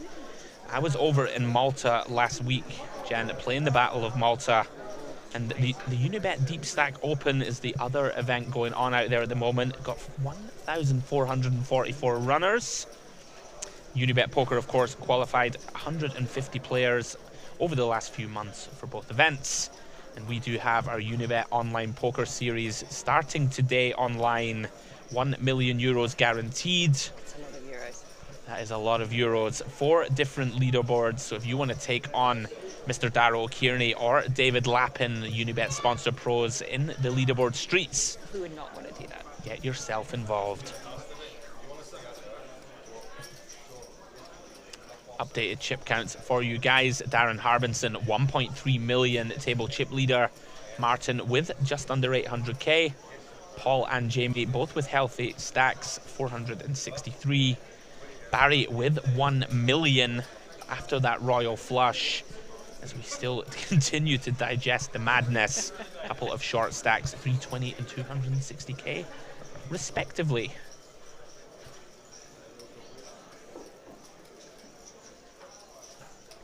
Martin with ace-4. Under the gun. Pretty confident he's not all in. Oh, in fact, it's a different Martin. We have a new Martin. Martinception, no less. Does move in from under the gun.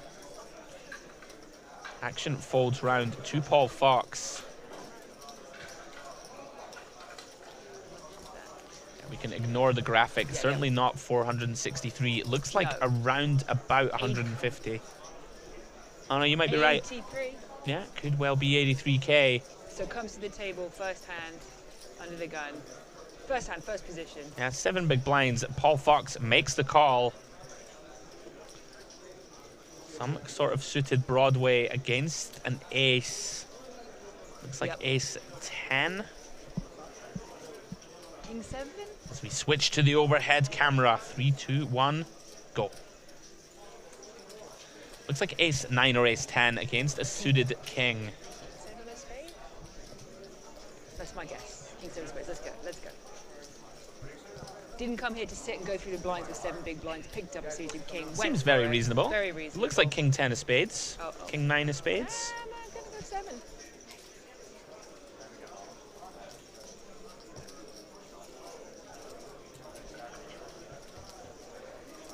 We are off to the races. There we go. Queen 7 of spades.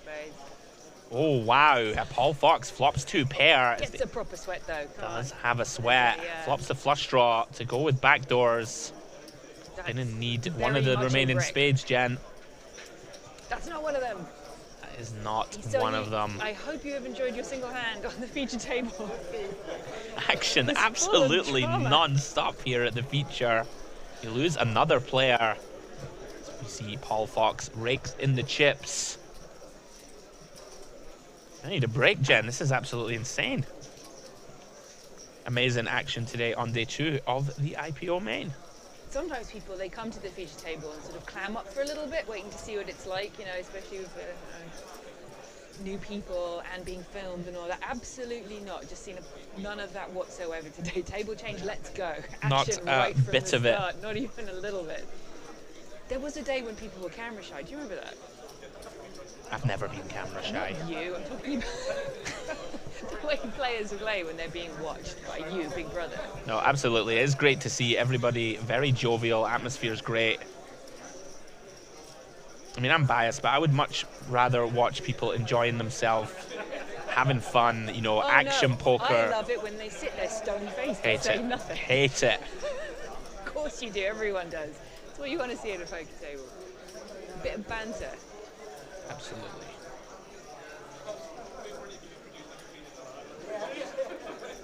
So here the news that a dinner break has indeed been added. We weren't sure if there was going to be a dinner. Excellent news for us in the booth. believe that will be happening in around about an hour's time. Really full round, I think. People want to grab something to eat, have a little rest. Over to Paul on the button A6 suited. Yeah, gonna come in for a raise. As one would expect. Interesting spot here for Joel, working with 26 bigs. Can certainly shove this one in. A couple of options open to him though. Could call, could 3-bet. Shoving also certainly viable. Looks like a 3-bet.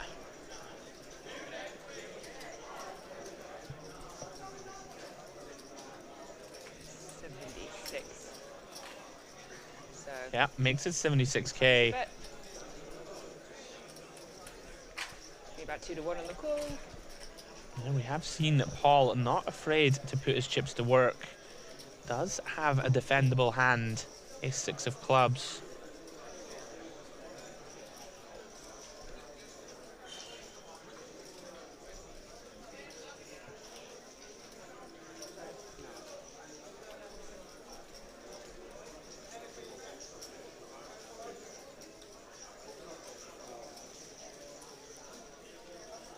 Does look as if he has decided to lay this one down, Jan. That does not look like I'm going further with this face.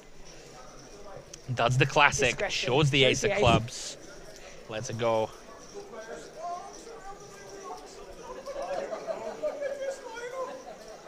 New player, no information. Another new player. I recognize him. We've definitely played together. I think in the Irish Open.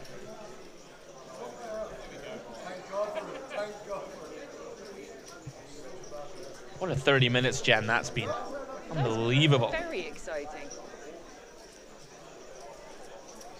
And quite a rise from, you know, I think when I got in here, it was pretty much a short stack, one of them, and now over 1 million. Yeah, Barry has been been quite very a level. active. Absolutely. Not just active, but on the right side of all those pots, pretty much. You can be active and out in 5 minutes. I'm still digesting that royal. Hand of the tournament so far for me.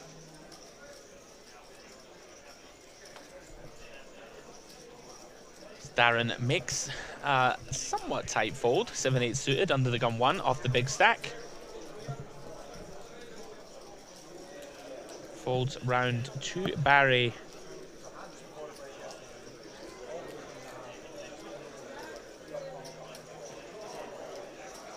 We do have an open from Joel, our new player. Opens the button to 25k.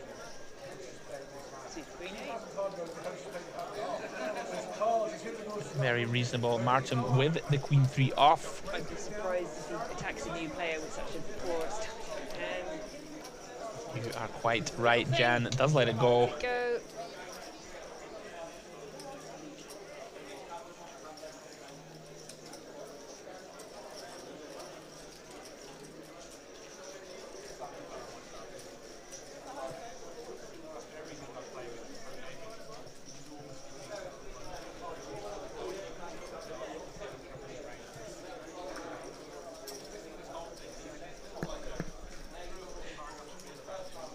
Really has been an insane 15 to 20 minute spell. You see, guys, in the top right of our screen, quickly losing players. 44 players remain, and 33 here at our second stream table. As I say, guys, we will be going on dinner break in about 1 hour's time. Hope you are enjoying the coverage. We are certainly enjoying the action.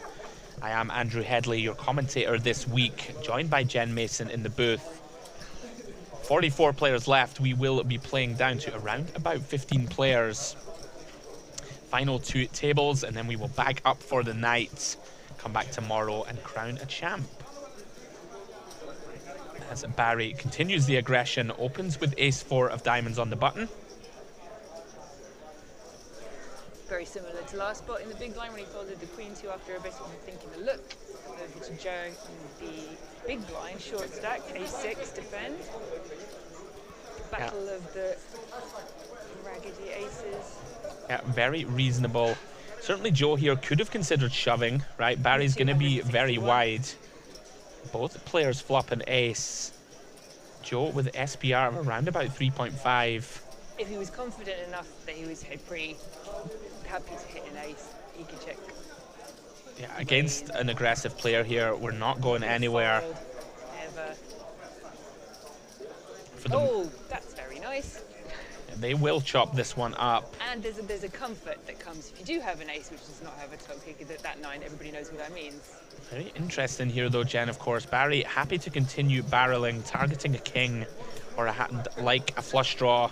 Very easy for him to continue to barrel, go for value with his ace. Joe continues with a 6, as he should.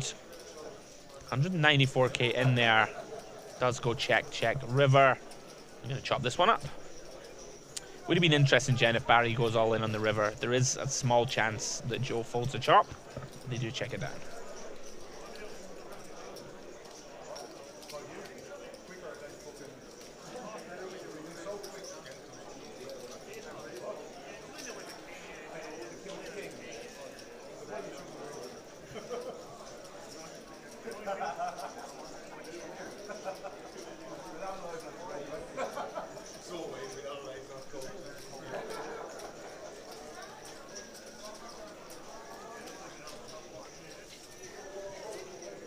Having comfortably cashed, everybody's just trying to make it as far as possible. Make day 3 is the goal for day 2. You can't win it on day 2, somebody said, you know. Absolutely, yeah, one day at a time. But, yeah, tournament poker always is about survival. Then at some point, catch some heat, build a big stack, and go for the jugular. You can see Darren and Barry particularly here, both over 1 million. In great shape to make an assault on the final table. oh, Simon wakes up with ace queen. Another strong hand and another stack that looks shovable, but Yeah, a little too many chips to shove, I think. Yeah, 19 bigs. 19. Oh, maybe. Does make it 35k. Very awkward spot here for Paul. Simon being very tight, Very being tight. patient. Pocket 9s do shrink up here in second position. Looks like a 3-bet though. Makes it 100k, I think. Little less. Does make it exactly 100k. Simon now with the ace queen and the decision. it's all or nothing. Certainly with his stack depth, gonna be all in or fold. First decision like this, because previous hands played have all been all in and take it free from Simon. With success, as you can see. It's still in. Very awkward spot though, you know. Paul is 3-betting in second position. Gonna look very strong. But Simon's gonna run it, and here we go. 500k in the pot, 484k. You have to win these ones. Here we go. We are flipping. Simon with the ace queen against the pocket 9s of Paul Fox. We are off to the races. 8-8-3. Pocket 9s holding. Simon with backdoor flush draw to go with his 2 overs. That's not one of them. Gonna need an ace or a queen.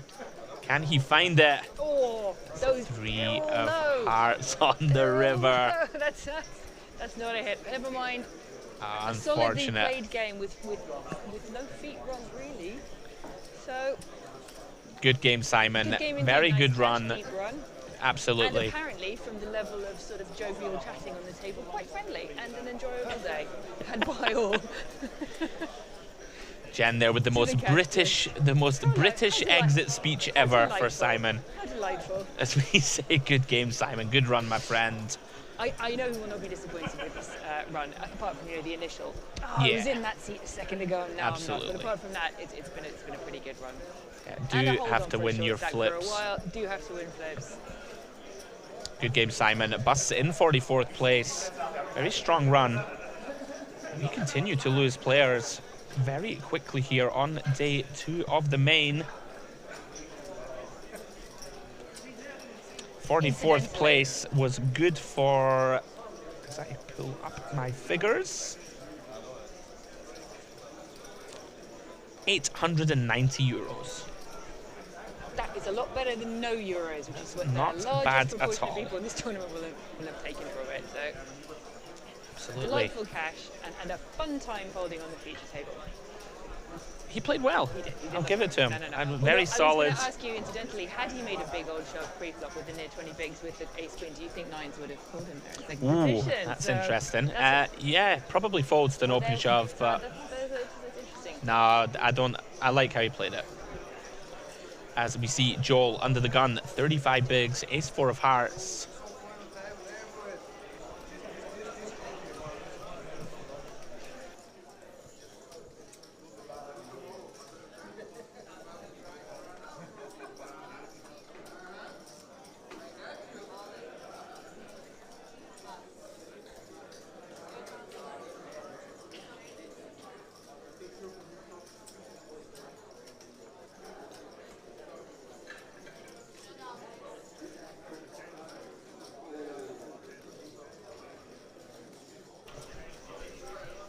We see Joel making a somewhat tight fold. Ace four of hearts under the gun. Could have elected to come in for a steal. Darren here in the small, deciding just to open the action. Makes it 25k. Paul in the big with a very defendable 9-6 suited. Is it going to come along?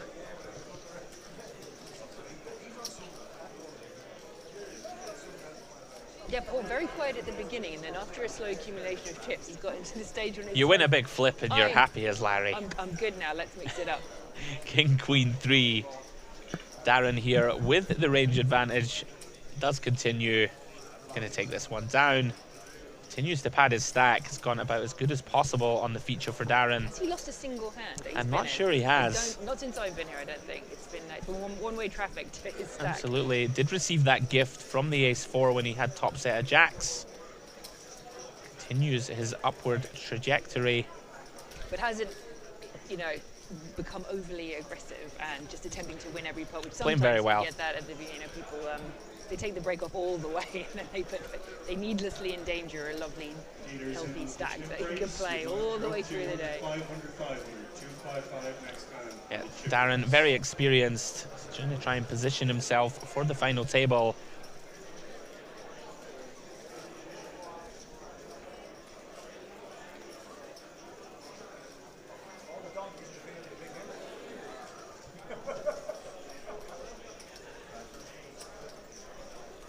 Patient Folds Martin. round to Martin, He's ace made queen. some good disciplined folds in the last couple of orbits and is rewarded with a nice late position ace Ace queen offsuit. queen in the hijack.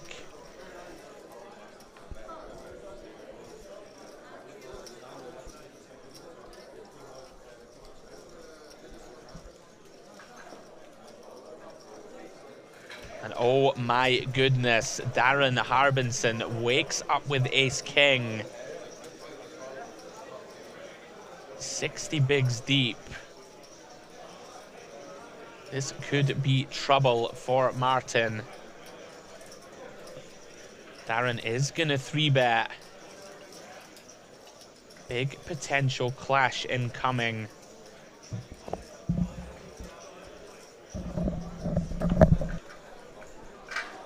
Does 3-bet. Makes it 68k. Paul out of the way with the 10-8 suited. Joel with just king jack in the big. We can see, Jen, if he decides to get out of line here, he's gonna run into it. Yeah. Does get away. Doesn't like the look of it. Martin here must tread carefully. May perceive Darren to be leveraging that big stack. And fair enough, and he probably should be in quite a few situations. Though Martin has been fairly restrained when it comes to opening free or even training. Very interesting spot, Jen. Martin here. Bunch of options open. Don't think we ever fold. Is some potential that we could 4-bet this hand.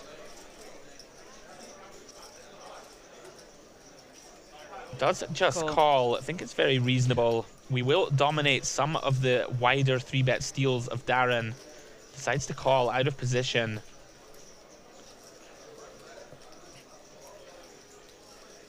Oh, this is an absolute disaster for Martin. Ace-3 deuce. That's unlucky. He's not going to have a hand anywhere near as strong as that a lot of the time. This is a brutal spot developing for Martin. Darren here flopping the effective nuts. Or he will perceive it to be so. Like this size-in, gonna do lots of small betting here. Want to keep our opponent in with some of the weaker parts of the range. Really like this, 20%.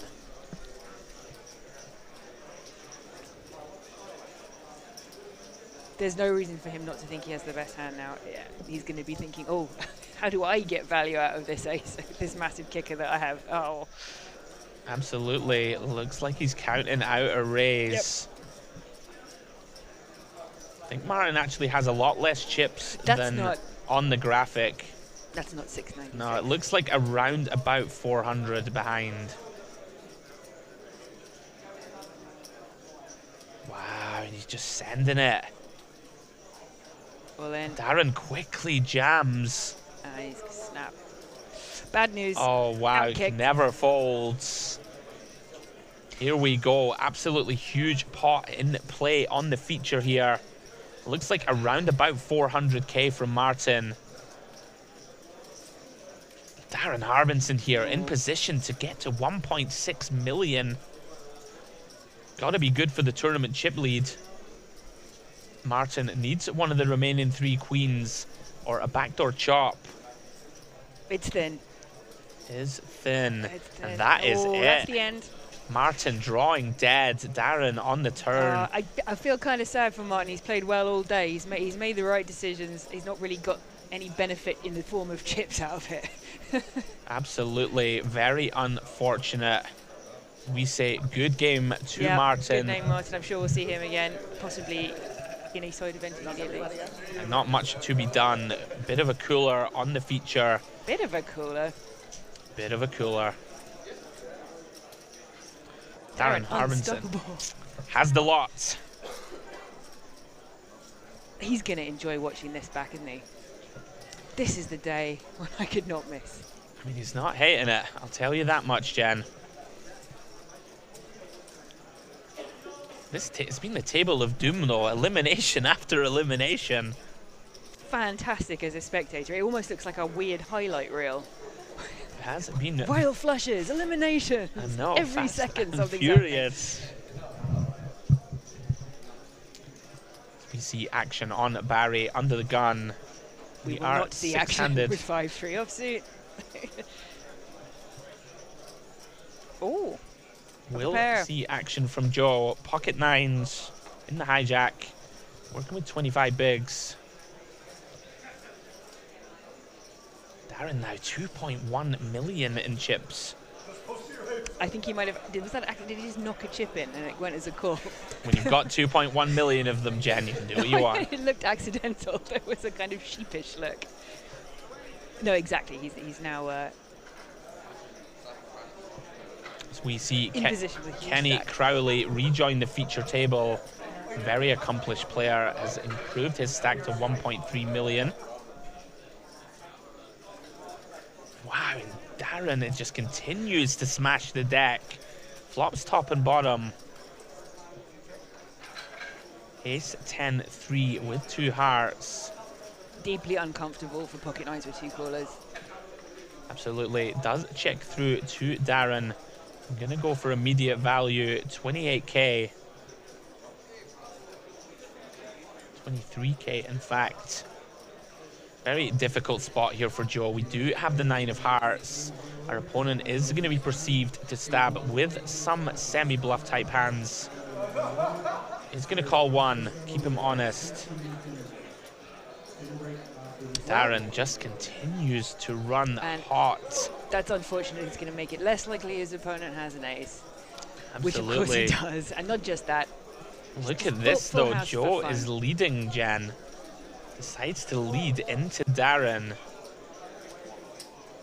Makes it 33k, of course. Darren with a very isn't comfortable it great to be in call. position? You can just Don't find that snap it 9, up. Joe. Let your River is a 6. Joe quickly checks. Has pot behind. Darren now debating the correct size to use. oh, the recheck of the cards.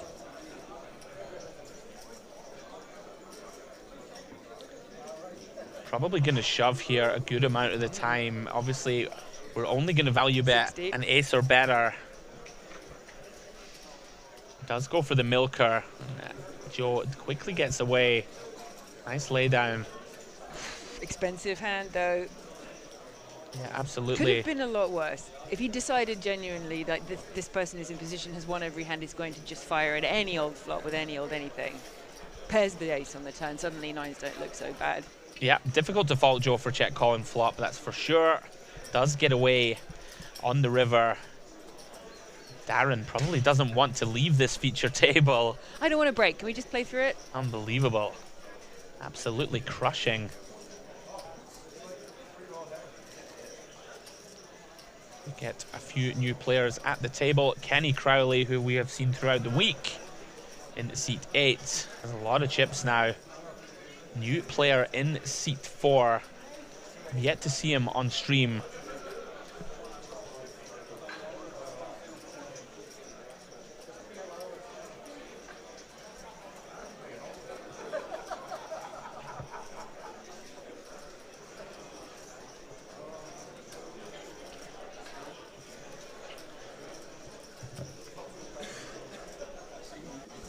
Jen Looks tries like quite to... a stack. Yeah, Kenny. This is Kenny Crowley in C8. Very good player. Has 1.4 million, I believe. We're losing players very quickly. Down to 42. Ivan comes into the mix under the gun. Joe now with the Jack-9 of hearts. Lets it go. Short now, but not short, so Jack 9 of hearts under gun +1 is looking like a... Yeah, I think it's very reasonable fold, actually. Yeah. Less than 20 bigs. As Joel wakes up with a premium ace-queen on the button. 30 bigs.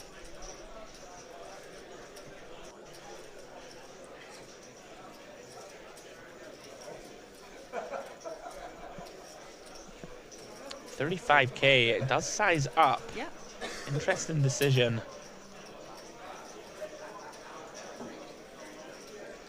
Barry just going to get out of the way with King 6. Joel takes it down.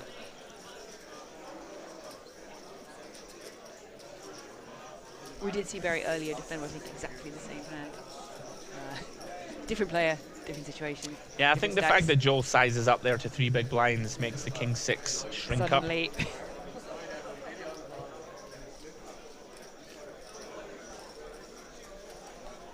Joel with the very under the radar appearance there, Jen. He's got the old jacket and the shades, trying to stay under the radar. Yeah, but you see, if you're the only one wearing shades on a table, you kind of stick out, don't you? Yeah, I was being a little bit playful. Oh, silly literal me. As Joe does fold King Jack. Round 2, Foxy, Paul Fox in the hijack. Does come in with the ace-5. Also makes it 35K. Possible the blinds have gone up here, I think. We're not seeing it yet. We're not seeing it yet, but let's go ahead and say it's 8-16. Okay, so reverse. That was a similar situation then. It was too. Yeah, I don't think we've seen Paul use a 3 big blind open either. Anyway, Joel with the It's Cowboys. catching, you know. Once one person does it, suddenly. What is it they say? If your friend jumped off a cliff, would you do it too? Is it profitable? Probably not. Okay then. Anyway, Pocket Kings is certainly profitable in position. Most Joel, definitely. 3 bets, 105K. Oh. Would imagine this one will be done. Have seen him 3-bet Paul a couple of times, but ace-5 off into the bin.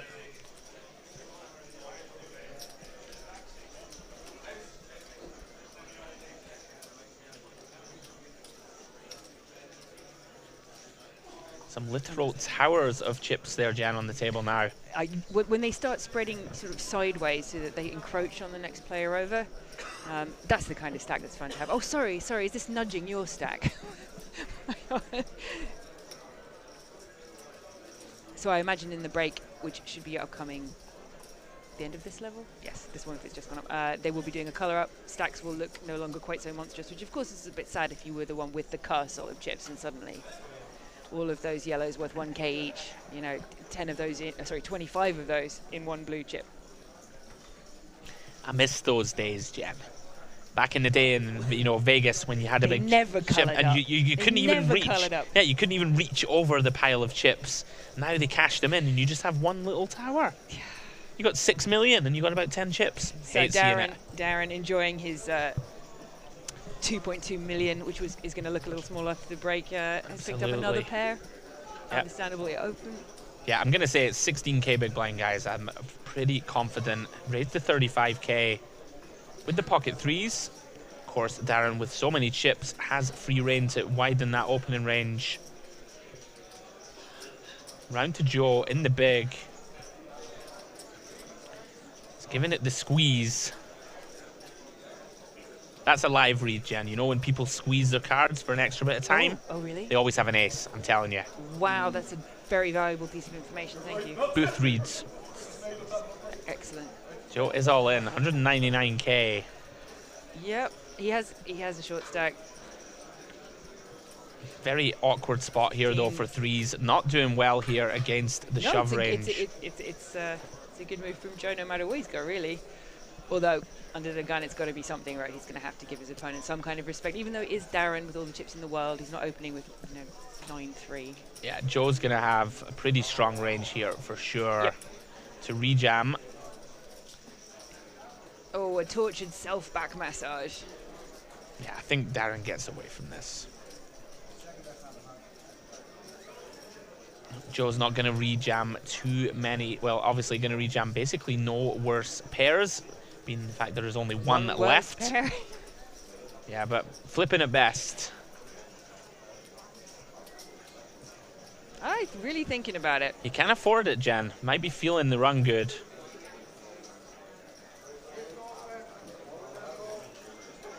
If there's ever a time to take on a shorty, now might be the one. He does go for it. He's going to call. Wants to see random overcards. Telling you, they always have an ace. Telling you. Wow, always. Live reads. Sample size of 1, correct. Here we go. Ace Queen against the threes of Darren. Now, can Joe slow down the buzzsaw that has been Darren Harbinson? Person to win one of these against Darren in a long time. Does flop best. Queen 6 Jack. Looking to fade one of the remaining crabs in the deck. Does do so. Jack of Hearts on the river. Full double up for Joe. Darren deciding to take a thin spot. Tough to blame him too much. Sitting with 2.4 million. In any case, Joe wins the flip. Back in contention here. Yeah, 42 left. It's a nick. He won't even feel it. Whereas for Joe, this is a big deal. A double to a more playable stack. That's not his only move anymore. Absolutely. Big sigh of relief. As they say in Rocky 4. He's not a machine. He's just a man. Somebody finally takes a body blow to Darren Harbinson. I'm very sorry, everybody. No movie references. You gotta get some in there. No, I love it. Yeah, carry on.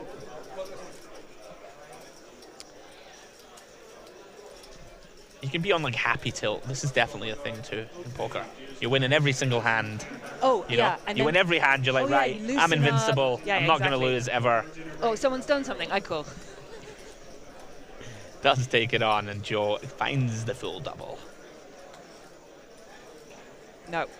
Tournament critical for Joe, not so much for chip leader Darren, who may well be the overall chip leader. Yeah, very likely, as we see our new player John fold under the gun. Paul Fox lets go of the Queen 9 of clubs.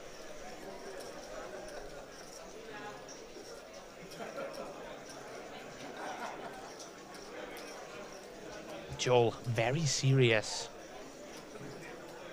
Does lay down the 7-8 I spades. can't read him, can you? No, absolutely not.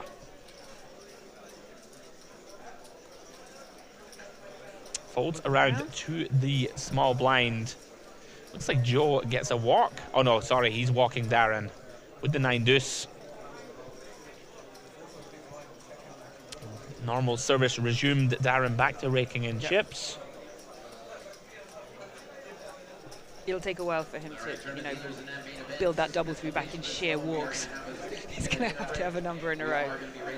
Everybody's so happy, Jen. I don't think I've ever watched a feature table where people smile this much. It's very wholesome. Wonderful.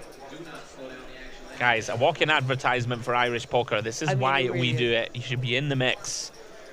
It's genuinely fun and not just a grind into money positions and beyond. It is, you must say. Guys, anybody watching on YouTube, hope you're enjoying the coverage. Myself and Jen certainly enjoying the action. This is the International Poker Open, coming to you on a 30-minute delay from the Bonnington Hotel. Main event, day 2 action, 42 players left as we continue to bust people out and grind our way to the final table. Joel wakes up with the 9s, under the gun 1. 36 bigs effective.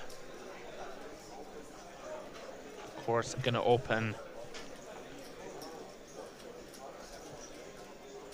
In fact, I keep getting it wrong. It's 16k big blind, so a shade under 30 bigs.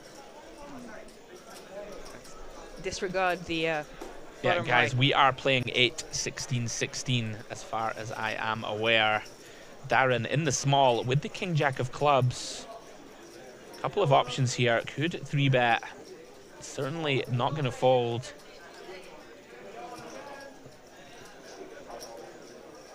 Does decide to call. Very reasonable. Pretty strong open from Joel in the early position off less than 30 bigs. Darren makes the call with the king jack of clubs. Can flop well, like, for example. Once again, Top Darren decent flops kicker. best. Very interesting spot here, Joel, with a pair of 9s and a gutter. I think he'll see about here. Does decide on small c-bet. I like the sizing. Gonna be a lot of small betting.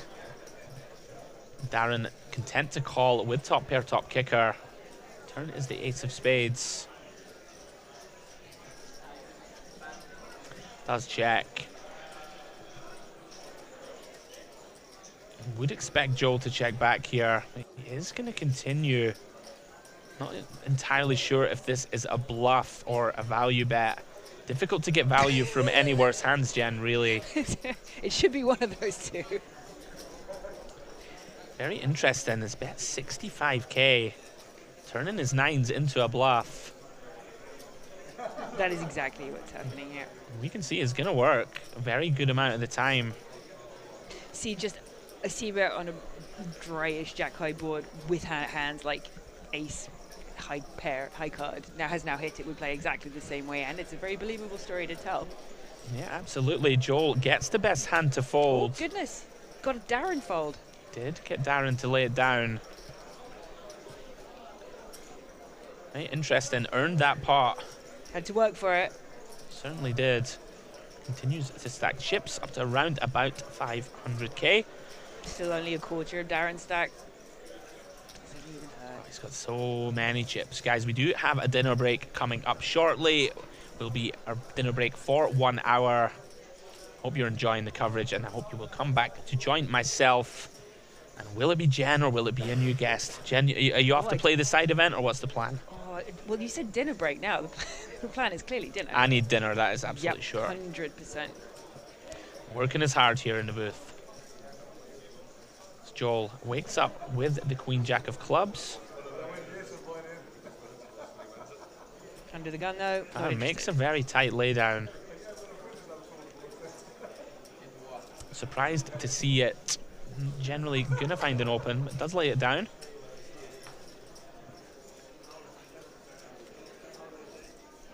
Round 2, Darren on the button. Jack 7 of diamonds. Well, no one else is interested. He's got the button and all the chips. Raise. Does put his chips back to work.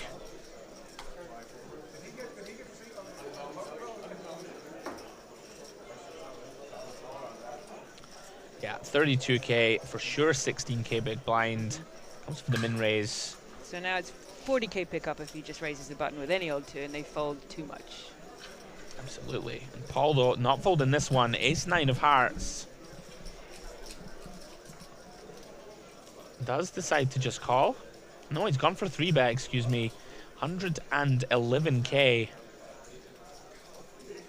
Makes it 9 bigs.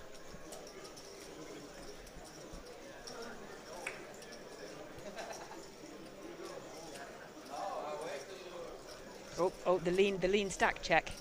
That's like, how short are you? Asking the question. Darren takes the inventory That's of exactly Paul's what's going stack.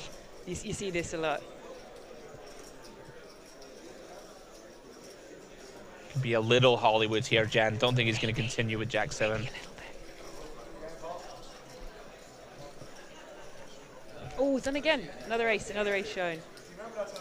Of the voluntary shows, The absolute classic, this isn't whole period, this whole level, there have been 2 voluntary single aces, which had terrible kickers. 1 8, which had an 8 with it, and then 1 9 3, which was a fold in the Gotcha. It's like when people say good fold. I want to bring back, or not even bring back, start a new trend and say absolutely horrific fold, sir. Dreadful fold. You're going to make It's always friends. a good fold, right? It's always a good fold. Everywhere you go, you're going to make friends. I think it would be funny.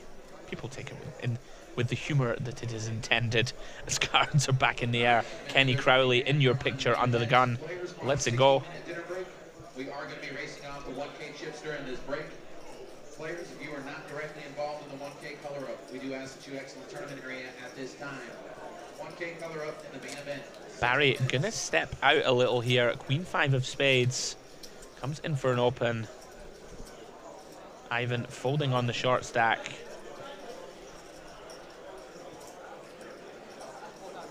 Is that snap fold suited ace there? Wow, Paul Fox wakes up with the Cowboys. Fresh off 3-betting the previous hand.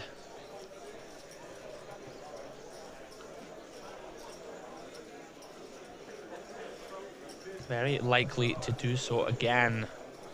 And receive possibly a little think and then a fold immediately. So that's no, it's not going to be a horrible decision for Barry if he does in fact 3-bet. Speculative open, run into something genuinely strong. I'm certainly with you, Jen. It seems like the most likely outcome. Paul now sizes up slightly, 155k. Very large 3-bet, in fact. It makes it 12 big. Sorry, it's 16k big blind. I keep getting confused. Shall I put a post-it note over that? I think we should. They're messing with my juju. Anyway. A couple of nice hands in a row for Paul there. Yeah, 10 big blind 3-bet takes it down.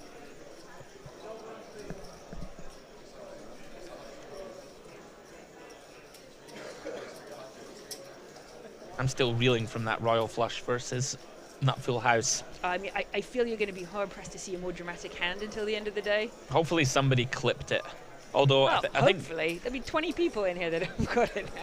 I feel like our commentating. Did you see this? I feel like our commentating might have left a lot to be desired. Just like, oh my goodness, what's happened? You know, any of those massive hand, massive hand things. That's all the commentary ever is people shouting.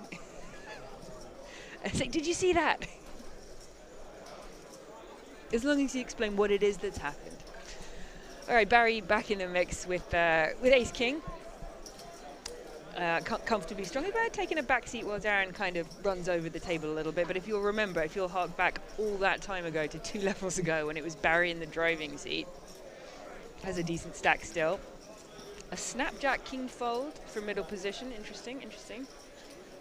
Like in the last hand, I'm not sure who it was there who folded the suited ace to single bet in about a microsecond, and people are just they're not thinking about it too much. Sometimes these relatively promising hands. Anyhow, he's got some interest from Paul, who's on an absolute tear with 9-8 of clubs on the button. Going to take a look at a flop for the price of 38k. Blinds 8 to 16.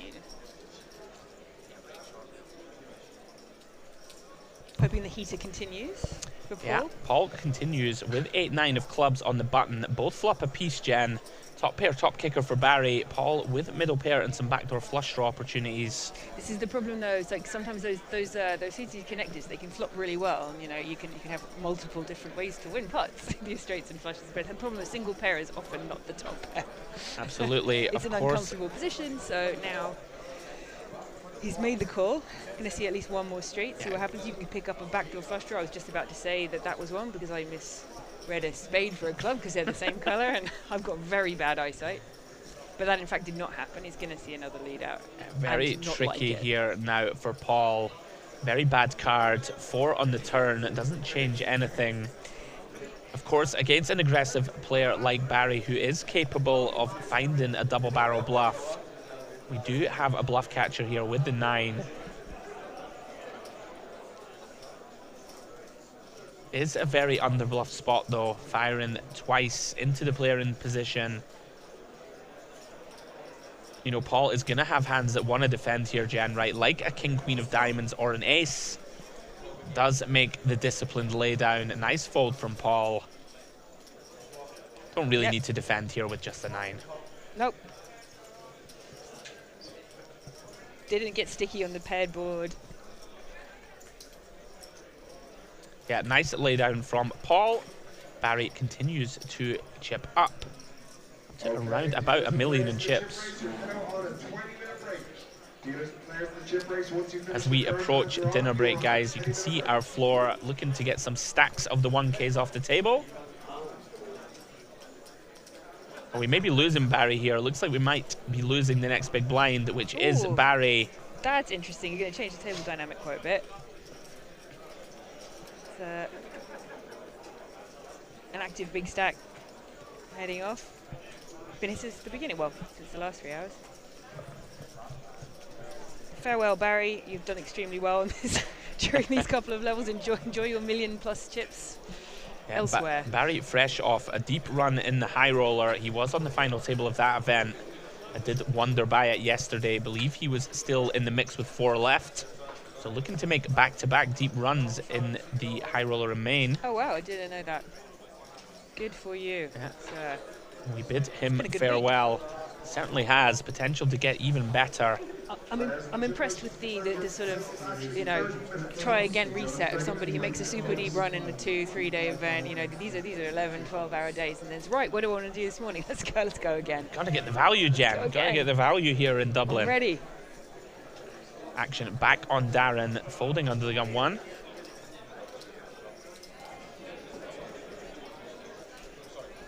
Was that John raising? Yeah, John, first hand we've seen him V-pip. Yep. Makes it 41K. I was unsure, just double checking he's doing something. Finally picks up a hand, he's been pretty card dead. Round to Kenny Crowley with the suited ace-7 in the small. A few options for him here. Could consider 3-bet. Does decide to let this one go. Ivan here, short stacked in the big. Only working with 10 big blinds. Just a reminder for the viewers, blinds are 8, 16, 16, not 6, 12, 12. Does make it very difficult to defend here, Jen. 29K of your remaining 150. Just call. Can't.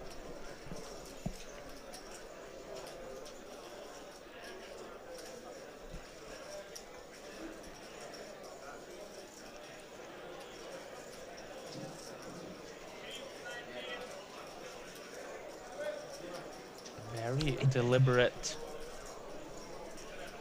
Weighing up whether this is good enough to make a stand with, whether it's a good idea. Does to make take the him. call. Ooh. It's a big old chunk of his stack. I can understand it. Do have 16K invested. Look to flop equity, and there we go. Yes. Does out flop John. Top pair for Ivan on the king 8-3. Does of course check. Check. Oh, and John finds a check back.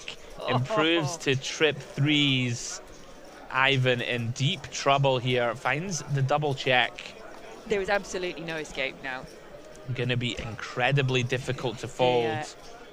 John goes large, half pot. 55k. Ivan will not in any way be Here we worried go, about and the free. Ivan sends Here he it. goes. Gonna get snapped.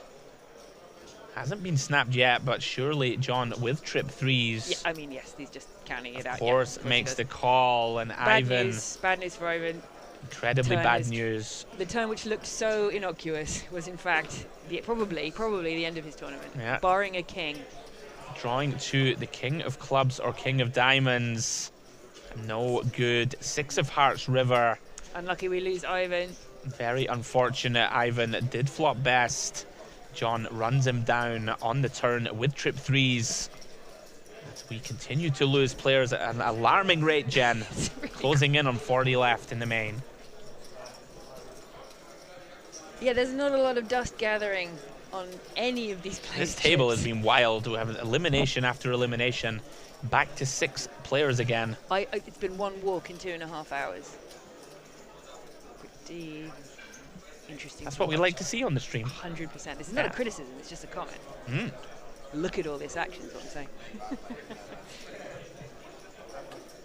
Cards back in the air. Darren Harbinson folds under the gun. Round to Paul Fox in the hijack. Sorry, there's a dead small blind, so in the cutoff. Joel here on the effective button with the ace-6.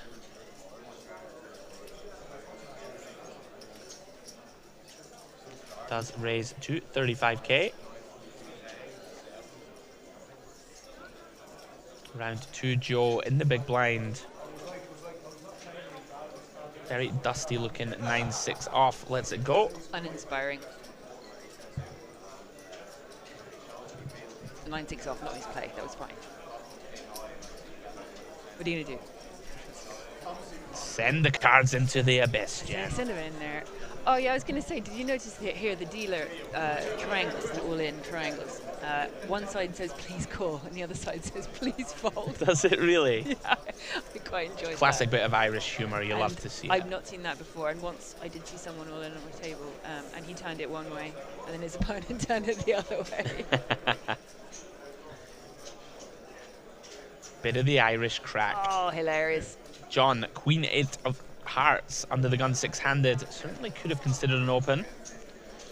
You'd have to prize that out of my cold dead hands, Jen, I'll tell you that much. Folds round to Joel. Great timing from that Queen 8 fold. Joel with pocket kings. That's why I'm here and they're there.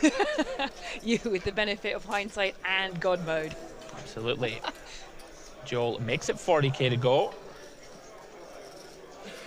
I mean, fair enough. What are you going to do? Oh Ooh, dear, trouble, Joe trouble. in deep trouble. Wakes up with ace king. We did just see Kenny Crowley fold an ace. Really no way out here, Jen. I think Joe has sent it. It's got, what, 24 big, something like this. Yeah, It's going in. It's going in. If, you know, it is. does make it just 120.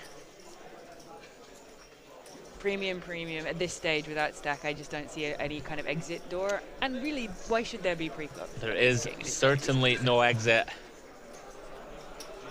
Joe here going for the 3-bet call with ace king. Joel sends it. Joe's going to snap this off. He is. He's going to get the bad news. Very unfortunate for Joe. Runs into top of the range. We know he's drawing 2-2 outs. Kenny Crowley folded the ace of hearts. But he still thinks it's 3, so let's just let him have that for a second. He's not listening to me right now. Anyway, off we go. Yeah, that's not how time works. 9-4 deuce. Turn is a 9. Joe drawing to an ace. Final chance to hit one. No dice. 9 of spades river. The feature table claims victim after victim. Look at this, we're down to 4. Darren Harbinson's off to the bathroom. Unlucky Joe. Played very well. GG, sir. He did. I believe we're down to 40. Haven't had an update in the graphic for a little bit. That's definitely not. Do you want me to go and check? Sure. Check for you. Go for it.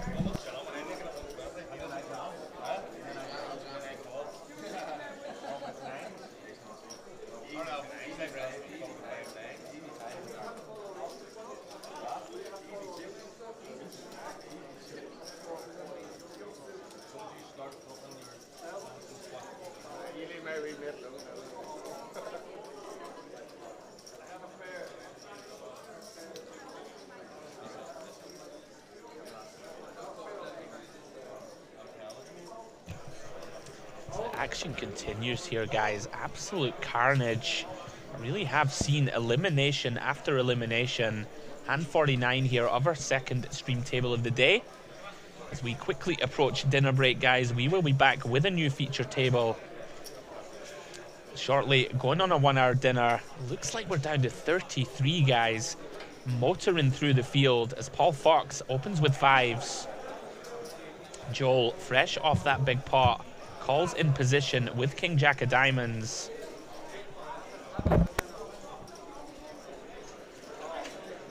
Down to 33 apparently, Jen. Correct.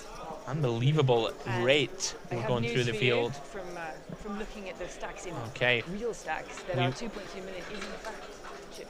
Darren Harmonson still chip leading.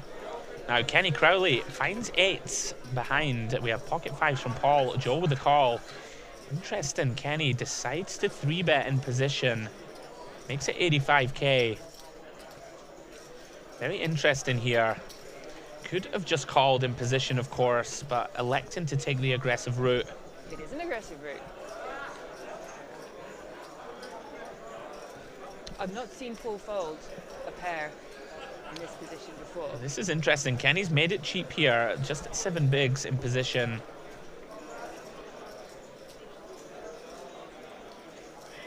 Paul is getting an attractive price to look for one of the 5s in the deck. Looks like he's going to call. Oh no. Oh, wow. No. Under the gun, he's going to represent the max strength that his Paul early position rating should have Fox. represented, and he's going to say no.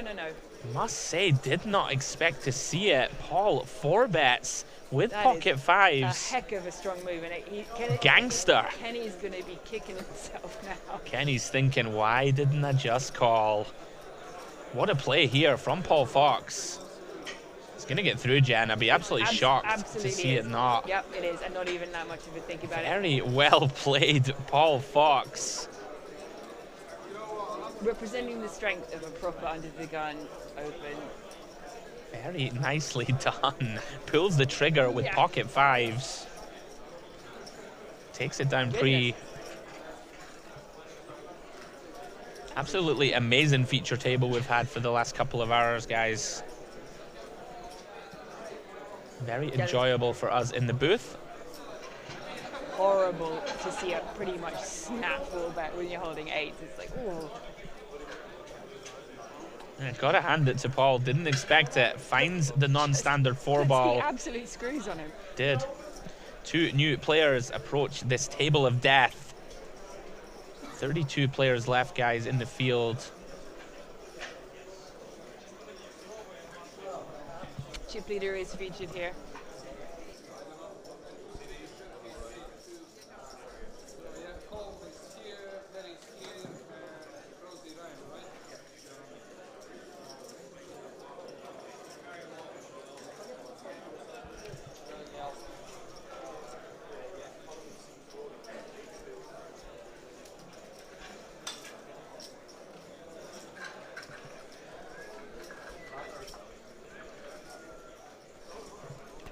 As Darren opens from the button with deuces, makes it 38k. Overall chip leader, Darren. In position, Darren. Pair holding, Darren. Wow, John finds ace queen, is going to 3-bet, makes it 10 bigs. Darren hasn't been faced with a few of these small blind 3-bets. Is going to let this one go though, as he should. Baby pairs not going to do too well here at depth. No, he did take on the short stack shove with the 3s, remember? Different situation, obviously, all in pre up against a number of ace-x kind of shoving things, king, queens, and that. Plus all the chips in the world. Different situation. Size deuces are no good. And next hand. Just a few more now, I think, until dinner break. Absolutely, Jen. Colour up. Darren, the chip leader, by a comfortable margin. It does look like in the field at this stage, the closest would be something like 1.6 on an external table. Sadly, without its own camera crew and version of you.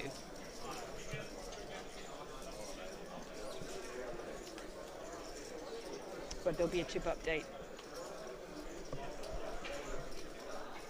during the break. Full accurate counts for every player still remaining, so that they will know their position in the chip hierarchy when they return after an hour, was it? Yeah, 1 hour dinner break upcoming, Jen.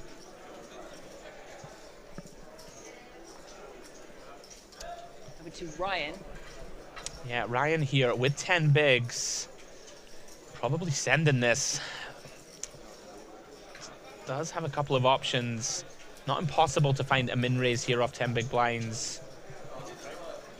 Does decide to let this one go. Difficult to be too critical, Jen. We are down to the last 30 runners, and we can see that he dodged running into ace 10 as Harry sends it for 11.5 bigs.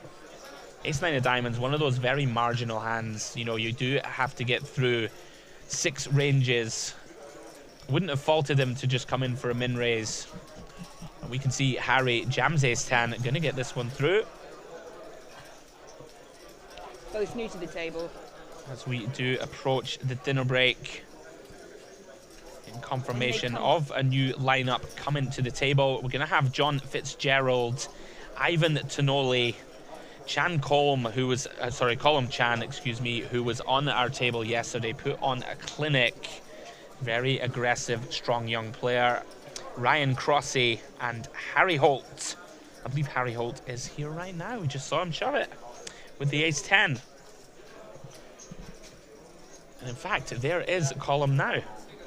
And behind the curve. Is that a redraw then? So these guys are going to come back? I think they're going to come back. We'll see shortly as we say. As we said, guys, dinner break approaching rapidly. We will be away for 1 hour and then hope you will come back and join us. Action has been incredible. Really, really good. It cannot be more exciting. It can just sustain all the way through day 2, which I feel is what's going to happen.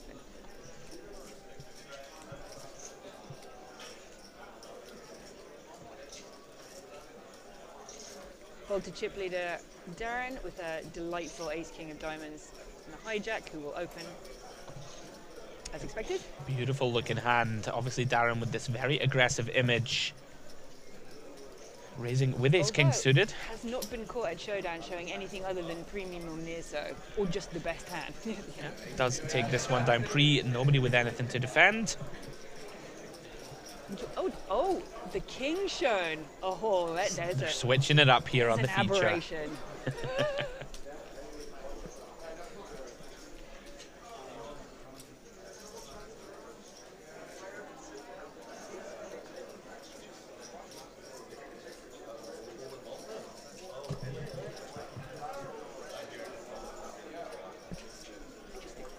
Just learned how the double chance worked in the background there. Did you? Yeah, we do have multiple side events running out here in the room in the Bonnington.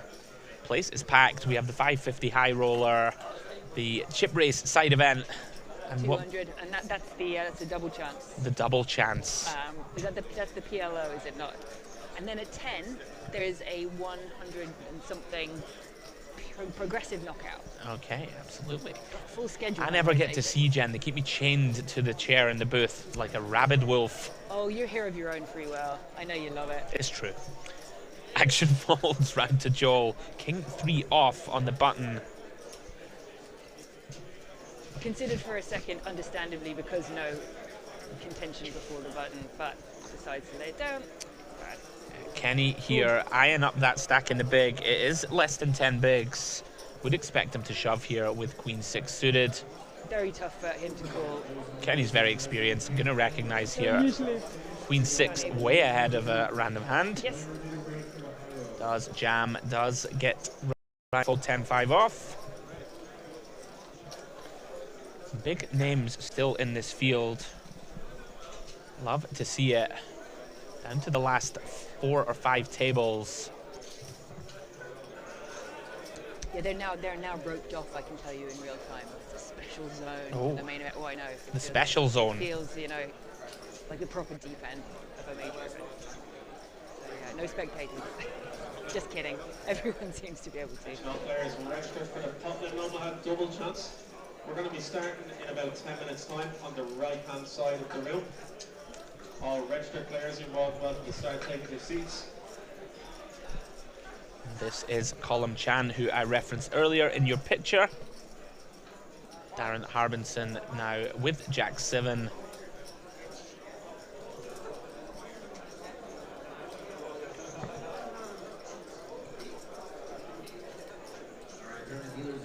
It's been literal seconds since he's been involved in a pot. So, I mean, Yeah, this he's at it. is very out of line from Darren. You know, I will always give the honest appraisal. Pretty wide. And he's going to get punished for it. Joel in the cutoff with pocket aces. But he's in no way going to take, you know, into trouble roller coaster because he's got Jack 7, obviously. Never say never. But yeah, unlikely. Very wide open. Joel, of course, wakes up with the American Airlines. The pre-flop nuts. The pre-flop nizzles. Pocket aces for Joel. Is, of course, going to 3-bet.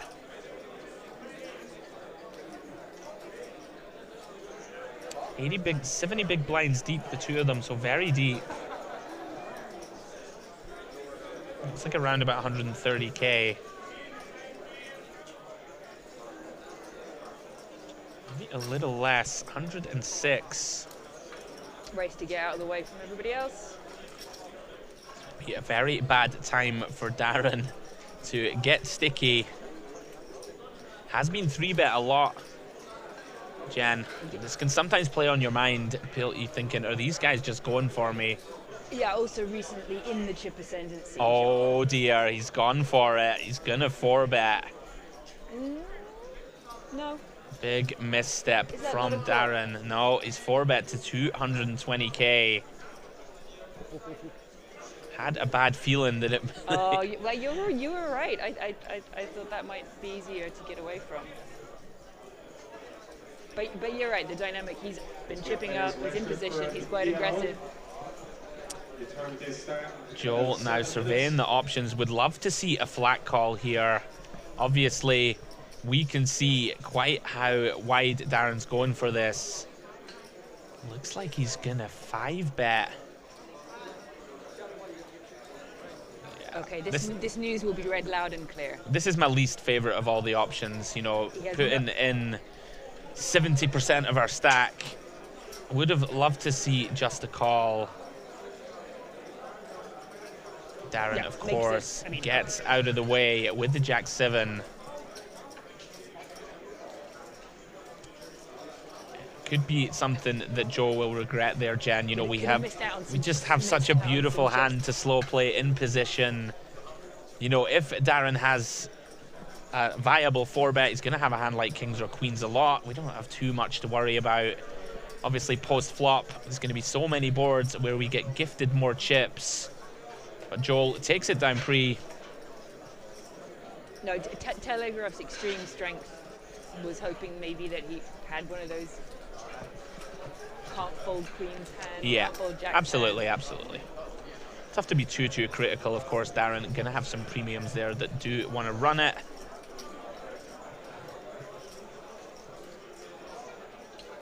As we see Darren colouring up the 1k chips.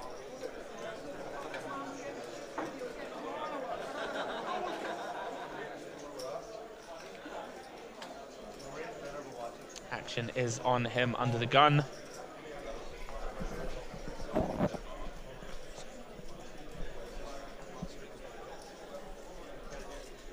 Back around to Joel, who has chipped up considerably since arriving at this feature. Kenny Crowley in your picture. Never see him not laughing. Never see him not loving life, Jen. As we see Ryan moves in on the button. 8 bigs. Ace 8 more than strong enough off the short stack. Been patient for the 8 hands we've seen him here. And probably beforehand as well, but waited, has a decent hand, has the right position. Oh, Column has one of the very borderline spots. Wouldn't be surprised to see him call off here, Jen. Button shoving 8 big blinds. Yep, so... You know, Queen 10 does okay against shove range. Gonna have the best hand sometimes. You are, from a very short stack on the button that it's folded to, on a full table. Yeah, he's thinking about it. Is the bottom of our call range for sure. You know, a hand like Queen 9, I think we've already folded.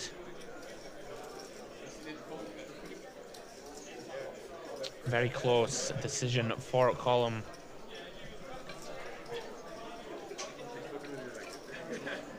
It beats a random hand. The button goes behind. But is he really doing that?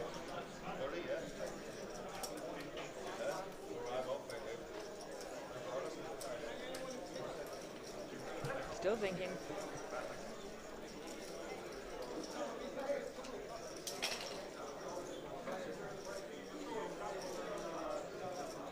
Meanwhile, Darren has too many chips. Drop them all over. Splash the pot and not even in it. Resisting the temptation to do the Teddy KGB impression as Column makes the call, is going to run it with Queen 10. He's live. Very reasonable call. They are essentially flipping. Ryan with a slight equity advantage. 56% to hold. 270k in the middle. Queen in the window, Jen. Ryan now drawing to an ace. He is going to be out in 31st place. Yes, he is. No good. 8 of diamonds, river. Can't hold against the Queen 10 of Column. GG, Ryan. Made the right decision, moved it in. Got a call from a weaker hand, but you know, you get to see all 5, not that far behind. Yeah, absolutely. Gotta win your flips. Looks like, guys, that is the last hand before dinner. So, guys, hope you're enjoying the cover. My good friend Jen Mason back in the booth. We'll be back in 1 hour after dinner break. International Poker Open main event, day 2. See you in an hour. Yeah.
Ladies and players in the gym race are now on a 20-minute break.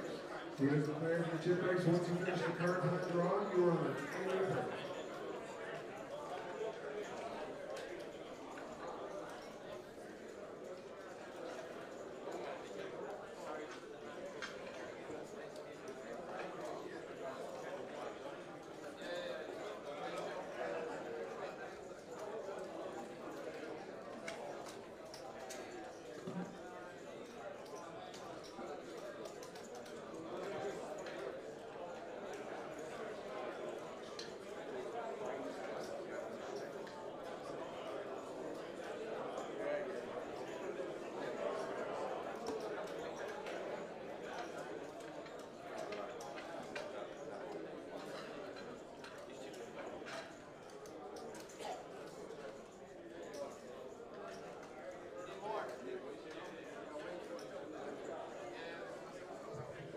Players in the gym race, action 30 minutes. You have a 30-minute break now, folks.